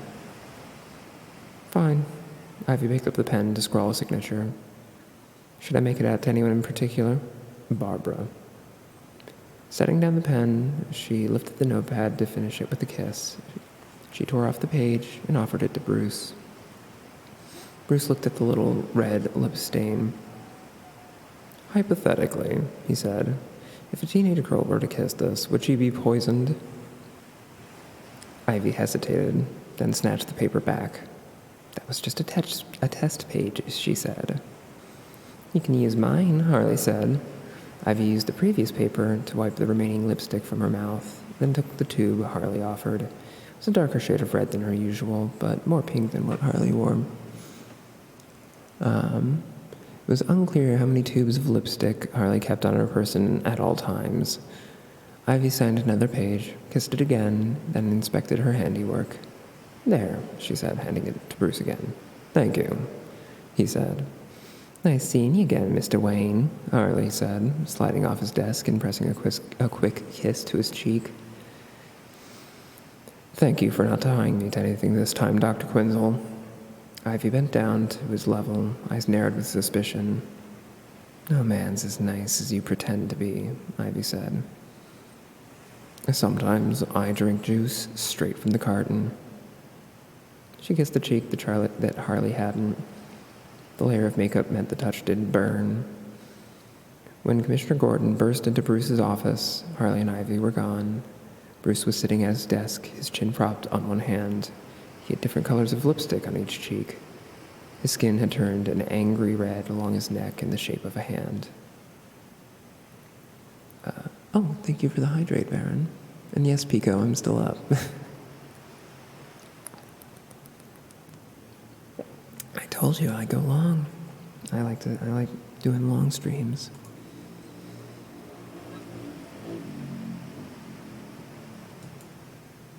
Anyway, where was I? Mr. Wayne, Gordon greeted. You look like you've been having fun. He continued scanning the office, as if one of the women might have been hiding behind a statue. Harley stopped by to say hello. We've gotten to know each other so well over the course of multiple kidnappings, Bruce said, that she thought I'd want to meet her new girlfriend. Gordon paused, then he snorted a laugh, holstering his gun. You know, Mr. Wayne, he said, from anyone else, I wouldn't believe it. I'll choose to take that as a compliment. And that's it. Oh, there's little I can hear that in character voices, but there's little touches. I was like, It's all right. It's all right. It's fine. I don't know that I have a good Harley, but I'm also doing ASMR, so I can't do the level of volume necessary for that, among other things, among other issues, as it goes. Yeah, that was all right. Let's see. So we're going to actually do some modification to our categories here. Let's see. Well, do we want to do...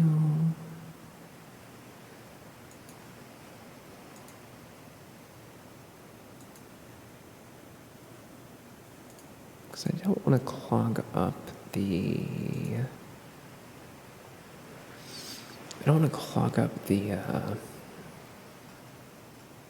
the tags, so getting some focus would be nice. Let's see.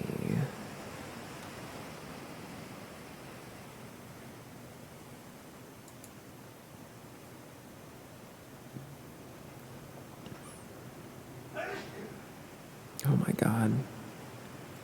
I think you actually heard my roommate sneeze. That's incredible. I cannot believe that this might pick that up. Maybe you didn't hear it. I think I heard it pretty solidly, so I would imagine that you could as well. Unfortunately, as much as I wish I could have a perfectly suited environment for all of this, it's not,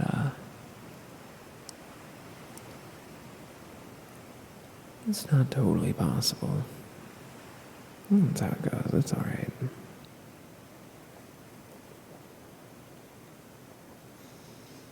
Let's see.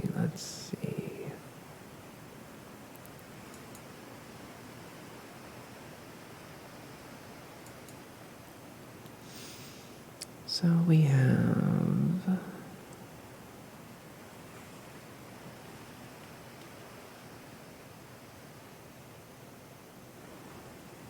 I don't know, there's a lot of...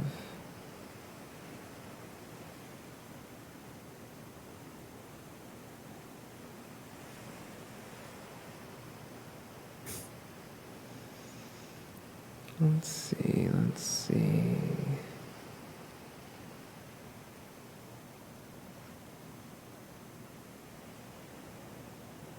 I don't know, there's so many options for fan fiction.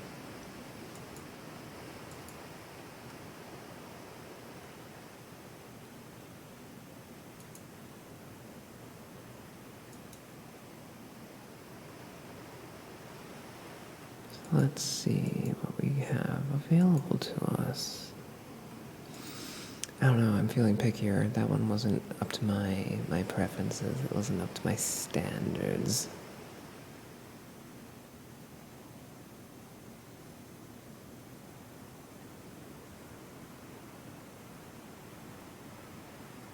It's interesting how this range seems to include a lot of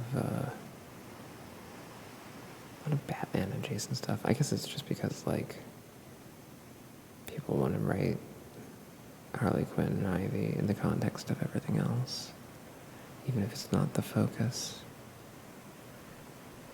It's interesting. Well, that's fine. We'll find something to read, I think. Shouldn't be too hard. So what if we, or maybe, I don't know, I could take another, I mean, we pretty much got through all of the bookmarks that I had last time, with the exception of one, and that might be not a bad choice. There was a Zelda one that I kind of like. We could also leave the realm. We could go back into, I could, let's see, we can do these and this.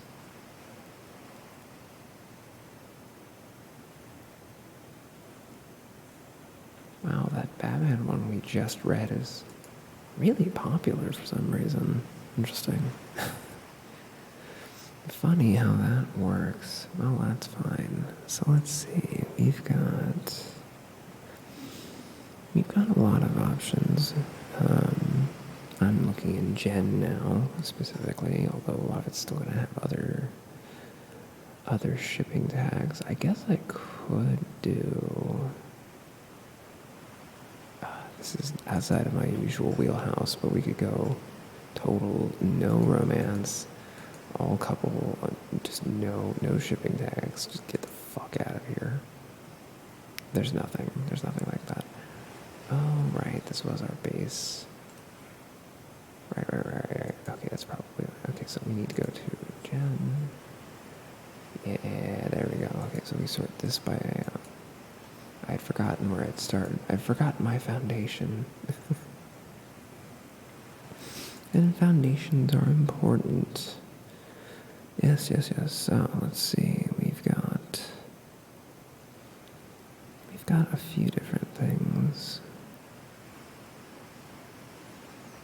All right. I don't mind reading fan fiction that it's not like the kind of fan fiction I would usually read. I'm not against that. But ideally, I like to read about, if I'm picking one anyway, I'd like to read one that I'm actually, like, familiar with the subject matter. We're gonna cap our word count again. 2K seemed to be getting us some good stuff, but I almost feel like we could go longer. I don't know. I'm hesitant to go to 3K because if it's something I don't like and I'm locked into 3,000 words of it, I'll be grumpy. Well, let's try. Let's take a look. It doesn't hurt to take a look. We're not committing to anything just yet.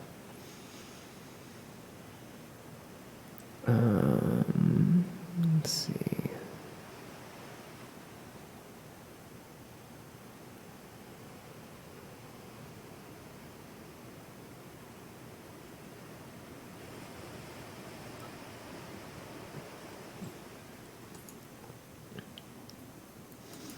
So,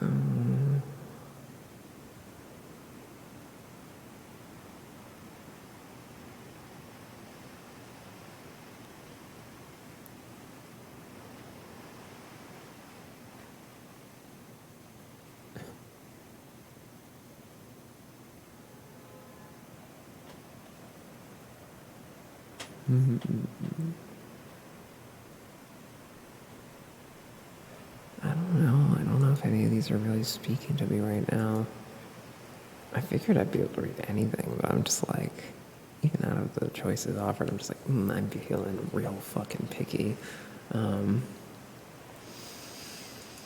That is a general problem. We could also find something. I don't have to keep doing fan fiction. I have other things I could do. All I have to do is change the title because I don't want to have ASMR fan fiction reading and then have just... Did y'all hear that? Well, I guess bless you to my roommate.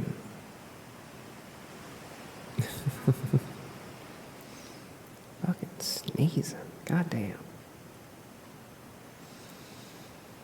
Let's see.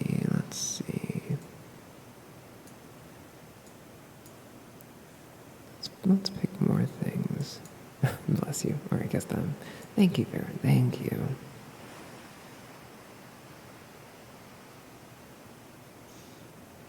Actually, Baron, is there anything you would like to hear?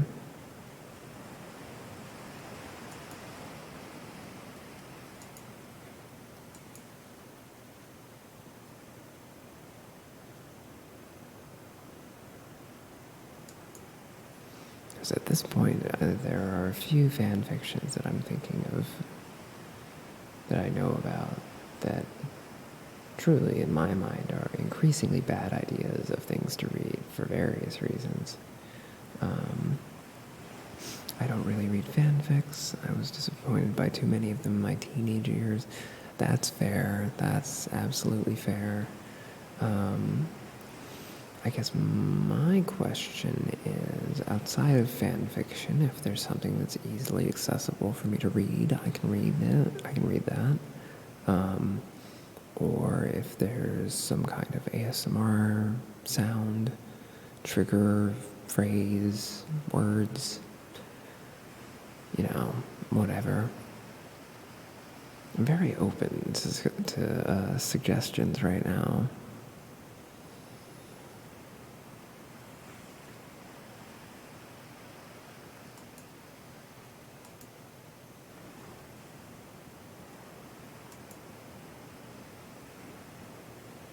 If you want something cursed to read, there's The Eye of Argon. Okay.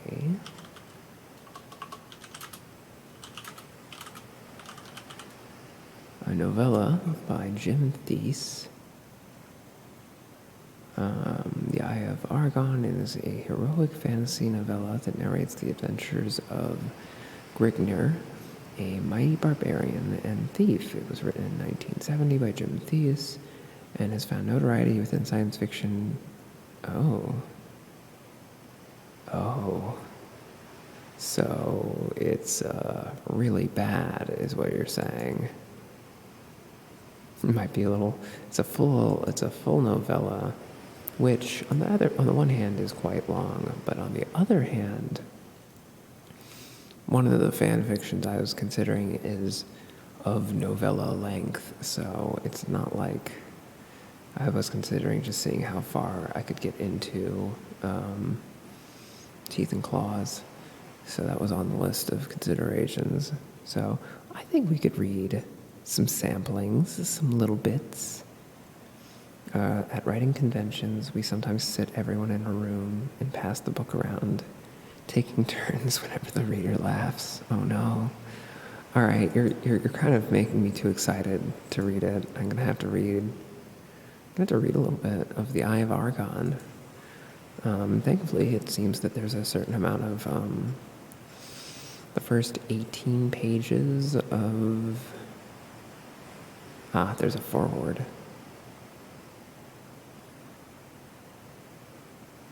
I don't want to read a foreword. I want to read just the story, please.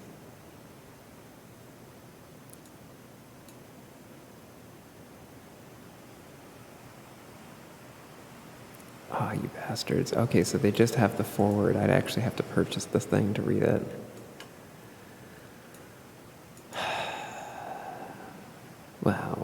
that's through official channels. Let's see. There's gotta be other options here.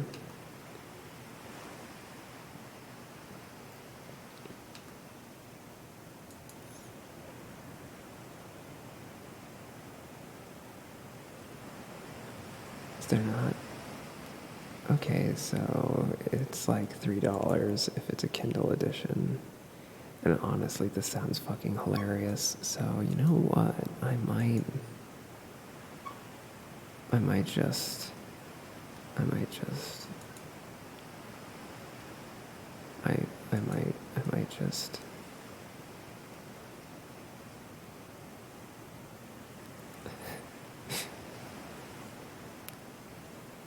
what if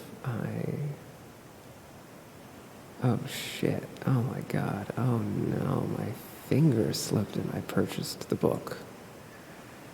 Because I'm actually very excited. You know, I am a big fan of B movies, but I'm not terribly familiar with what books constitute a B movie experience, you know? And this strikes me as something that is that, which, yeah, sounds pretty nice. So,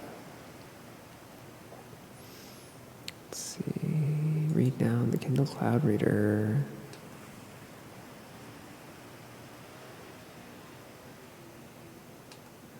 So let's see.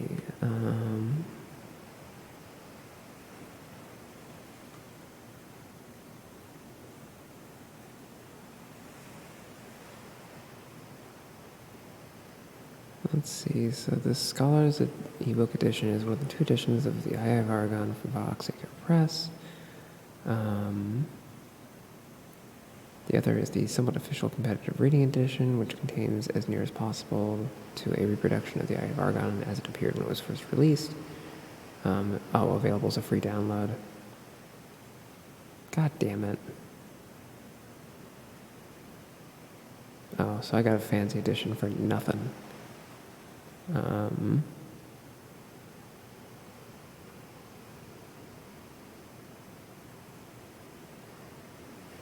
Okay, so present the story itself. Check DMs. Of course. Thank you, Kim.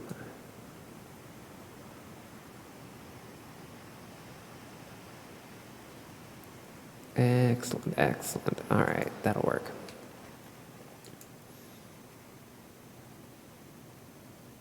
Okay, so without further ado, actually a little ado, it looks like an ad starting up soon. Let's see. Well, that's probably good. All right. Actually, I might take this opportunity to once again run to the bathroom, so I will be right back.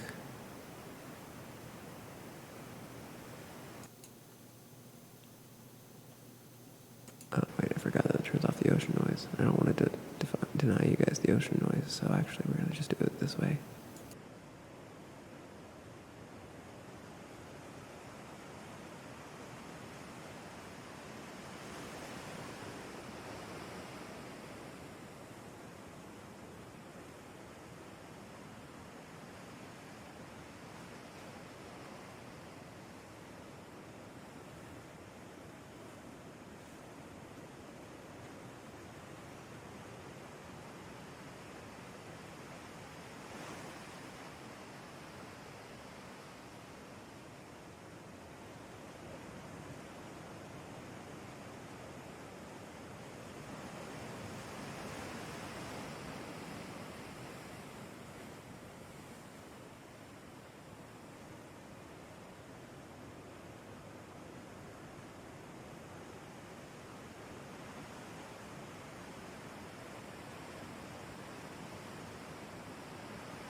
All right, there we go.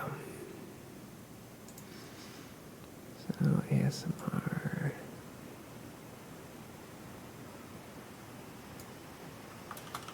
In the worst. Okay, that'll do. Okay. I also took the opportunity to get a little more water. Hydration is important and all that, and it is very warm in my room right now without the AC running. It's like 80 degrees. Haha. Okay.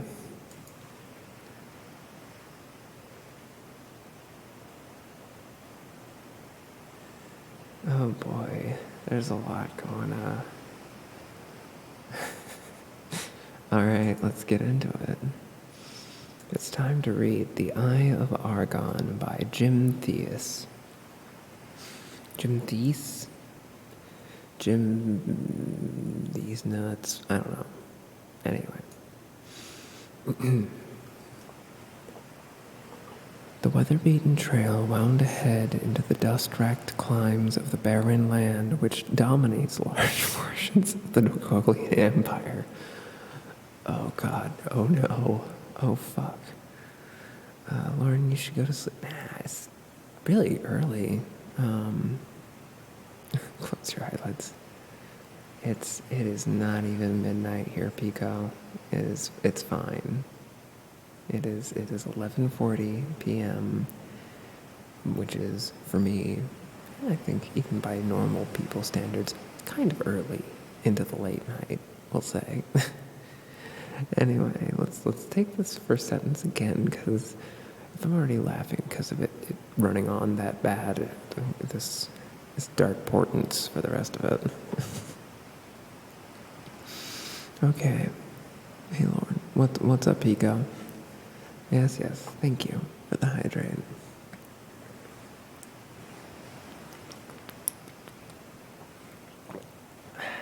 There we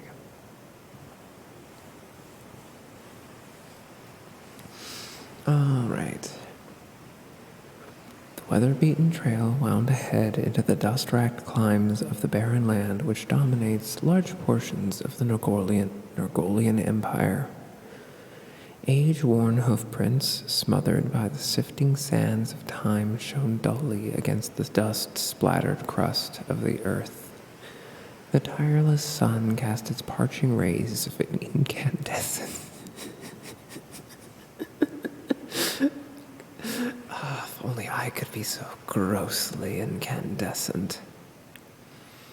My god, what's up, Pico? Anyway, let's try and restart. God. Yes, thank you for the hydrate. I did.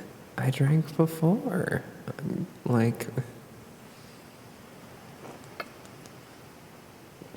You can hear the water. You can hear the...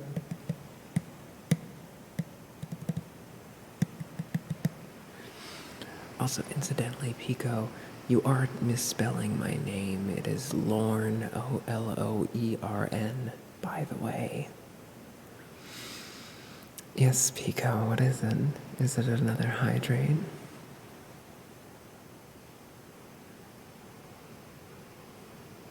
Yes, it's a common spelling mistake people make. Because it is one. It's another hydrate. Yes.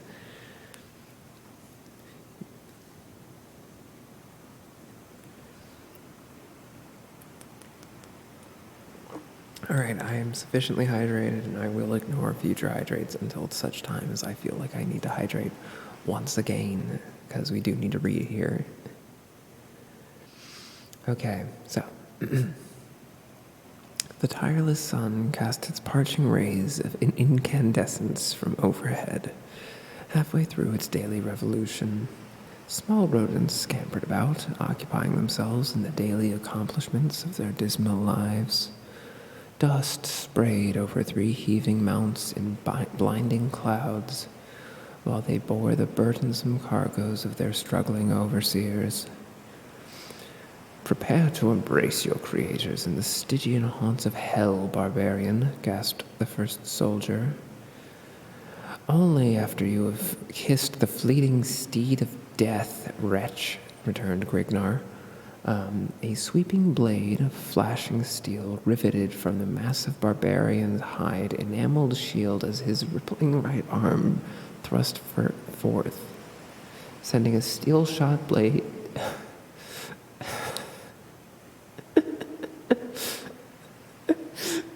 I'm so sorry.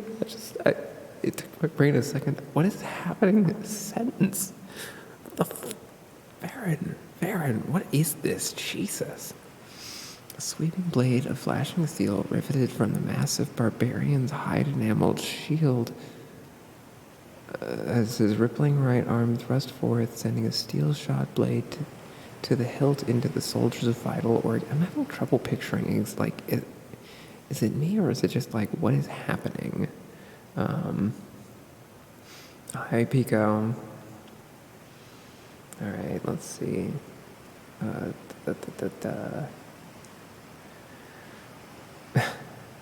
Ow, why? I didn't do anything. I'm just reading. Let's see. A sweeping flat. Let's see. Well, that's too bad. Let me read, and you'll be less bored. Yes, I will unshrimp. Thank you for the redeem. Now then, a sweeping blade of flashing steel riveted from the massive barbarian's hide-enameled shield as his rippling right arm thrust forth, sending a steel-shot blade at the hilt into the soldier's vital organs. The disemboweled mercenary crumpled from his saddle and sank to the clouded sward, sprinkling the parched dusk with crimson droplets of escaping life fluid. The enthused barbarian swiveled about, his shock of fiery red hair tossing robustly in the humid air currents as he faced the attack of the defeated soldier's fellow in arms. "Damn you, barbarian!" shrieked the soldier as he observed his comrade in death. A gleaming scimitar smote a heavy blow against the renegade's spiked helmet, bringing a heavy cloud over the accordion's misting brain. Shaking off the effects of the pounding blow to his head, Grignar brought down his scarlet-streaked edge against the soldier's crudely forged hauberk, clanging harmlessly to the left side of his opponent. The soldier's steed whinnied. Am I misremembering? But isn't that the wrong steed? Isn't that stead where it should be steed? Yes, it is. Okay, good. Good. Okay. Yeah, you wanted to see what it does? The unshrimp makes it so I can sit up straight. Okay, so I'm glad I confirmed that. All right, So the soldier's stead whinnied as he directed the horse back from the driving blade of the barbarian. Grignar leashed his mount forward as the hoarsely piercing battle cry of his wilderness-bred race resounded from his grinding lungs. A twirling blade bounced harmlessly from the mighty thief's buckler as his rolling right arm cleft upward, sending a foot of blinding steel ripping through the Cimmerian's exposed gullet. A grasping gurgle from the soldier's writhing mouth as he tumbled to the golden sand at his feet and wormed agonizingly in his deathbed. Grignar's emerald green orbs glared lustfully at the wallowing soldier struggling before his chestnut-swirled mount. His scowling voice reverberated over the dying form in a tone of mocking mirth. "You city-bred dogs should learn not to antagonize your better." Reining his weary mount ahead, Grignar resumed his journey to the Noragolian city of Gorzam, hoping to discover wine, women, and the adventure to boil the wild blood coursing through his savage veins. The trek to Gorzam was forced upon Grignar when the soldiers of Krynn were leashed upon him by a faithless concubine he had wooed. Oh, okay. I see what's happening here. Okay. His scandalous activities throughout the Sumerian city had unleashed throngs of havoc and uproar among its refined patricians, leading them to attack a heavy reward over his head. He had barely managed to escape through the back entrance of the inn he had been guzzling in as a squad of soldiers pounced upon him. After spilling a spout of blood from the leader of the mercenaries as he dismembered one of the officer's arms, he retreated to his mount to make his way towards Gorzum. Spelled, I don't know, I guess it's spelled the same. Rumored to contain hordes of plunder and many young wenches for any man who had the backbone to wrest them away. Okay, so that was chapter 1, and already I can understand. It straightens Lauren's shrimp-shaped back. That is correct. My poor spine. Ugh. I gotta get one of those. You get it's like a tube, and the whole idea is that you like roll your back on it and just cracks the whole fucking thing. There's some ASMR for you.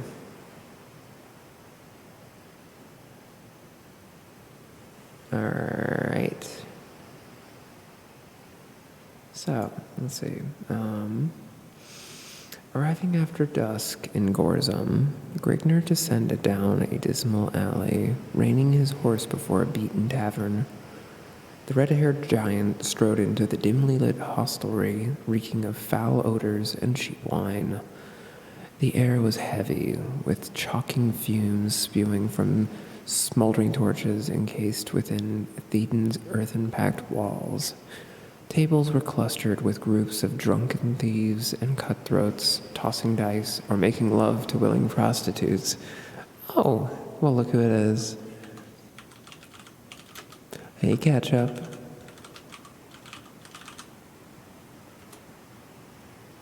I do have a proper shout-out now, but I only realized recently that I had kind of fucked it up, and I need to adjust it a bit.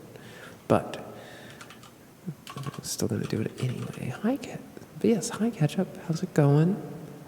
There we go. Oh, Pokemon Infinite Fusion. How did that go? Did you have fun? Did you win? Did you make some cool fusions? What was your favorite fusion that you did? Very sleepy? Oh, you should get some rest.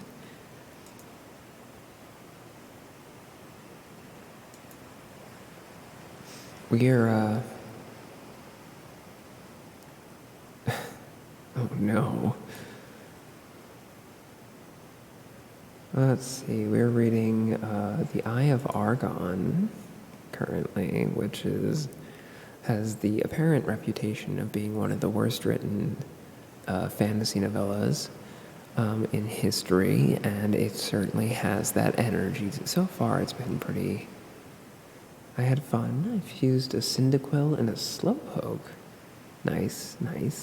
Favorite so far is Swinub and Kabuto. I can look that up. We can just do Pokemon Fusion Calculator. Because I'm curious about both of those. We have a Swinub and Kabuto. It would help if I spelled the Pokemon's name correctly. Aww, that's so cute. That's adorable. And then we had Cyndaquil and Slowpoke, which is interesting.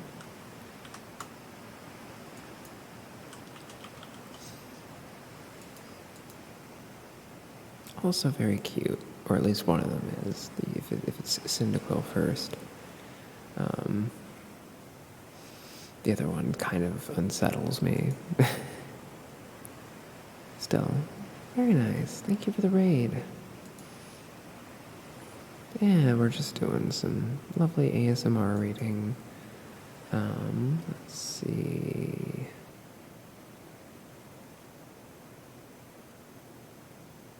Where were we? Oh yes, our hero Grignr, a barbarian thief, apparently got in some trouble sleeping with someone else's concubine.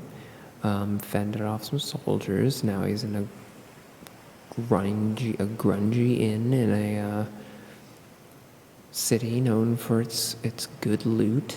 And I'm looking ahead a little bit, and we've got a sex scene coming up that I'm not sure if. Oh, that's gonna be hard to read. That's gonna be difficult for me to read. Oh boy. All right, we're gonna try though, without getting into terms of service, I guess. Sorry to read and run. I need to go pass out. Hell yeah. Get some sleep. I hope you sleep well. Thank you again. Have a lovely night. All right, let's get into it. Let's get into it with Grignr. We're here in Gorzum. We're in a terrible tavern. A female has noticed the barbarian,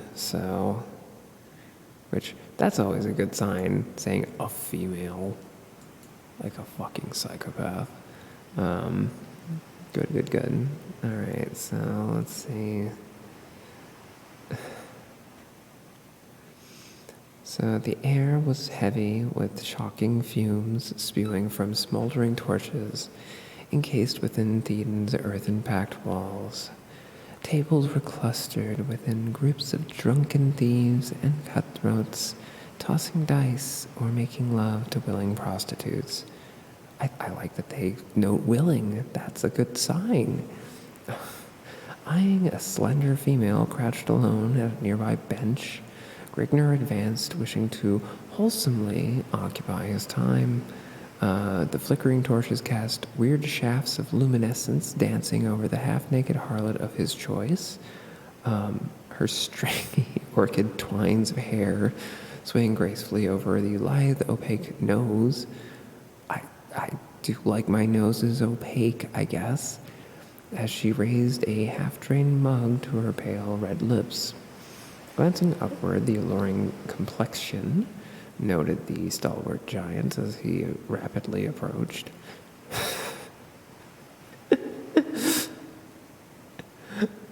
I don't know why, but like, cringe, right? I don't know why, but describing Grignr as rapidly approaching doesn't make me. It doesn't make me think he's like moving normally. It's like he's sliding at a high speed. He's not even moving his legs. He's just coasting over the ground at high speed. Very ominous. Not at all like. Because the other interpretation is, I guess he's just fucking booking it, which is not better.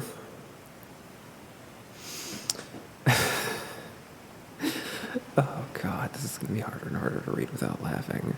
This is a fun challenge, Aaron. This would be a good, like, punishment wheel stream. People have to read this bullshit. Hi, Astra. Thank you for the stretch. This would be a hilarious fucking punishment wheel. You have to read without commentary or cringe or laughter, and if you do any of those, then you have to go spin the wheel. There's so many different kinds of cringe at once. It's perfect. It's true. There's a lot going on here. I also feel like another penalty is if you read a misspelled word correctly, you have to spin. You can't change art. You have to read it as it was originally written. Because why would I want to read this with good words, with correct words? I don't want that. Why would I want steed to be the right steed and not just stead? For example. Anyway, let's see. Oh, God. Let's see, so... Glancing upward, the alluring complexion noted the stalwart giant as he rapidly approached. A faint glimmer sparked from the pair of deep blue ovals of the amorous female. As she motioned towards Grignr, enticing him to join her, the barbarian seated himself upon a stool at the wench's side, exposing his body naked save for a loincloth, brandishing a long steel broadsword, an iron-spiraled battle helmet, and thick leather sandals to her unobstructed view. Thou hast need to occupy your time, barbarian, questioned the female. Why is there a question mark there? Why is it questioned the female? Also, why is she talking like that? He doesn't talk like that. And also, this is a pet peeve of mine, but every time there's a thou, a thou type situation where someone's like thee, thine, and thou, those are informal, which I guess is appropriate here. I guess she would be informal, but it's just one of those things that like people don't use the these and the thous without making the distinction that the why, the you and yours and stuff is actually the formal word. It just became just the only one we use. Anyway, that's just a point I like to make. Anyhow, thou hast need to occupy your time, barbarian? Questioned the female. Also, I do have to say female, kind of like the Ferengi every time I see it, because that's how I'm hearing it. Only if something worth offering is within my reach, stated Grigner, as his hands crept to embrace the tempting female, who welcomed them with open willingness. From where do you come, barbarian? By what are you called? Gasped the complying wench. Why? She's gasping already. As Grigner smothered her lips with the blazing touch of his flaming mouth.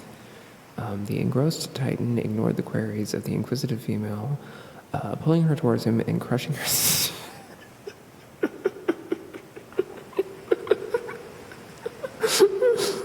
Oh no. Oh no. Ugh.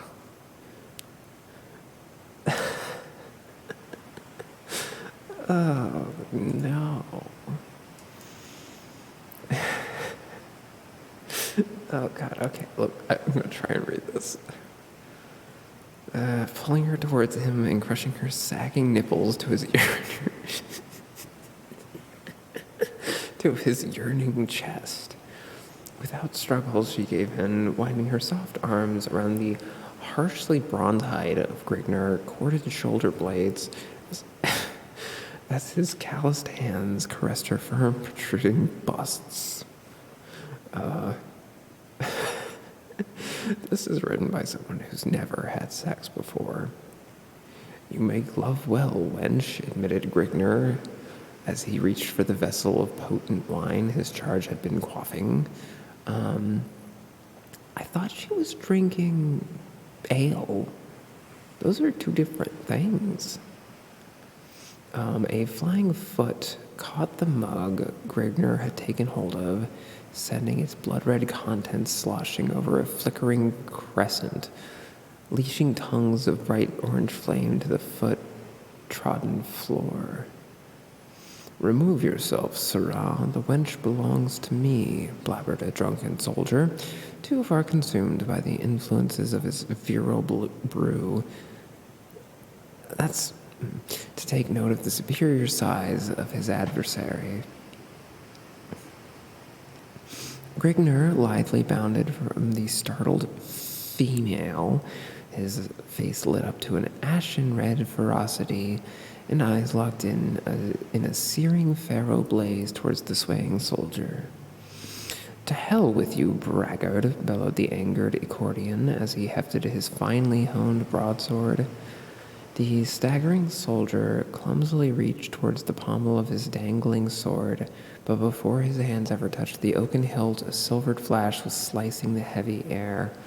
The thews of the savage's lashing right arm bulged from the glistening bronzed hide as his blade bit deeply into the soldier's neck, loping off the confused head of his senseless tormentor. Tormentor is an interesting word to choose here.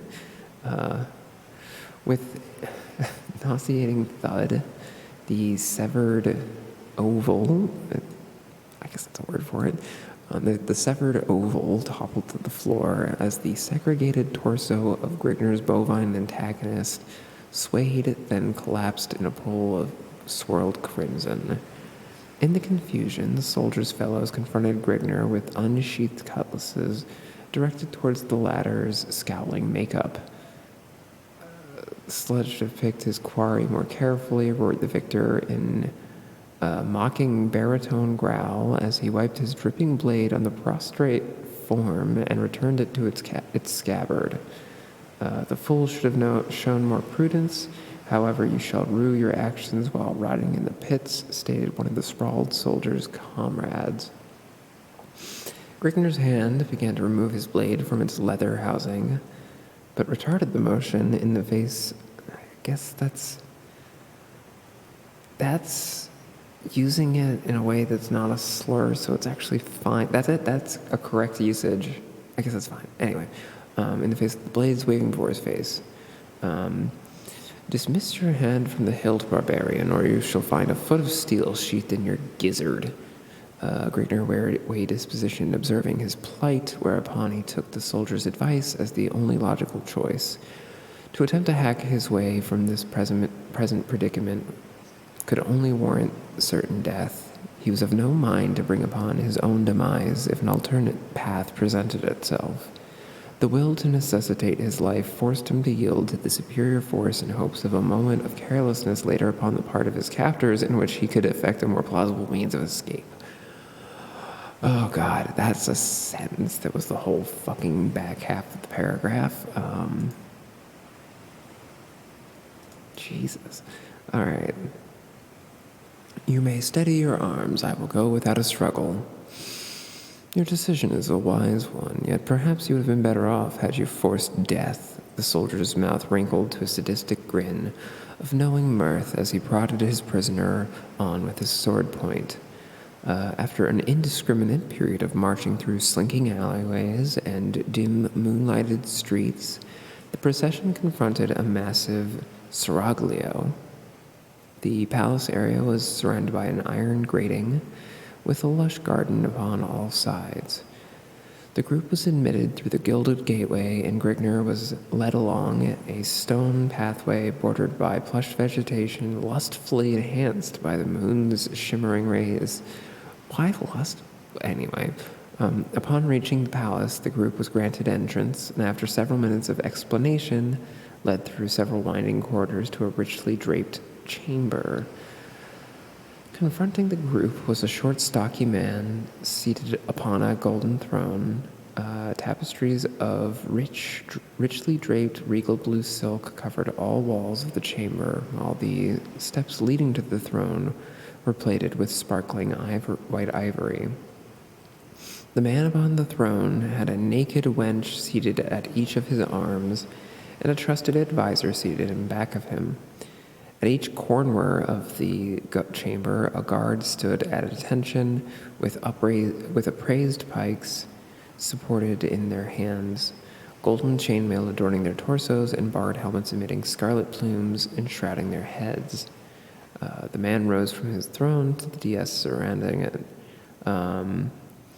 His plush turquoise, or is that how you spell turquoise? I'll let him have that one. Turquoise robe dangled loosely from his chunky frame, which I can't say that any way other than chunky, but I have to stress that it is misspelled. There is an extra letter in there that should not be. The soldiers surrounding Grigner fell to their knees with heads bowed to the stone masonry of the floor in fearful dignity to their sovereign liege. Why is there a comma there? Explain the purpose of this intrusion upon my chateau. It's not about your chateau. Whatever. Your serenity. Okay, serenity is misspelled.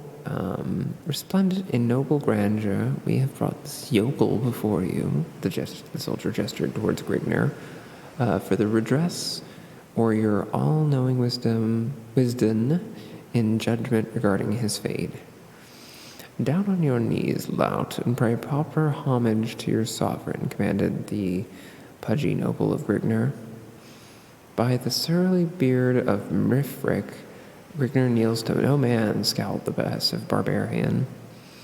You dare to deal this blasphemous act to me? You are indeed brave, stranger, yet your valor smacks of foolishness.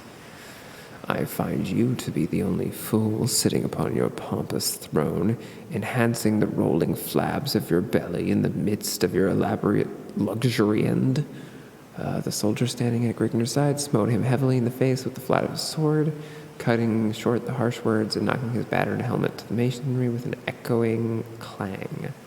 The paunchy noble's sagging round face flushed suddenly pale, then hastily lit up to a lustrous cherry-red radiance. His lips trembled with malicious rage while emitting a muffled, sibilant gibberish. His sagging flabs rolled like a tub of upset jelly and then compressed as he sucked in his gut in an attempt to conceal his softness. Wow, we're just straight up being fatphobic in the 70s. What a shock. How terrible. The prince regained his statue, then spoke to the soldiers surrounding Rigner, his face conforming to an ugly expression of sadistic humor.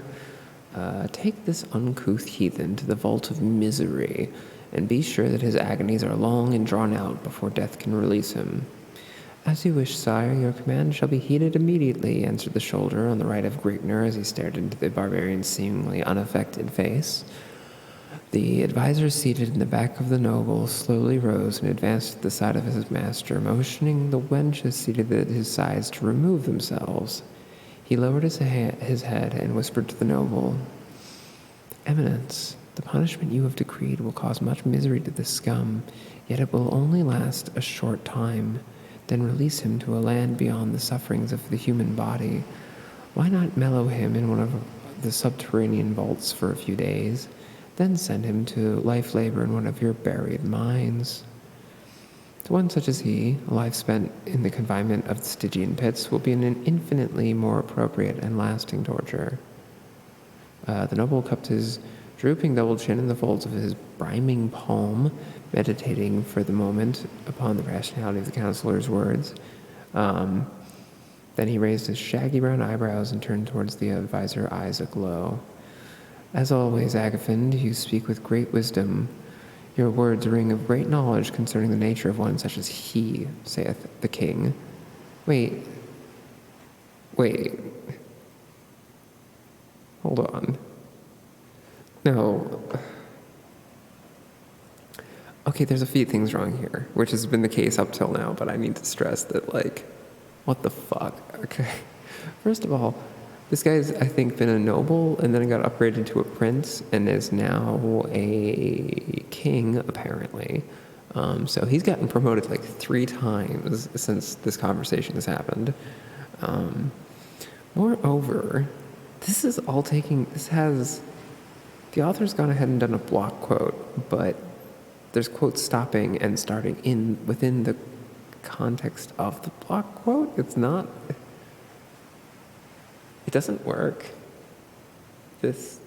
God.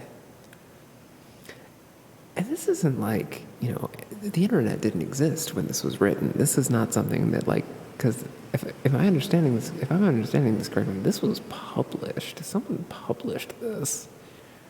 Good Lord. What the fuck? Anyway, let's see.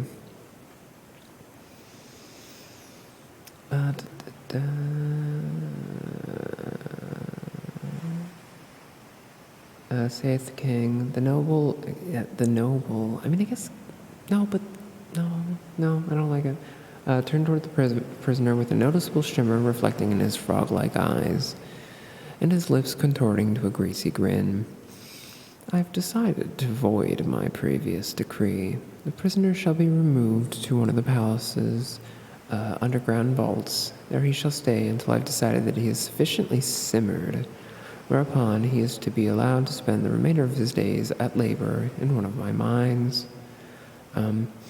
Upon hearing this, Grigner realized that his fate would be far less merciful than death to one such as he, who is used to roaming the countryside at will. A life of confinement would be more than his body and mind could stand up to.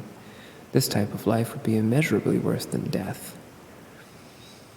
I shall never understand the ways if your twisted civilization. I simply defend my honor and am condemned to life confinement by a pig who sits on his royal ass wooing whores and knows nothing of the affairs of the land he imagines to rule. Lectures Grigner? Apparently it's not clear. Enough of this. Away with the slut before I lose my control. Why are they calling Grigner a slut? Whatever. It's kind of true. Not the point. Seeing the peril of his position, Grigner searched for an opening. Crushing Prudence to the sward. What? Crushing Prudence to the sword. I don't know what that means. He plowed into the soldier at his left arm, taking hold of his sword, and bounding to the dais, supporting the prince before the startled guards could regain their composure. Agathend leaped Grignir and his sire, but found a sword blade permeating the length of his ribs before he could loose his weapon. The counselor slumped to his knees as Grignir slid his crimson blade from Agathen's rib cage. The fat prince stood undulating in insurmountable terror before the edge of the fiery maned comet, his flaps of jellied blubber pulsating to and fro in ripples of flowing terror. Where is your wisdom and power now, your majesty? Growled Grignir. The prince went rigid as Grignir discerned him glazing over his shoulder. He slived to note the cause of the noble's attention, raised his sword over his head, and prepared to leash a vicious downward cleft, but fell short as the haft of a steel-rimed pike clashed against his unguarded skull. Then blackness and solitude, silence and shouting, and ever peaceful reigned supreme. Before me, Sirrah, before me as always, ha ha ha ha ha ha, Nobly cackled, excuse me. I guess it would be nobly cackled, but that still doesn't make sense. That's not better. That's not better. This is a lot. But yeah, wow, Varen, you were not kidding. This is a real fucking piece of work. Jeez. Like, I'm kind of mystified a little bit about how this came to be. I saw when I was looking it up that it's like the person was 16 when they wrote this, and I guess a 16-year-old in the 70s that likes fantasy, this is all kind of par for the course, but the wording is the structural choices, everything is just so like, oh my god.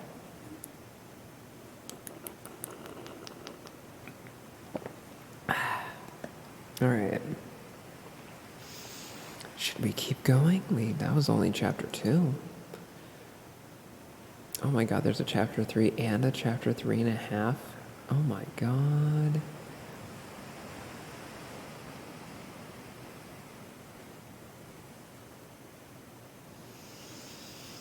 Let's see. Oh god. All right. Let's read just a little more and then see how we're feeling.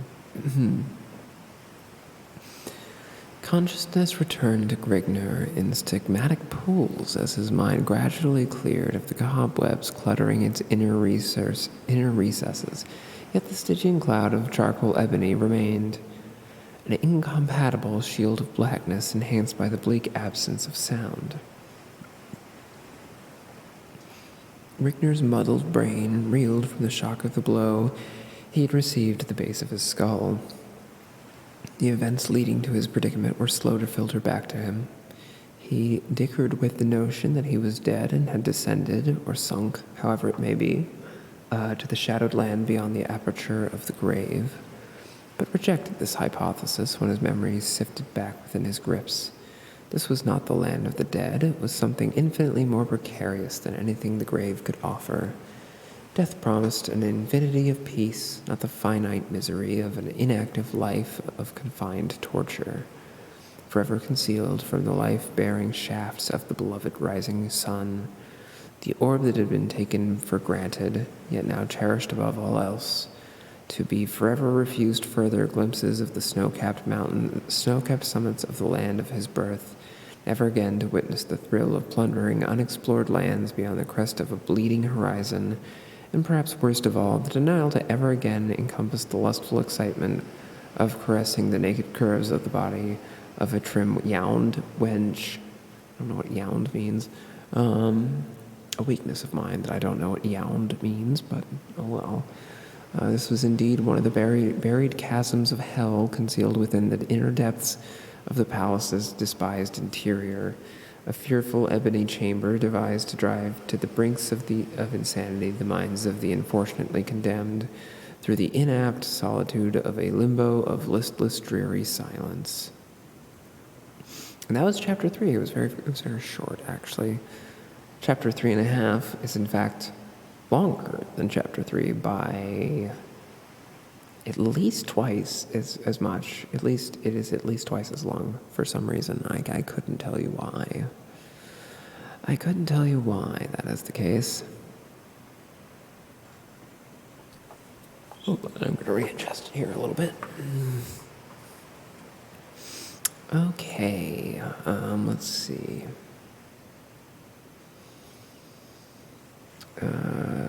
A tightly wrung elliptical circle or torches cast their wavering shafts prancing morbidly over the smooth surface of a rectangular ridged altar.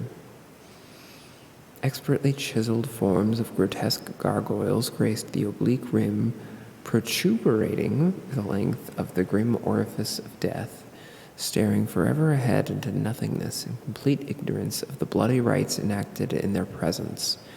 Brown, flaking stains decorated the golden surface of the ridge surrounding the altar, which banked to a small slit at the lower right-hand corner of the altar. The slit stood above a crudely pounded pail, which had several silver-meshed chalices hanging at its sides. Dangling at the rim of golden mallet, the handle of which was engraved with the images of twisted faces, and groved at its far end with slots designed for a snug hand grip. The head of the mallet was slightly larger than a clenched fist and shaped into a smooth oval mass. Encircling the marble altar was a congregation of leering shaman, eerie chants of a bygone age, originating unknown eons before the memory of man, were being uttered from the buried recesses of the acolytes' deep lings. Orange paint was smeared in generous globules over the tops of the old priests' wrinkled, shaven scalps, while golden rings projected from the lobes of their pink ears. Ornate rows of luscious purple satin enclosed their bulging torsos, attached around their waists, with silvered silk lashes latched with ebony buckles in the shape of morose, misshaped skulls. Dangling around their necks were oval-fashioned medallions held by thin gold chains featuring in their centers blood-red rubies, which resembled crimson fetish eyeballs. Cushioning their bare feet, again, cushioning misspelled, were plush red felt slippers with pointed golden spikes projecting from their tips. Situated in front of the altar and directly adjacent to the copper pail was a massive jade idol, a misshaped, hideous bust of the shaman's pagan deity. Or deity, excuse me, it's not deity, it is deity. The shimmering green idol was placed in a sitting posture on an ornately carved golden throne raised upon a round, Devory-plated dais, its bulging arms and webbed hands resting on the padded arms of the seat. Its head was entwined in golden snake-like coils hanging over its oblong ears, which tapered off to thin hollow points. Its nose was a bulging triangular mass sunken in at its sides with tau gaping nostrils. I don't know what that means. Dramatic beneath the nostrils was a twisted, shaggy-lipped mouth, giving the impression of a slavering, sadistic grimace.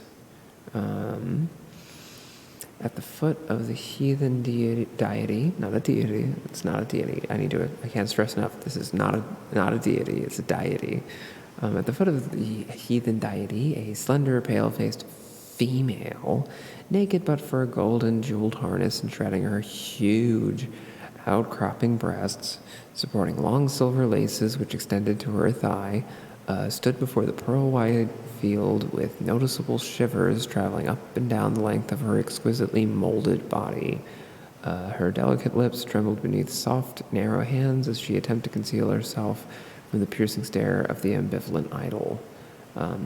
Glaring directly down towards her was the stony, cycloptic face of the bloated deity, gaping from its single oblong socket was scintillating, many-faceted scarlet emerald, a brilliant gem seeming to possess a life all of its own, a priceless gleaming stone capable of domineering the wealth of conquering empires, the Eye of Argon. Roll credits. Yeah, okay.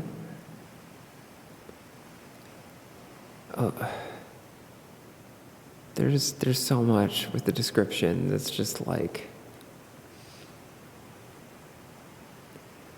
I feel like I was given so much information and yet none of it was useful in really picturing what was going. Like, how can you tell me so much in so little? In all of that description, like the fact that some of the words were unclear doesn't help for sure, but like, I don't know. There's just a lot.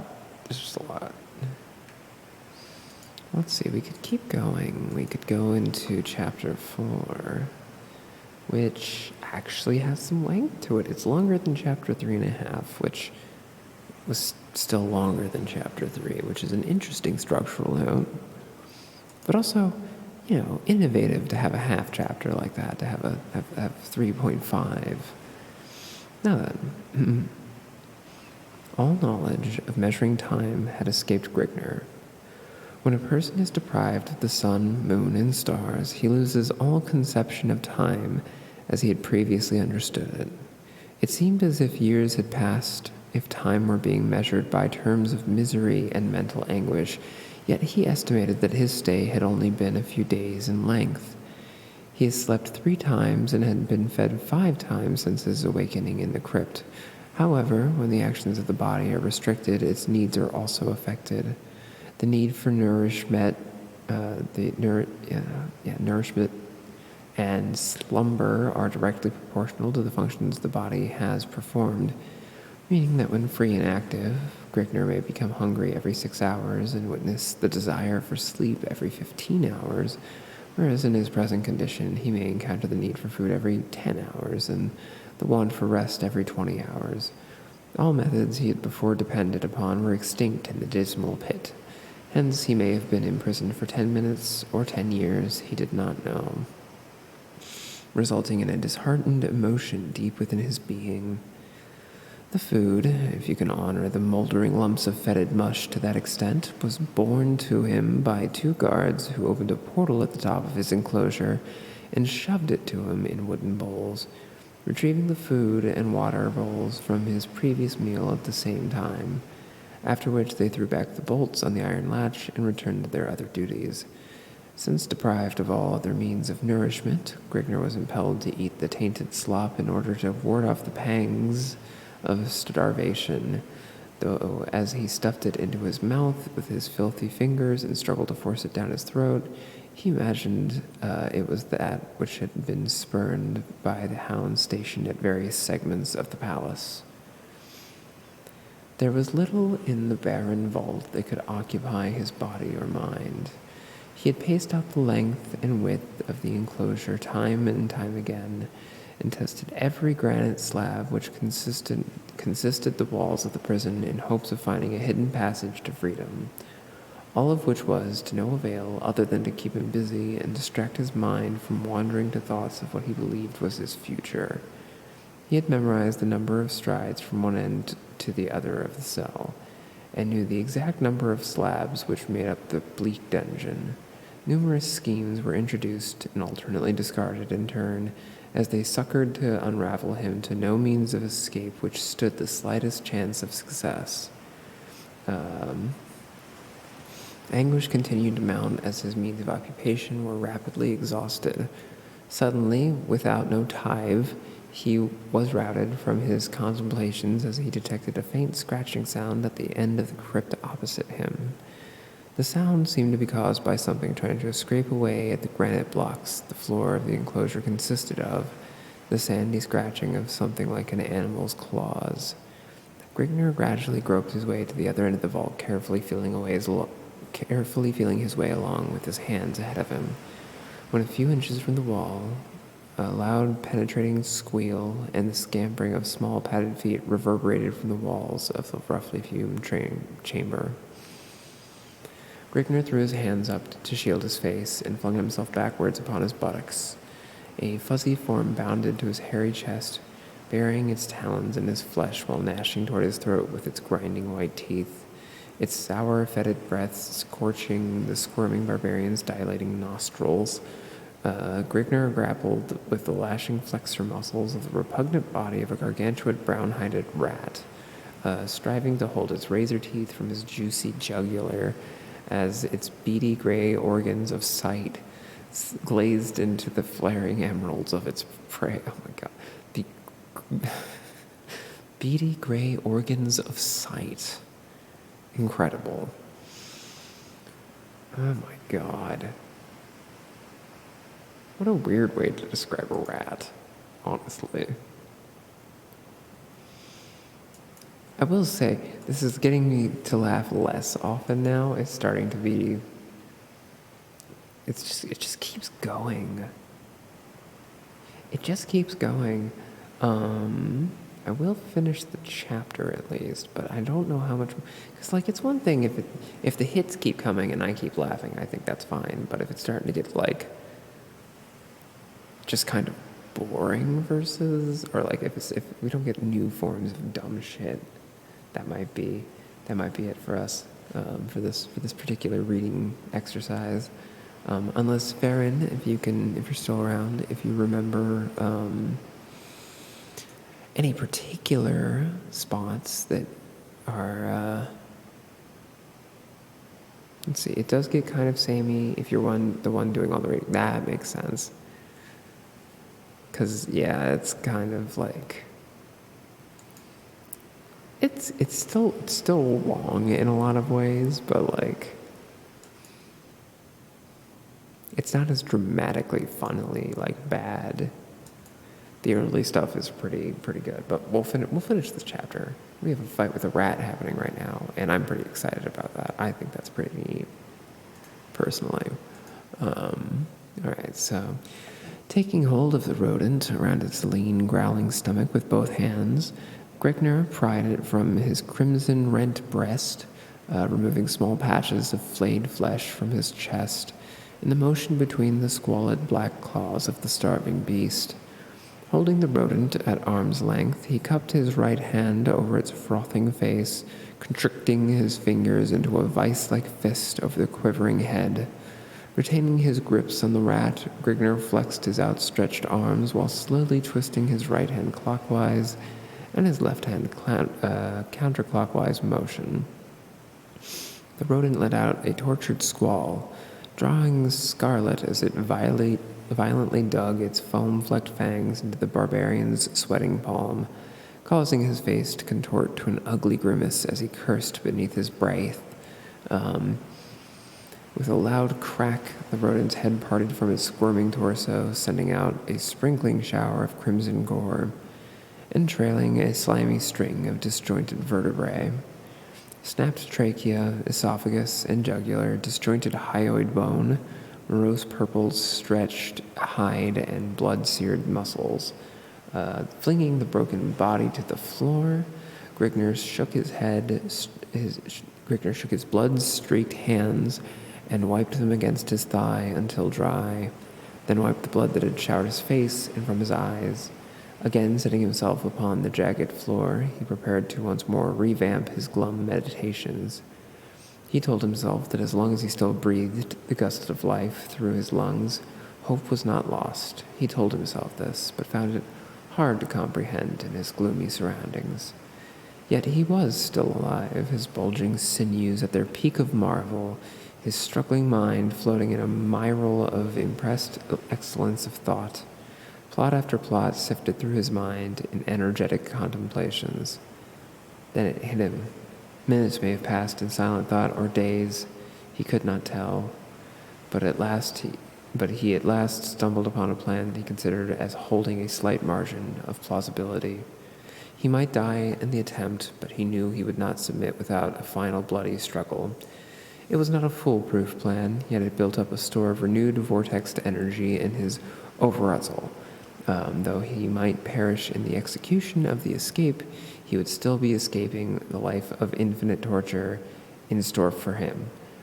Either way, he would still cheat the gloating prince of the succored revenge his sadistic mind craved so dearly. I thought it was the king. Which is it?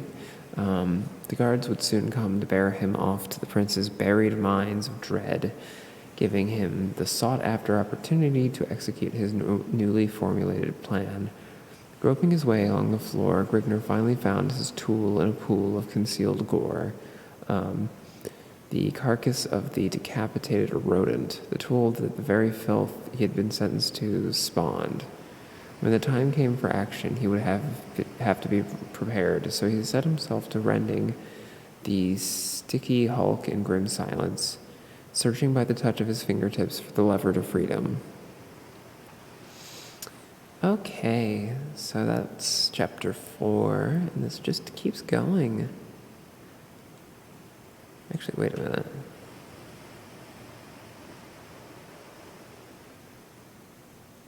So actually, we made a not insignificant amount of progress through that book, actually. Because chapter 5 the chapter lengths are so variable, it's hard to really use this as an accurate measure, and there's half chapters that often are longer than the main chapters, it would seem. So this ends at chapter 7.5, and there's a lost ending. Ooh.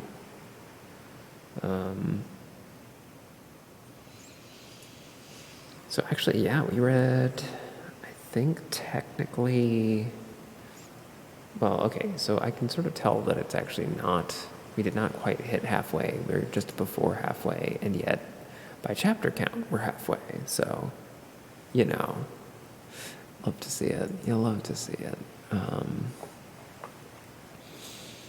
But yeah, that was The Eye of Argon, which, that was something. Thank you for the recommendation, Baron, because that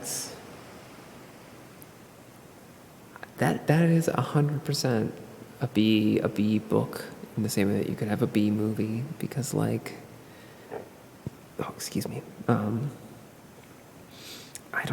had the passion. Clearly someone was very excited about what they were writing about, but oh God. Baron, that's a lot of money, Baron. What the fuck? Baron, thank you, but why? Oh, this is going to be at it for a while. No one's ever cheered this many bits before. I've never had to deal with this many. Read that for well over did I? It kind of blurred together. I didn't even notice. Gosh, I was just so excited about what was going to happen to Grigner.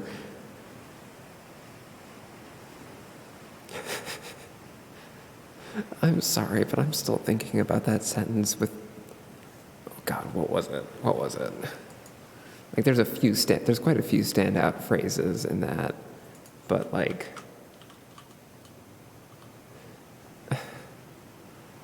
the pulling her towards him and crushing her sagging nipples to his urinating chest is just so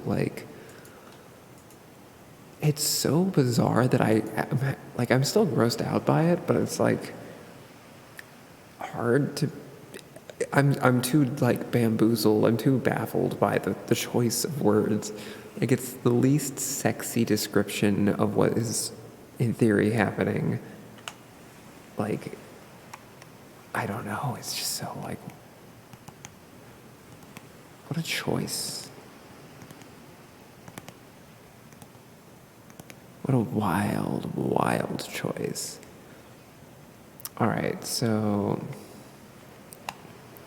that's okay.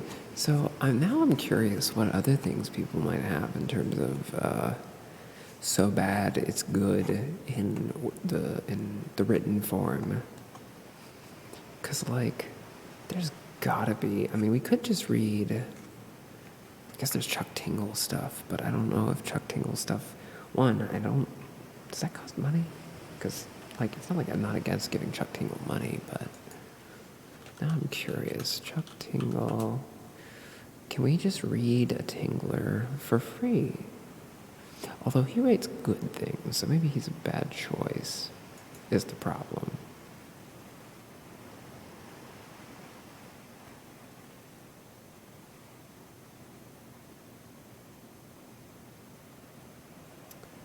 We have some, yes, his trans wizard Harriet Porber and the bad boy Parasaurolophus classic. God, I could just do, I don't even have to read Chuck Tingle books. I can just read Chuck Tingle titles. Because there's a lot going on here. Because, for example, we have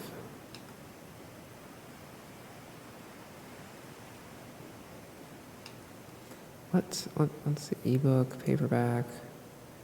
What you got for me? What you got for me, my dude? What you got for me, Buckaroo?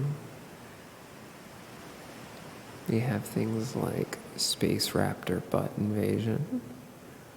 We have Trained by the Living Biker Train. We have Vampire Night Bus, Pounds My Butt.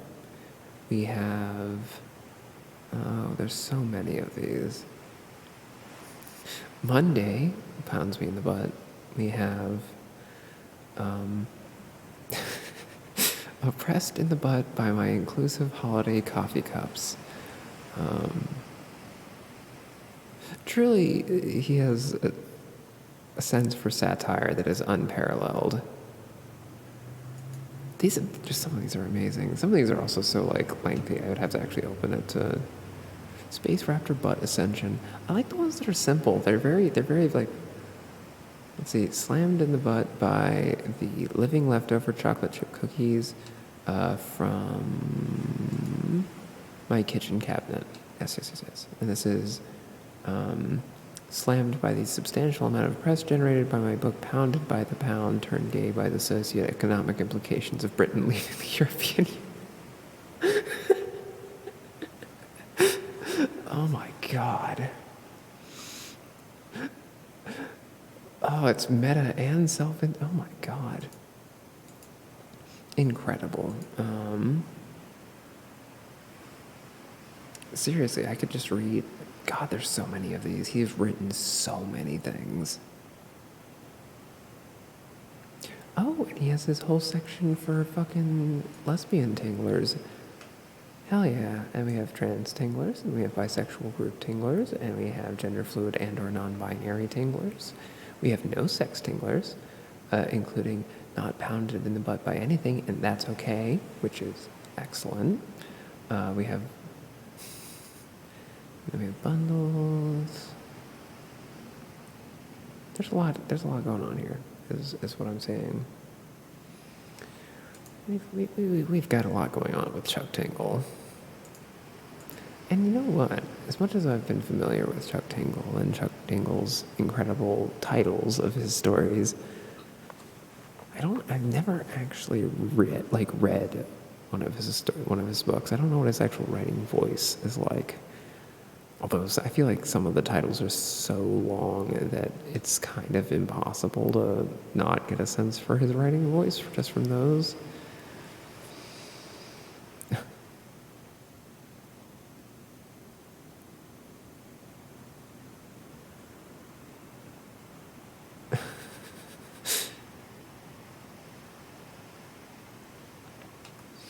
Let's see, what is this one?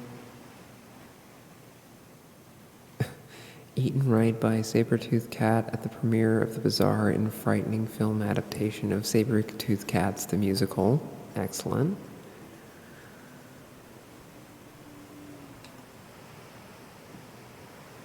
Oh, that one was free as an audiobook with my Audible trial, so that's interesting. Why?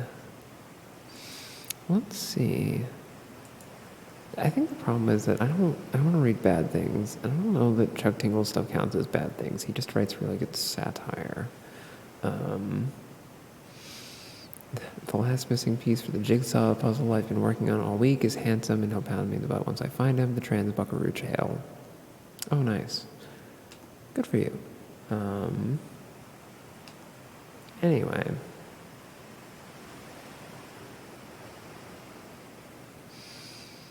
So, Chuck Tingle aside, we do have many, many options here in terms of what we can read.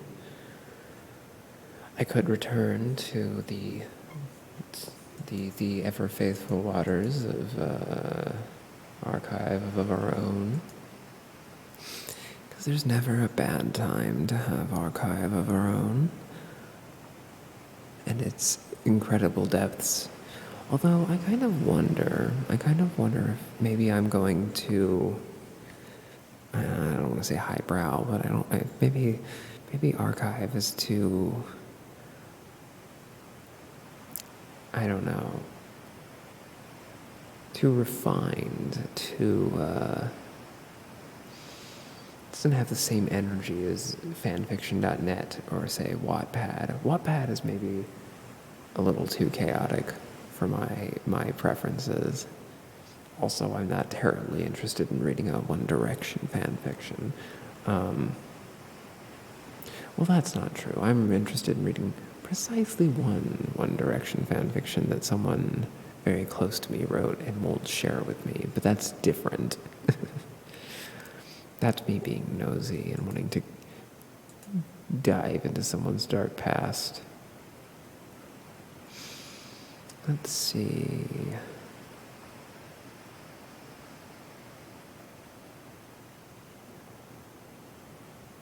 You know what? I think part of the problem is that I'm sorting these stories in AO3 by kudos. So I'm going with the most well-liked, but that's not going to give me the most interesting stories now, is it? They're of a quality and of a subject, but they might not be exactly what I want. So let's see. Actually, you know what? Maybe we can do this in a bit more of a structured way. Could anyone in chat provide me with either a fandom, so a show or a video game, whatever, kind of property, or could you provide me with a pairing that you like, or even if it's not a pairing you like, it's just a pairing that I can search on Archive of Our Own. Perhaps there's a pairing that you think, no way someone's written a fan fiction about this. Star Fox always has some. You know what, Baron? You make an excellent point. You make a lovely, excellent point. So we're going to go to video games. And we're going to just use Control F. And we're going to go to Star Fox, which has 749 works. Updated as recently as 2 days ago. So still getting active things. So we're going to sort by kudos again, just because since this is okay, we're going to have to get rid of our no crossovers, because that's no fun. We're going to do a little bit of winnowing. We're going to shimmy this down to the purest experience of this. So only English language, because that's all I can read. Get rid of our crossovers, which, so no Smash Bros happening. And what else do we want to adjust? Word count. Yeah, we don't want to, yeah, the top one is, good lord, 350,000 words, which I should say is about the length of Anna Karenina, and is not even finished. It's at 63 out of 72 chapters. Holy shit. People impress me with their writing ambitions. It's actually incredible. Let's see. So we're gonna cap this at. I'm gonna give this a bigger cap. I think I'm gonna still cast a fairly wide net, so we're gonna cap it at 6,000 words.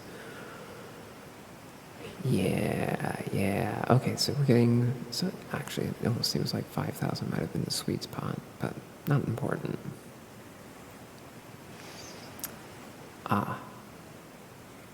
So we're gonna have to get rid of anything explicit, because that is a lot. A lot of these. As much as I would love to read you stories of Fox and Wolf getting it on, that's just not something I'm gonna try and pull off on Twitch. Maybe whenever I get those not Twitch streams up and running, that'll be the place for it, to read some genuine smut. But not right now. No. Right now, we're gonna read, let's see. Anything else? Any other additional tags that I want to get rid of?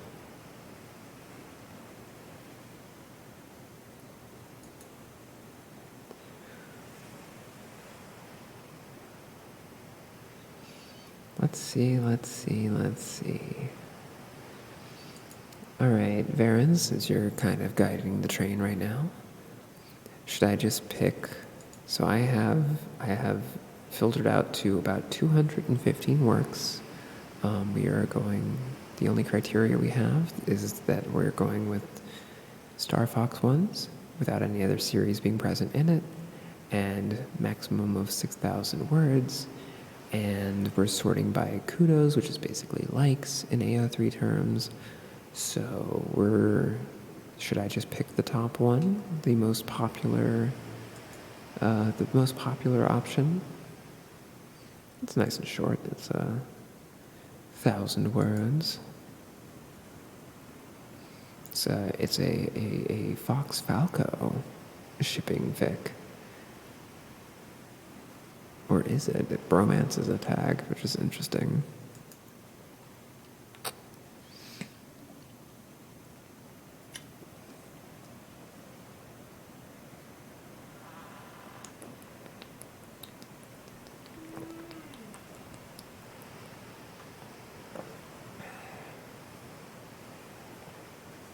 Yeah.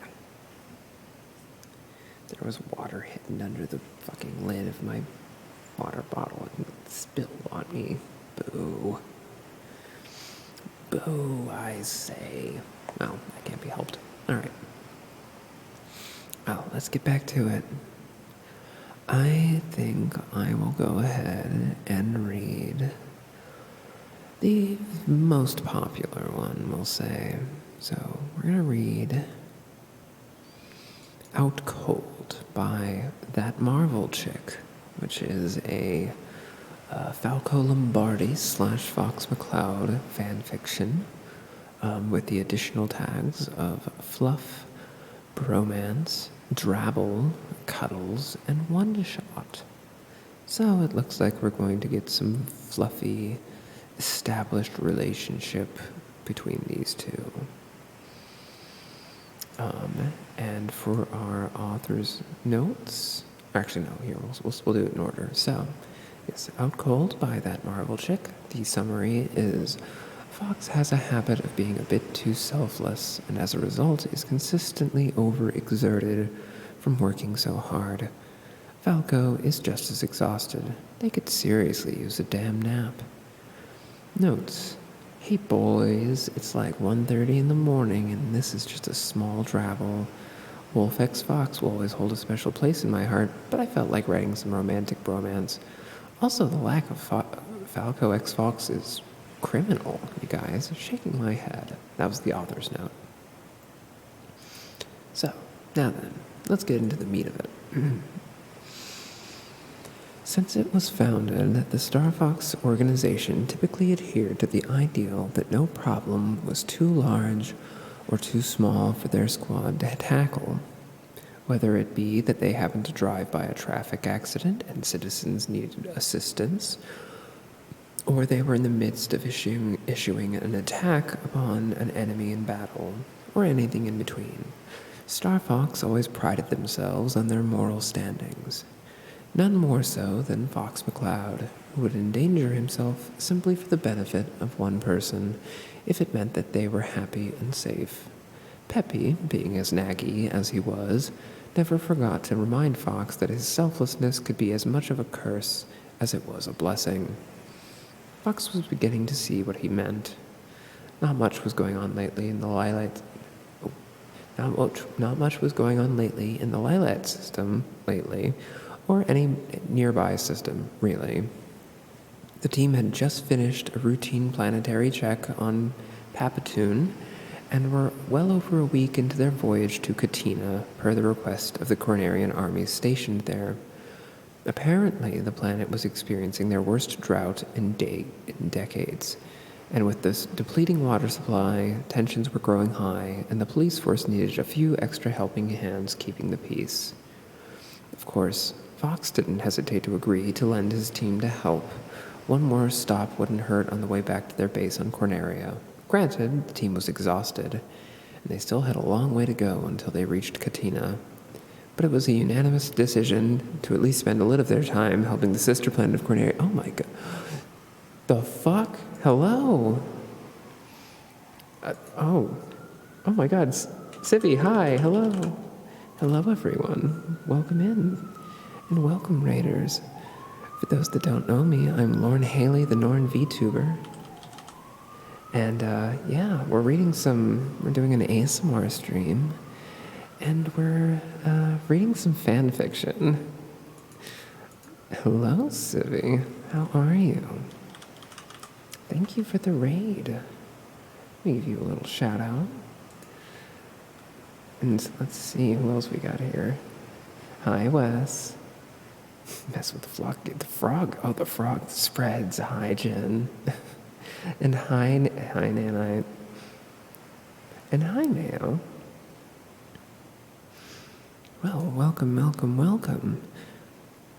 If anyone has any ASMR triggers that they would like, they're welcome to ask. We're reading Star Fox fan fiction. We're reading fucking gay fan fiction because I enjoy it. Lurk, ASMR, shit, gotta shower, be right back. Well, thank you for the lurk, Wes. Yes, enjoy. Oh, I have to do the other shout out. I just made this a thing because I'm lazy. Yeah. Ooh, yes, you were doing the Final Fantasy VII remake. How did it go? Make good progress? Win any good fights? Have fun? Yes, let's see. How are you doing, Civvy? So let's see, we got all sorts of fun things. My game crashed on me right at the end there. Oh no. Oh, I'm so sorry. That sucks. I've heard that game's kind of finicky. Fought a good fight? Hell yeah. Cause you're getting pretty far in there, right? It was time for bed anyway. Yeah, I guess it is it's getting kind of late. It's like 1 a.m. for me. I don't know how it is for you. Although my standards are that 1 a.m. is still early because I'm a deeply sleepless individual. I feel like I'm almost done. Not totally sure. Well, that makes sense, right? Because ultimately it's not the whole story yet. We only have, 2 remake chapters in the intergrade? So it's not totally ready. Although, are you planning on doing the Crisis Core remake that they did when you're done with the Final Fantasy VII remake?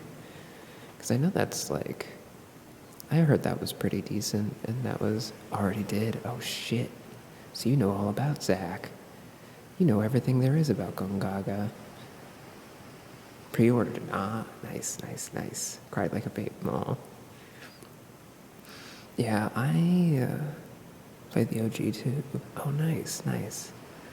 I missed Final Fantasy VII because I had an original PlayStation copy, and I got past the little tutorial area with the Mako reactor, and then my game crashed, and I was just like, well, damn. And I was like, can I do anything about this? And it was like, oh yeah, if you can rewrite this game disc. I'm like, I don't want to do that. I don't want to deal with that. So I just didn't play Final Fantasy VII. And then I've been meaning to play the remake. I just haven't gotten around to it. I will play it at some point. It looks super fun. The main thing I know from watching other people play it, and through osmosis, is the most important information, which is that Aerith and Tifa should kiss, and that's what's most important. That's what matters to me. A relentless, just completely obstinate Yuri shipper with complete brain rot and full of brainworms that won't let go. There's probably too many game series or other works that I am familiar with tangentially through all of the gay shit that people want to be in the show, and might actually be in the show for all I know, but usually isn't. Usually it's fan works. As it goes. But yes, if there's anything you like out of an ASMR stream, don't hesitate to let me know. But if not, we're going to read about Falco Lombardi and Fox McCloud being kind of fruity a little bit. All right, let's get back to it. So let's see. So to catch the new people up, we have Team Star Fox, which if you're familiar with the game, Star Fox is a group of space mercenaries that fly around in starfighters and help people out, led by Fox McCloud and with several crewmates. And they've been kind of overtaxing themselves. They've been taking on too many jobs. Everyone's a little too tired, which I don't know about you, but for me, that's a mood. Anyway, let's get back into it. Let's see, but it was a unanimous decision to at least spend a little of their time helping the sister planet of Corneria. Fox stared out the window of his personal chamber, his mind buzzing with fatigued thoughts that caused sleep to evade his conscious state of mind. Fox would like to sleep, of course, but there was a lot of work to be done. Katina was badly positioned right now, so there had to be constant adjustments made on their flight route from Papatoon. Usually, the Great Fox self-adjusted its path in case of small obstructions, but the amount on the way down required the ship's flight to be manually corrected. On top of that, he still had to draft the plans the Cornerian reserves asked for so that there would be organization spread between the troops, and there were long-needed repairs he had to do on his R-Wing that both he and Slippy were too busy to make time for. Also, the damn heating system was broken. That needed to be fixed as well. Fox rubbed his forehead, sitting up in bed. He wasn't going to sleep anyway with all these thoughts running wild. He may as well make a cup of coffee. Shuffling quietly to the kitchenette of the ship, he rubbed his eyes with a soft groan. The 24/7 lights that lined the ceiling along every hallway and room were quite stark at this time of night. The captain pulled his mug out of the cupboard, personally inscribed with his initials so that Peppy would stop using it. He reached for the coffee jug, pulling the container haphazardly out of its holder. Can't sleep. Fox's ears perked up suddenly at the sound of the voice behind him. He turned quickly, a bit more alert. There stood Falco, who was clutching a coffee cup, eyes grizzled and dark from lack of sleep. Even his feathers looked a bit disheveled. Yeah, I needed to check the flight course. No biggie. Why are you up, Fox queried, turning back to the counter to carefully pour the coffee. Huh, that's just what I was doing, the blue avian replied. Oh, you don't have to anymore. Fox twitched his ear drowsily, taking a harsh swig of his coffee as he drifted to the control console toward the nose of the ship. I'll take care of it, Falco. Go get some rest. Falco chuckled. No, you've worked hard enough, man. He followed McLeod, standing beside him, watching him as he examined the central board, still half asleep. Besides, nothing but smooth sailing from here on out. Our raiders detected no more hindrances. It took a moment for what he had said to register in Fox's brain, but he looked up at Falco after a moment. Yeah? Yeah. I think I should stay and keep watch just to make sure. Falco let out a relaxed laugh. Shit, man. If you stay, I'll stay too. You're about to knock out. I am not. The Vulpine let out a slightly irritated huff, his aggravated tone brought on by both fatigue and by Falco's naturally sneer mannerism. Falco took the coffee mug out of Fox's hands, though he didn't raise any objections to this. Instead, he passively allowed the Falcon to lead him to one of the couches in the nearby rec room. Oh, excuse me, I need to hydrate.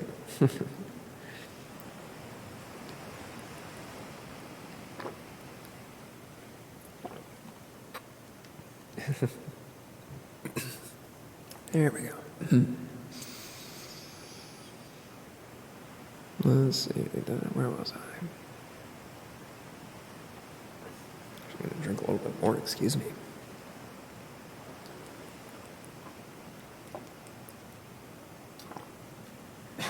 There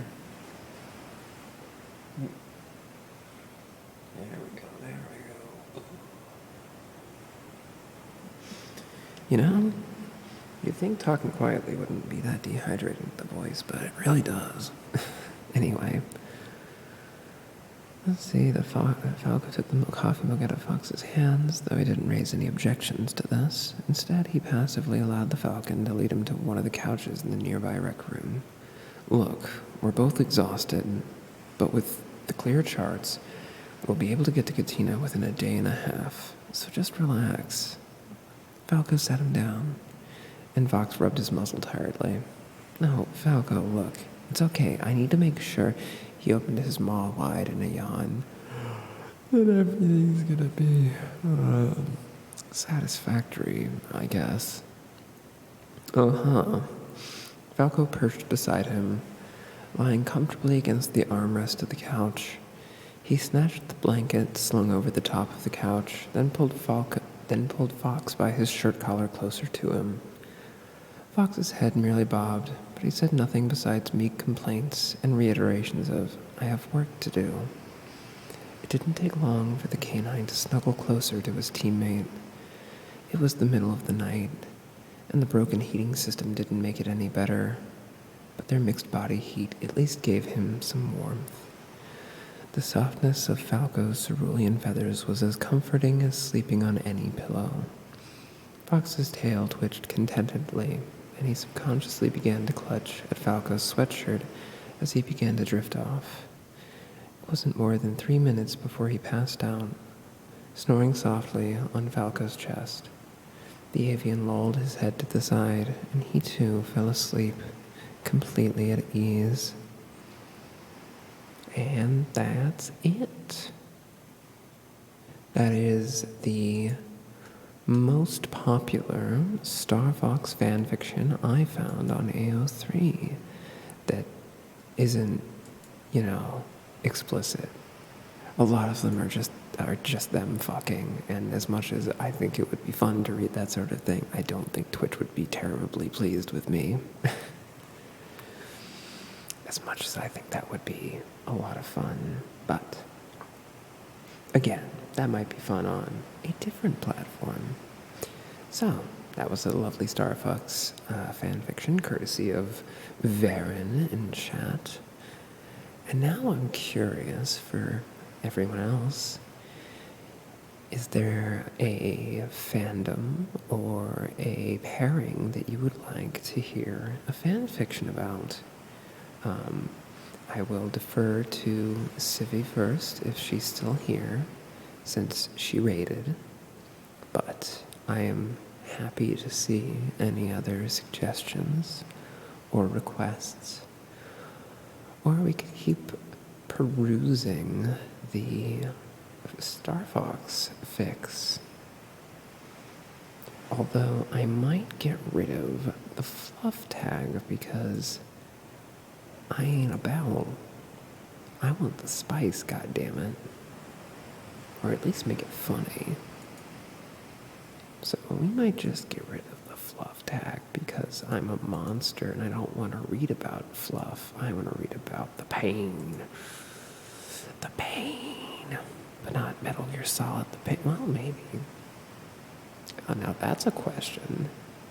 Alright, so this is slightly turning into as much reading fan fiction as it is reading me carrying out research experiments on Archive of Our Own, but let me take a quick look here.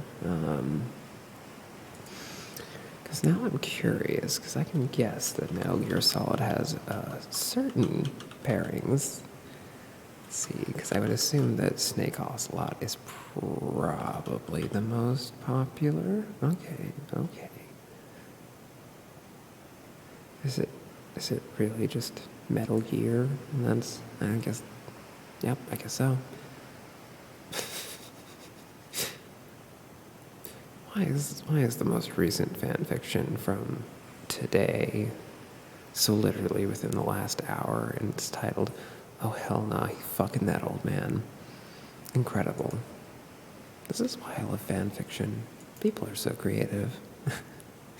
And also just some things never die. Well, let's see. So let's sort by kudos real quick. We're going to have to, yep, as I expected, filter out our crossovers because there's way too many of those because Snake is popular. And then we're going to go ahead and take a look at... We're going to take a little look and see what kind of pairings we have because there's a few that I'm curious about. Oh, interesting. I do wonder, any guesses in chat as to the most popular, let's say, maybe that would be more fun. Actually, honestly, that's kind of a neat, I like that idea of doing like a game show type thing where I go on AO3 and find the top pairings and see if I can get people to guess them. Shit, I know I need to write this down for later. That's actually a fun idea for a stream. Just because, like, you can predict the canon pairings, but AO3 has a certain bias towards certain types of pairings, we'll say. So they're gonna be a little different. Let's see. In the meantime, I guess we can let everyone enjoy some, I don't know, soothing waves. While I quickly take this down of AO3 pairing quiz show. Beautiful, beautiful.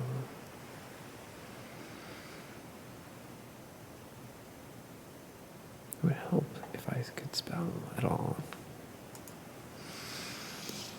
All right.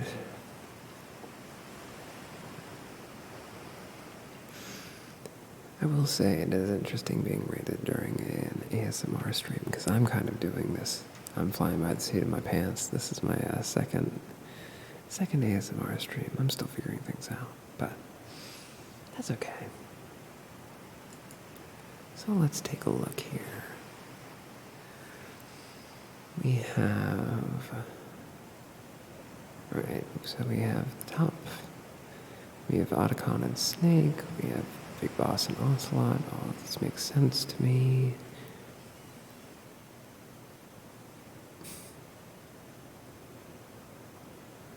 So what's interesting to me is that we do not have... I guess this would technically be...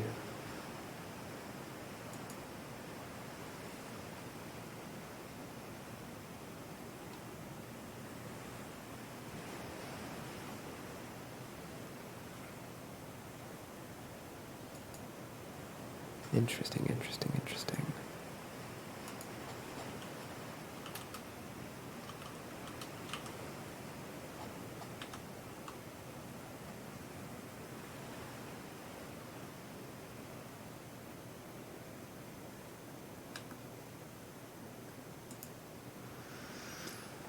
I'm doing research because I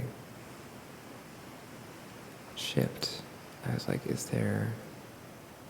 My brain wanted to know, does anyone ship Snake from Metal Gear Solid 3, which I guess is the... Wait, is it the boss or the big boss? Or is which... Oh, this is my own problem. We're not remembering these things. There's too many snakes to fucking keep track of. Honestly. Anyway. That's okay. Oh, I'm gonna say that there are rare pairs, and then there may be pairs that are a little too rare, probably.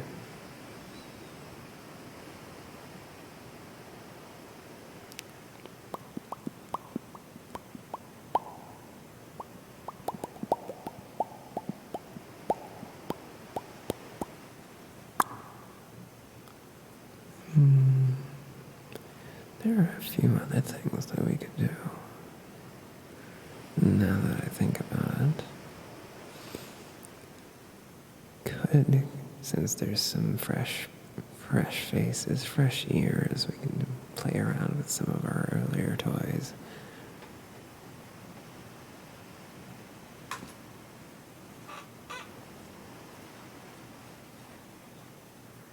Primarily because I enjoyed it.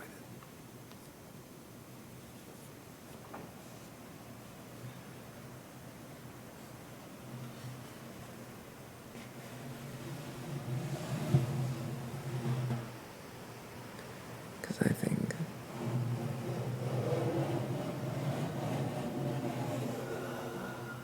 there we go.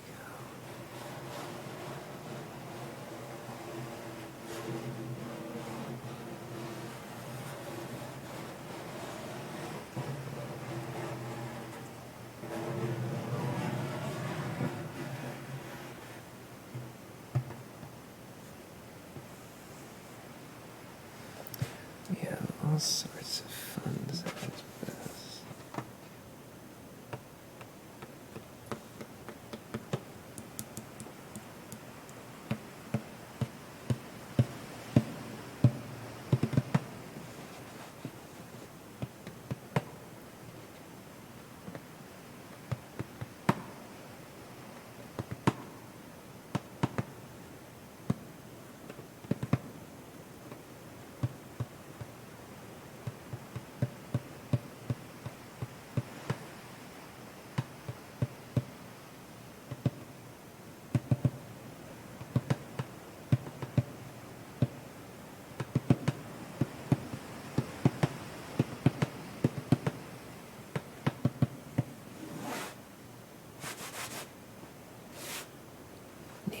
Drum sounds.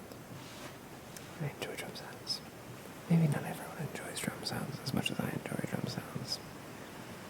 That's unfortunate, but I like it. I also just think that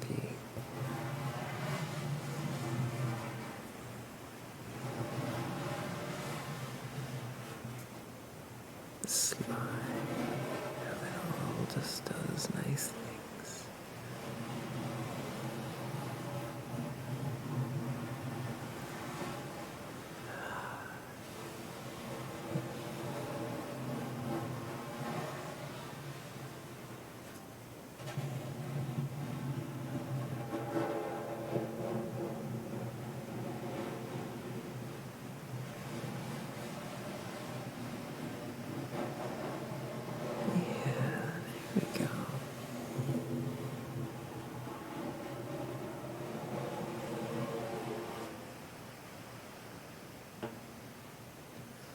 So that's that drum.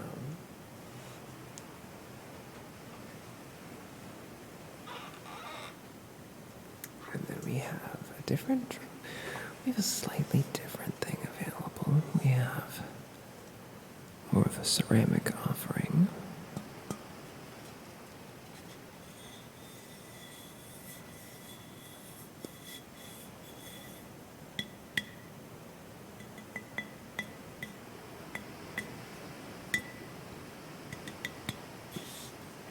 Which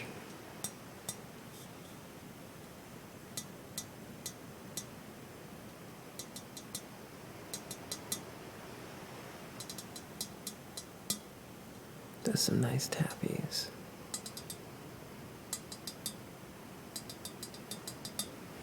But it doesn't just do tappies, we also have the ability to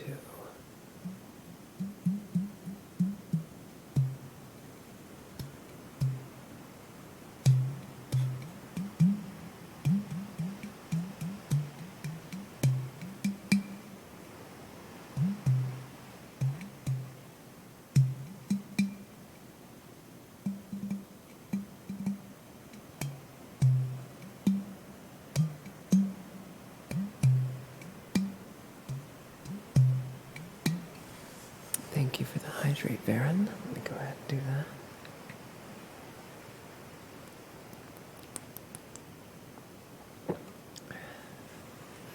I'm going to adjust since we are no longer reading the worst novel ever written. I'm going to just put this back to generalized ASMR. Because that's we're just kind of vibing.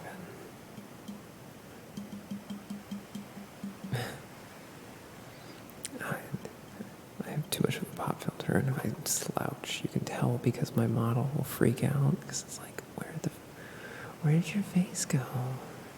And I'm like, it's not important. Don't worry about it. It's not important where my face went.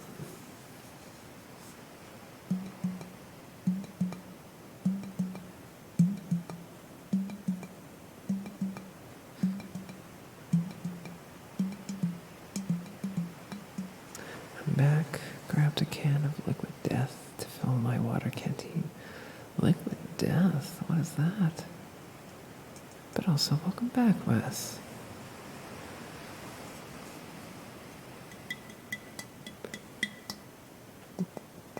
Right now we're doing fun ceramic tappies and things with this Udu drum.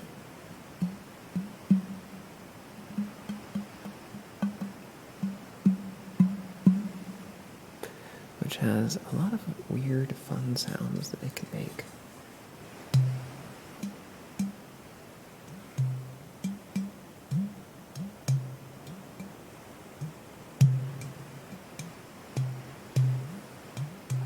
Canned, regular, and sparkling water. Oh, interesting.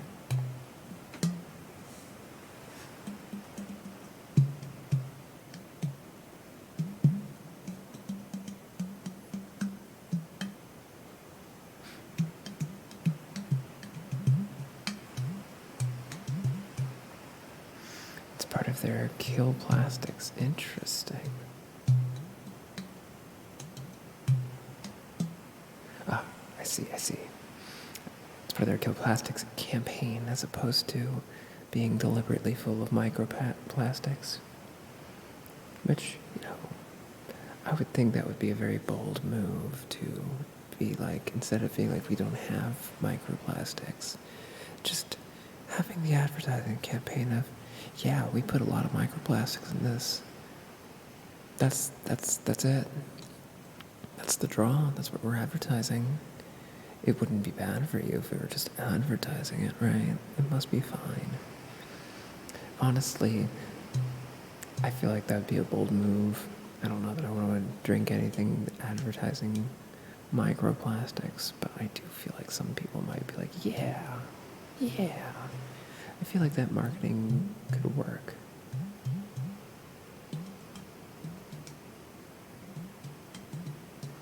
Do you listen to a lot of ASMR, Wes?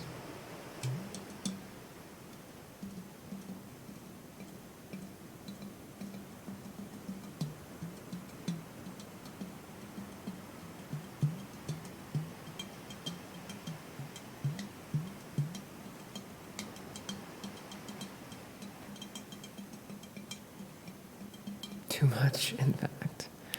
Is there anything you like in particular? Because right now, I don't really have any barriers to just asking for triggers or things like that. Tragically, I don't have any like slime available, but I can try and do my best with almost anything else. I wish I had some slime available, or one of those very, very nice 3DO mics with the ears, but you know, I can do what I can.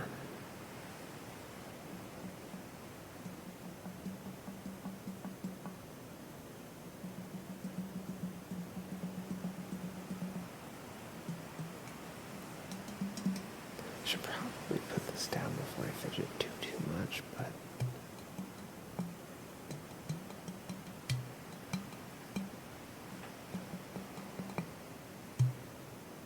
I don't know, it's just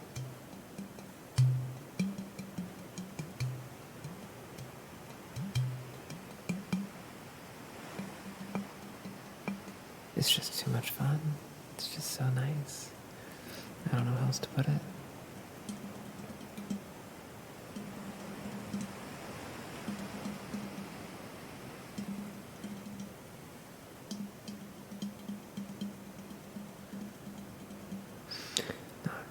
I follow a VTuber who does ASMR streams for 6 hours every night. God damn, that's very impressive. How long have I been going? I guess I've been coming up on 6 hours now that I think about it. But like 6 hours is just going to bring me to 2 a.m. and that's still pretty early for me. That's where the real fun starts. Haha.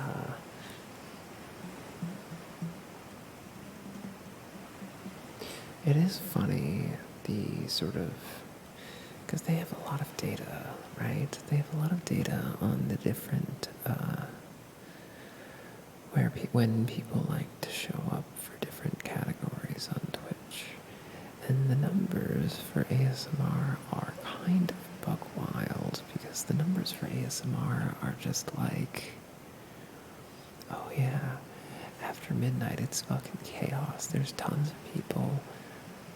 After like 2 in the morning, it's like, damn. She also does ASMR videos on YouTube. Oh, nice. I mean, yeah, the power of a dedicated ASMR artist is gotta be pretty strong, right?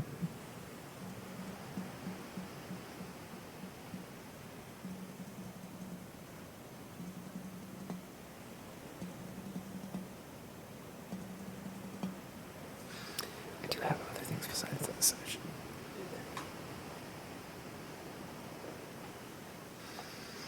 What else do I have that I enjoy? We do have some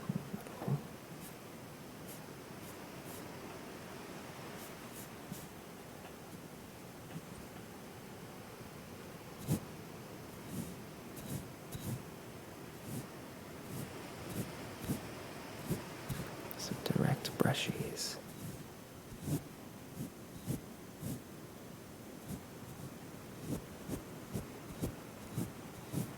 Some nice simple brushes.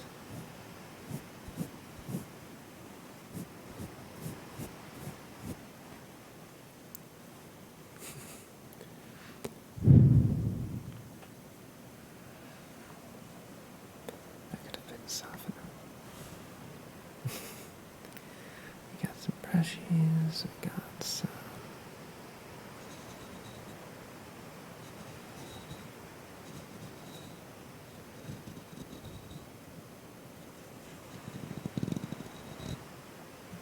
just a little stroking the mic.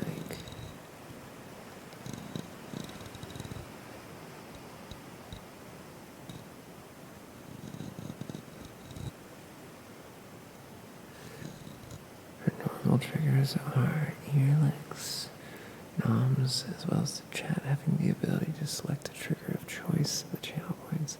I've seen that set up a lot. I will say that I think the ear licks are easier when you have the silicone ear set up, just because I think if I tried licking this mic, I don't know that the sound would transfer very well. But this is gonna feel silly, but I guess there's only one way to find out. Well, here it goes. Oh, a little bit.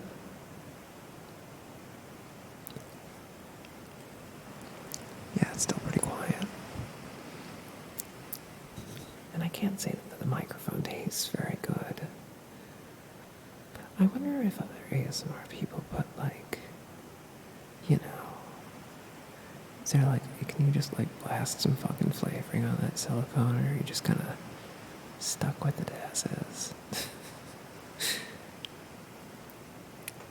I could probably stand to get just a little bit closer to the microphone, since, you know, it's right here, and it's not peaking just yet. I wonder if this is better.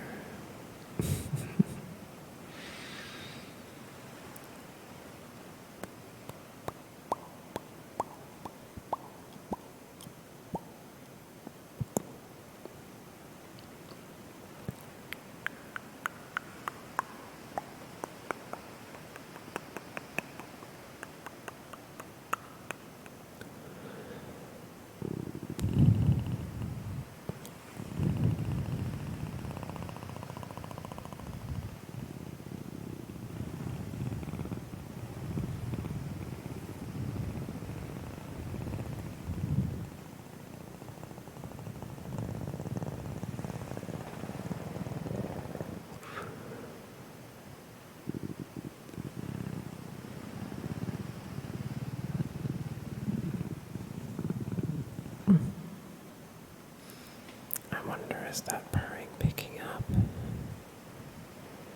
It seemed a little quiet. I wonder if it picked up all right. Certainly this seems a lot more intimate. Right up here, right next to the microphone. I wonder if that's better.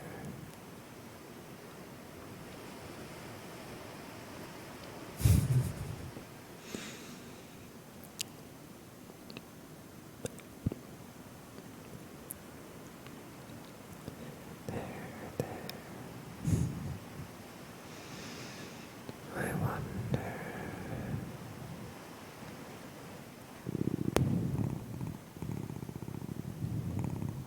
I was gonna do research on 3DO mics, but at that point I had my car accident.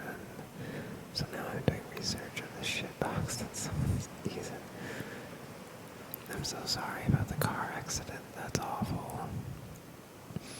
I had very minor unexpected car expenses recently, and it was just terrible. And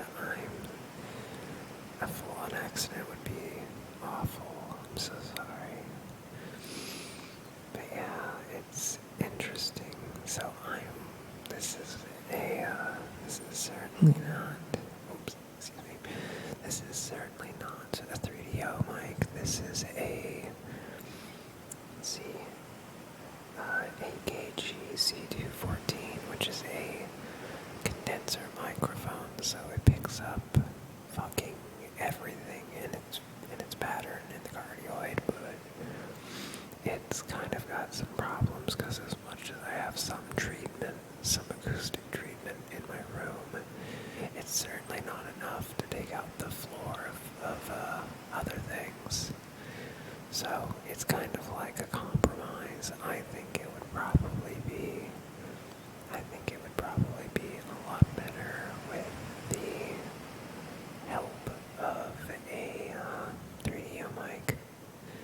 So that's definitely something I have on my throne, because I would love to be able to do these streams a bit more robustly. I might also put some like slime up there or something. Other other similar tools. Oh wait, I do have. Just a second.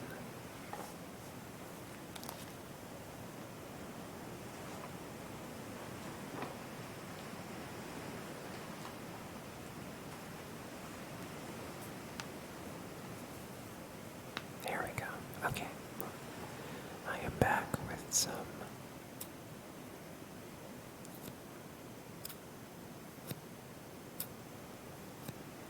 lovely scissors. The mic you're using now, oh, it seems nice. It sounds nice. Thank you. I mean, I got it originally for voice acting stuff. So it's pretty useful for a lot of things. I normally also use it for my karaoke, although that's actually gonna change because I have a different mic that's a little more suited to doing singing on. But yeah, this one's worked out for most things that I've thought to throw at it, I think. Autocorrect, as it ever goes. As it ever goes. Alright, we're gonna just actually sit up decently. The most impossible task.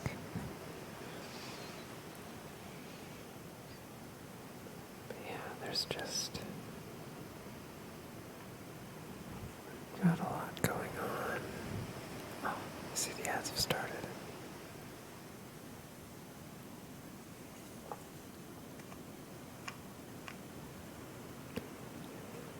Well, in the meantime, I'm gonna just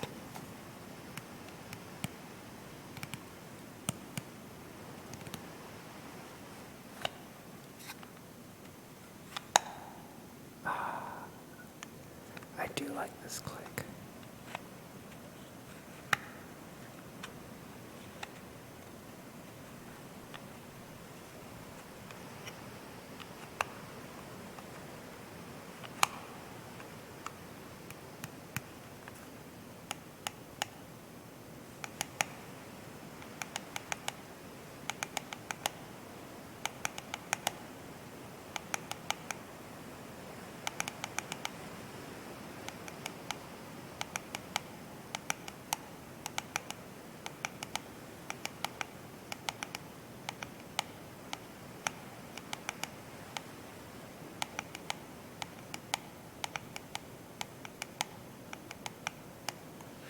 Anyway,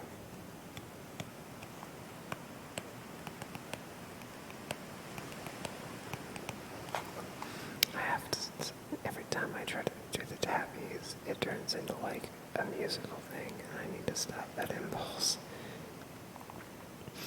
Because it's like, not everything needs to be that, you know. But that's okay. So, let's see now. What do we want to do? There are many, many options of things I could do, although admittedly we are getting quite close to 6 hours. But I also feel like a soft voice with the sounds of the ocean mixed with triggers sounds relaxing. Is this very relaxing then? I'm glad. Because it's one of those things that when I think of relaxing background sound, I really think of the ocean. I don't like going to beaches like during the day. I'm very much a fan of going at night. I love an empty beach at night because an empty beach at night just looks beautiful and unobstructed. And no matter what you do, you're surrounded by silence and the sound of waves. Even the seagulls are quiet. And it's just very nice. It's just a lovely, lovely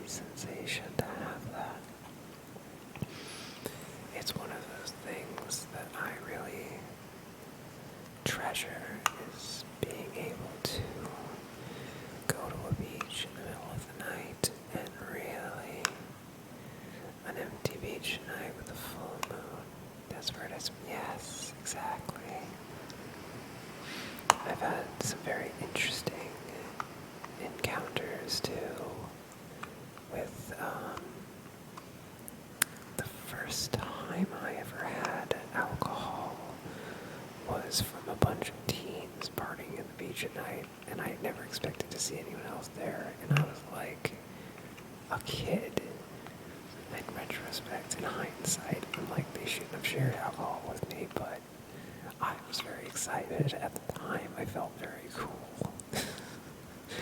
Because, that's just one of those things where you're like, oh, I snuck some alcohol before it was my time.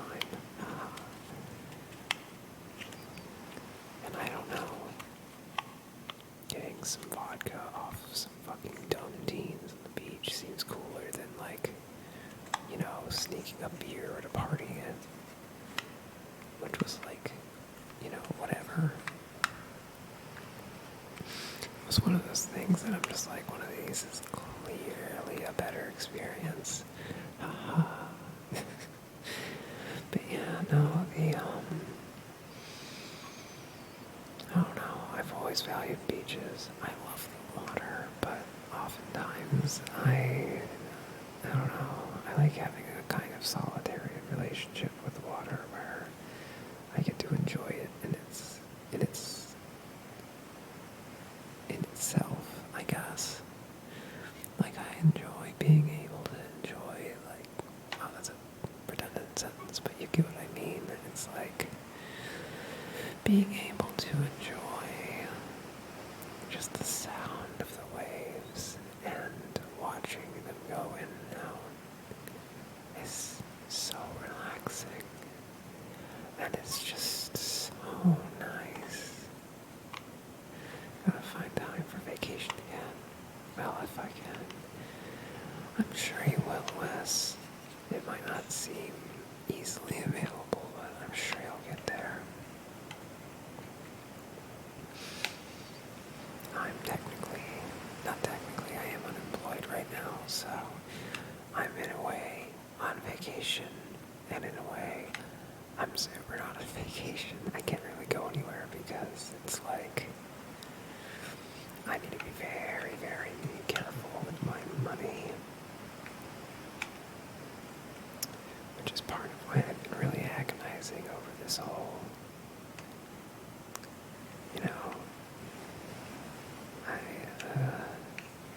I wouldn't mind doing streams on other sites in a similar way to the Civvy, but that's money I have to spend, and it has to be, worth it. And then it's like, what if no one's interested? But that's my own stress and my own thing to deal with. Yeah. And I'm also getting on a huge fucking tangent. But yes. Vacation. I think you'll get your vacation, Wes. Just be patient. You'll get there. You'll get it. It's just one of those things that you might have to be a little patient for. But you'll get it. It'll go okay. And then you'll be able to come to a nice beach, maybe. Maybe you'll go to a nice, lovely beach and relax.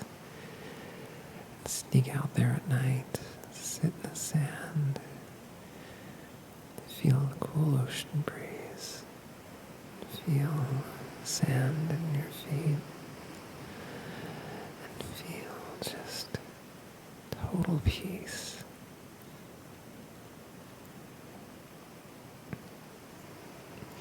I've never been one to feel very at ease in nature in terms of like the woods or shit, because I don't like my sight lines being that obstructed, and I don't like there's just constant sudden noises, but I will say that I can feel completely at peace at a nice beach. I think it's one of those things there's just a special quality about the water.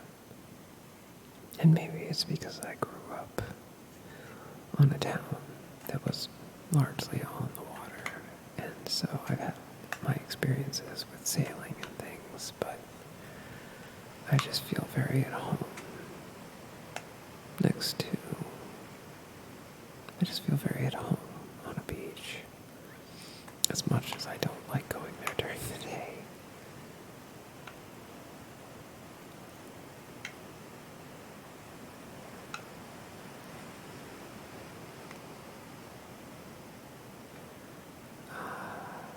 Well, whenever I do have time for vacation, it's just housework or doing chores. Splitting wood is one of them. I mean, that's impressive. I have not been in a situation where I had to split wood, so I'm not really sure if I could, if I had to. I feel like I have a sense of the technique for it, but, you know, that's theoretical. That's not really much of anything. So, not really very good compensation for the lack of proper vacation, but it is very impressive that you can split wood, to me at least. So I think that's nice, personally. I think it's one of those things that, like, I don't know.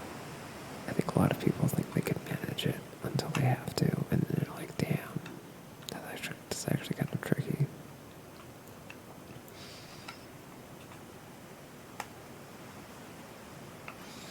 Also, I think that splitting wood is one of those.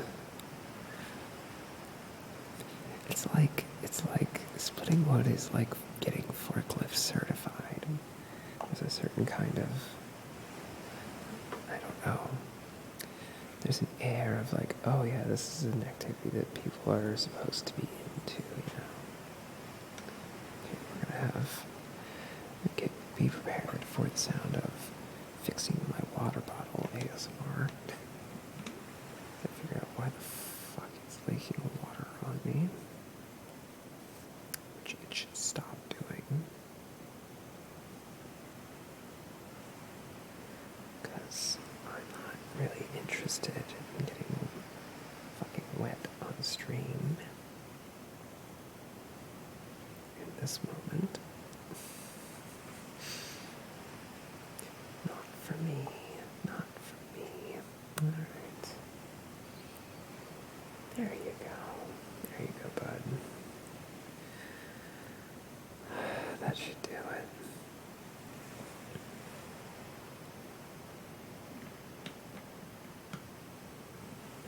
That should be a bit better, hopefully. It should be a bit drier, one would hope. Let's find out.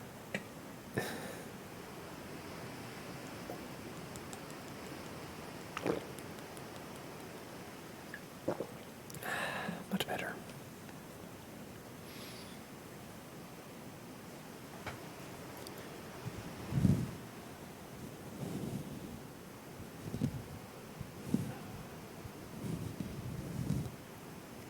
I was splitting wood since I was 4, maybe. I know it was early child. Damn. Nice, nice. It's very impressive. Oops. That fell, and I'm very sorry about that.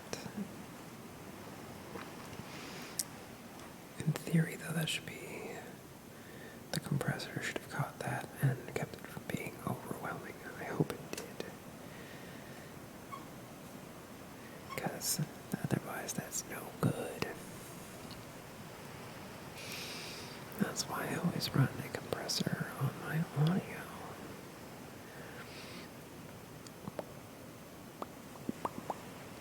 You know, I could turn up the reverb a bit, I bet. Let's find out. Let's make it.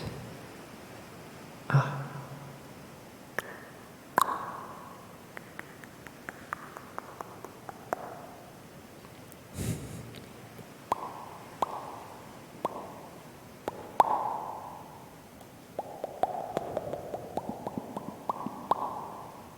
We're going to just keep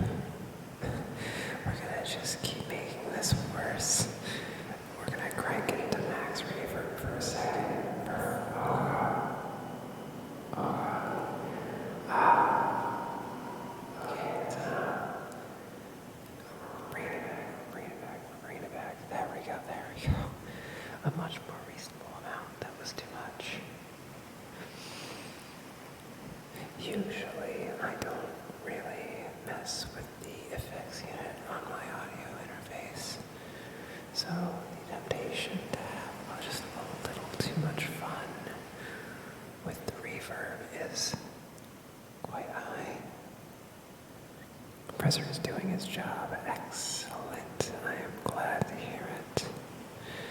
And actually, while we're playing around with the audio effects, we can do fun things with the figuring out what's up with. I see. With the panning, I was gonna say, but the panning doesn't quite do its job, given that this is going in mono right now, which it should be, but oh well. But yes, we have a variety of. Actually, we can go even sillier. Well, let's see. Is this different? It's a little different, but let's see.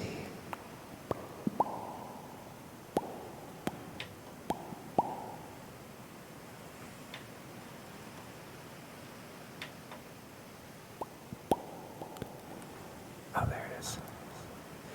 Oh, now we have a lovely. This is echo and delay. So now it's a bit more of a pronounced effect. This feels like the kind of voice that you'd want to do for telling someone some good life advice. Like, oh, I don't know. Oh, hey, that was weird. Why did you cut out? Waves audio. Why? Don't betray me like that.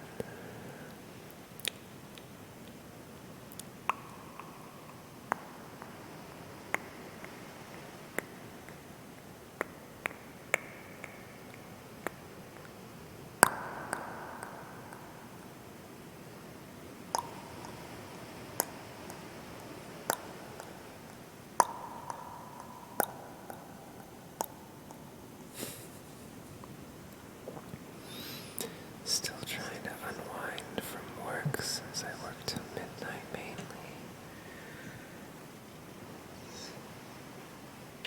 We're gonna go back to our sensible reverb instead of all of that.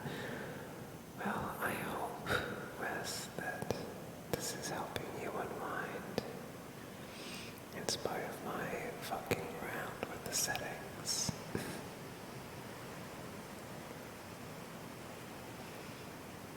Because I realize that there's a lot of general fucking around, we'll say. There's a lot of that. Let's see. Alright, so I am kind of wondering at this point what I want to do with the time. We have the option to either, we can go, actually we're going to go back to doing a bit more of a voiced voice instead of just a whisper, so a bit more of a soft voice. But I think, because let's see, my instinct is to push past 2 a.m. and be terrible, but that might not be a good idea for me. That being said, none of the people who are usually telling me to get actual sleep are here, so they can't stop me. But just in case, let's take a little look at who's on. I feel relaxed. It is helping. I'm enjoying fiddling around with the settings. Oh good, I'm glad. We've got more of them. We have, let's get this to a nice, I want to get this a little less mixed. And we can still fuck around with the panning if we want, but because this is a mono source, it's not going to do exactly the things that I want. Which is unfortunate, but the way it is.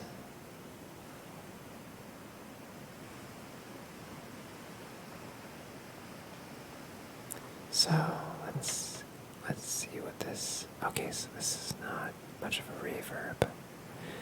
This doesn't seem to be able to kick in. So what's this got? Interesting. Not as much.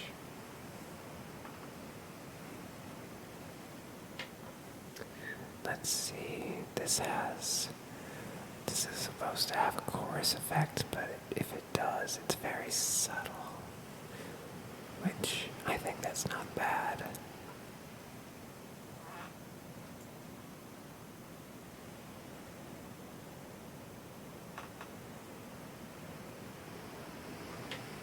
This might be a little, yeah, this is either going to be too subtle or too powerful, so this might be for the best.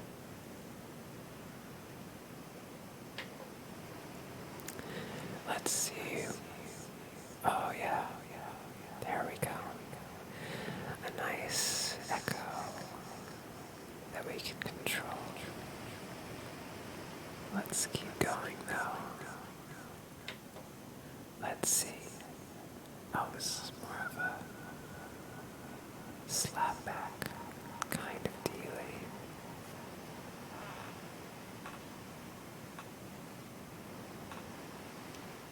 Although it just says that it's ambience, so I guess I don't really know what exactly the cutoff. I don't know what the definition is in this case, but it's kind of fun.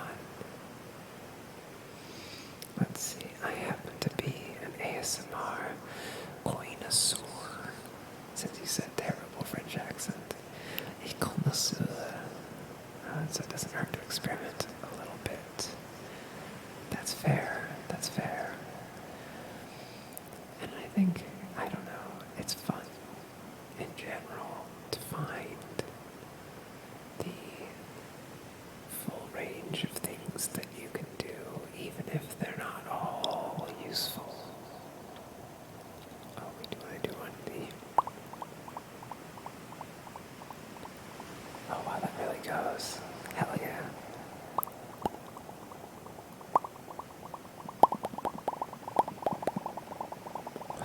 Ooh. Oh wait, I like that. Hold on a second.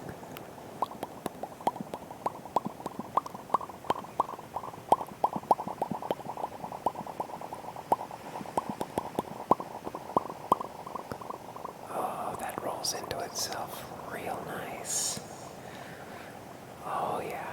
Oh yeah, that's a winner. That's a bounty of experimentation. I like that a lot.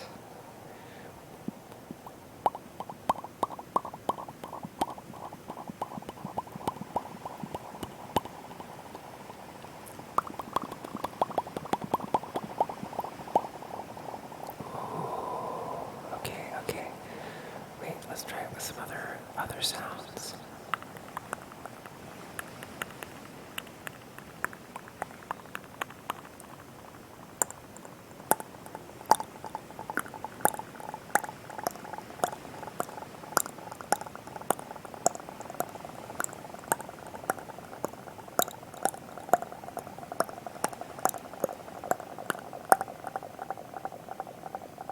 Interesting.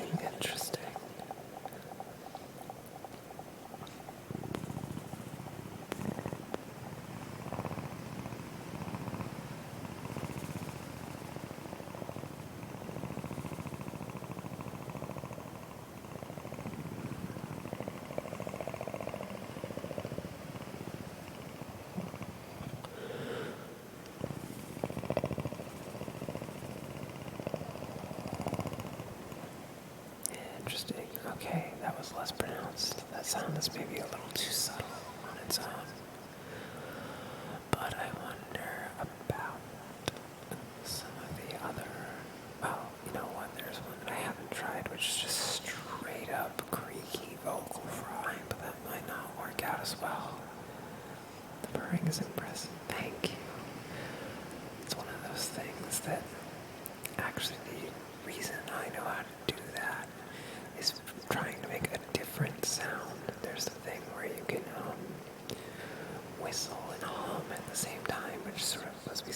can do this without peaking, but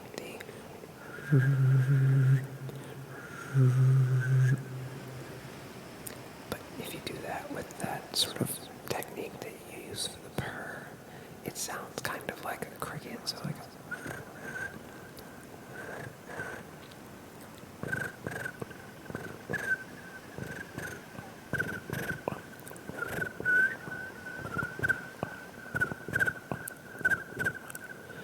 something like that. I don't think it translated as well, but that's the general idea.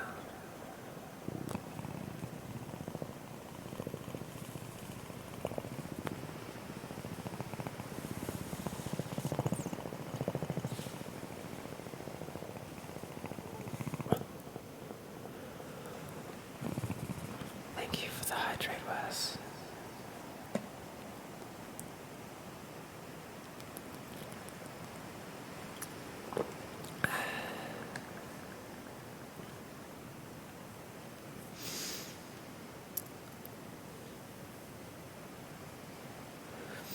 I guess there's also, because there's other, let's see what else is there that might work well with this echo, because we know that's still very nice, but maybe like a, oops. Well, that kind of works. Again, maybe a little too loud. Yeah, that kind of works. Kind of works. I don't know that it's quite as good as, I think our real winner, the real top of the heap, so to speak, is the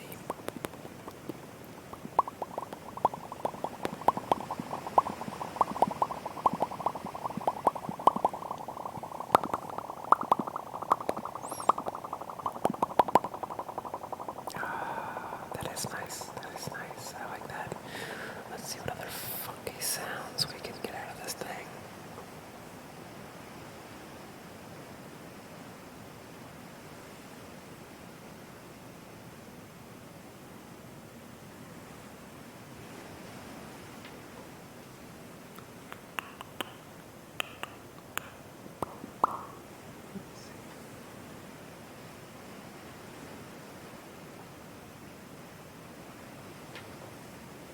This is just straight up a chorus. Oh, okay, this is doing some interesting things, but not what we want.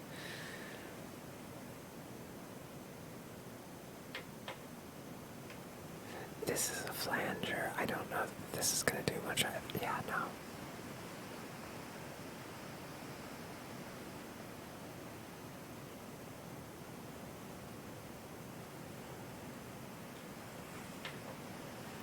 I will say that that is also quite nice. Maybe not as powerful as the echo. The echo itself was very lovely, and I was a big fan of it. Honestly, going back to a relatively tame reverb after all of that feels kind of silly, but that's the way it goes. So let's see.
things in effect pedals or plugins. Just experiment and see what catches your liking, but in a fun way. Yeah, it is. It's very much like that. I do actually have a guitar pedal that might be interesting, although the power of its effects units are maybe a little too potent for ASMR. I don't know how much fuzz or distortion or overdrive is going to be a positive addition to the relaxing space. Hard to say though, you never know.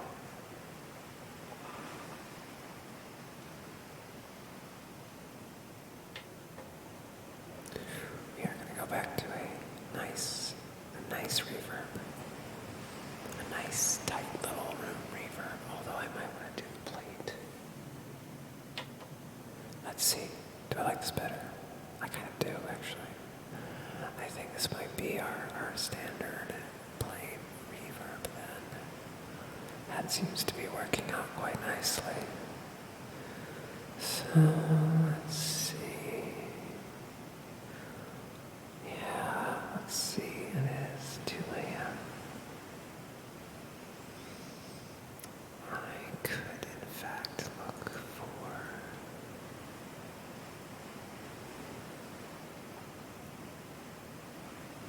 So many of these are...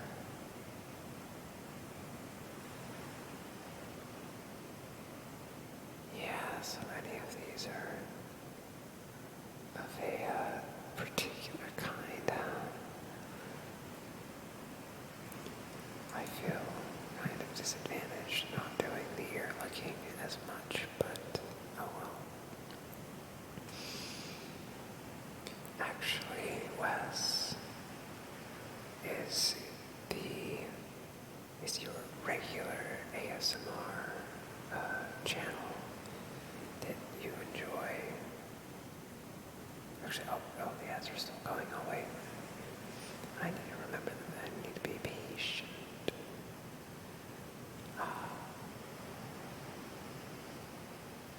So that should be good.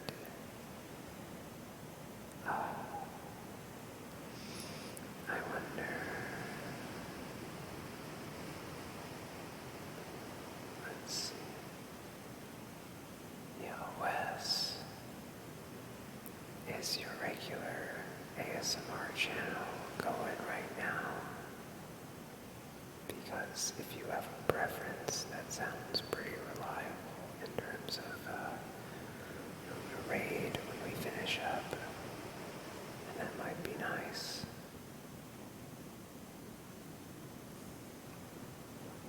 There are 2 regulars I follow. Are either of them available? Are either of them online?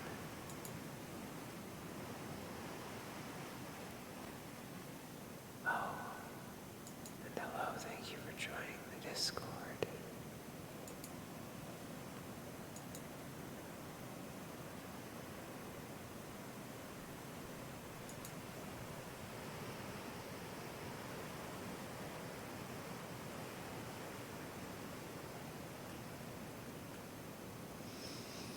Because I think it is getting to the point where it is, I've been going for 6 hours.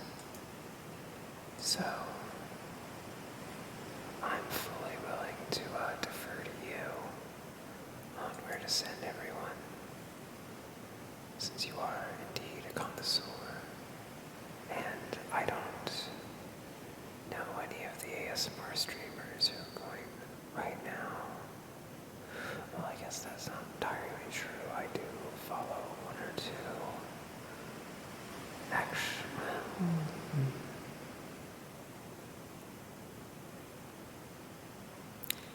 there are some people who I do enjoy who are streaming right now, but they're not ASMR streamers, and I feel like passing you all off from this to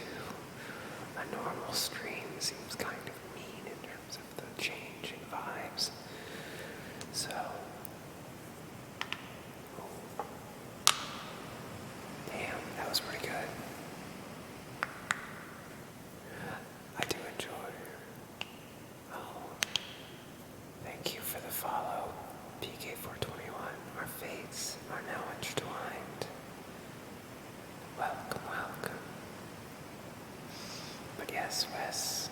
If you would like to lead the raid, you need only give me a channel name. So Neko and Kuramikura. Okay. Let me take a look.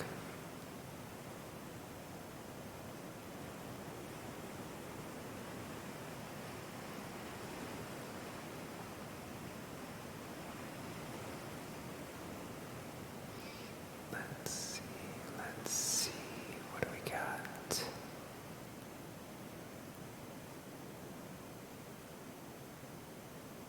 Yeah, let's see now.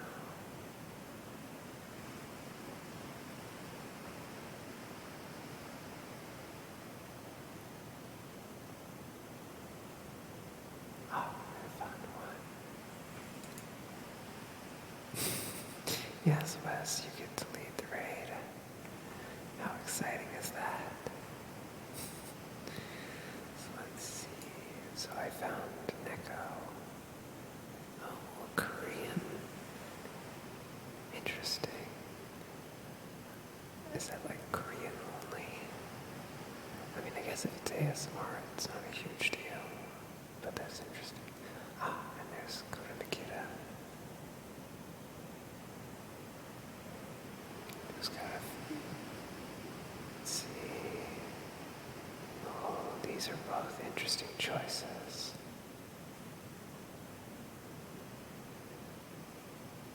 Well, I might succumb to my own trash taste. Well, no, I shouldn't be self-negative, but I might go ahead and go with Kuramikira, purely for the fact that she's got some tags that I like. Oh, well, she's got some interesting tags, that's for fucking sure. Her energy seems a little unhinged, and I appreciate that.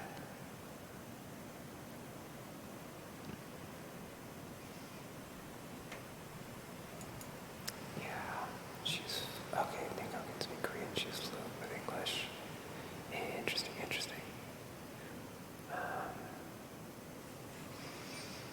Is Kuramikira also capable of English? Here, we'll pull both of them just to be careful. But I'm going to assume that they're both fine, given that they both seem to have primarily English tags. So I think that should be fine. So yeah, we're gonna send everyone over to the Korean feed lady because why not? Alright, let's start this raid up. Okay, so it would help. There we go. It would help if you fucking did that. Alright. Actually, wait, before I do that, I need to set up the raid messages. So let me just do this real quickly for everyone. We're gonna call this actually not just the Norn raid, like it usually is. This is the Norn ASMR raid.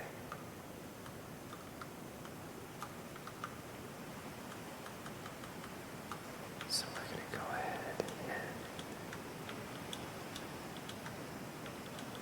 So for the non-subscribers, you can use that. And for the regular subscribers, instead of the usual Norn speed, we're going to do the Norn ASMR raid with the Norn Vibin. Oh, it's your expertise, Wes. It's very, very helpful. Because I would rather pass people off to someone that knows what they're doing and is vetted even a little bit. You know, so we're going to, yeah. Alright, so that'll do. So everyone can this, if you are a subscriber, you can use the Norn ASMR raid with the Lorne H5 and yeah, so we're gonna do that, and I'm gonna start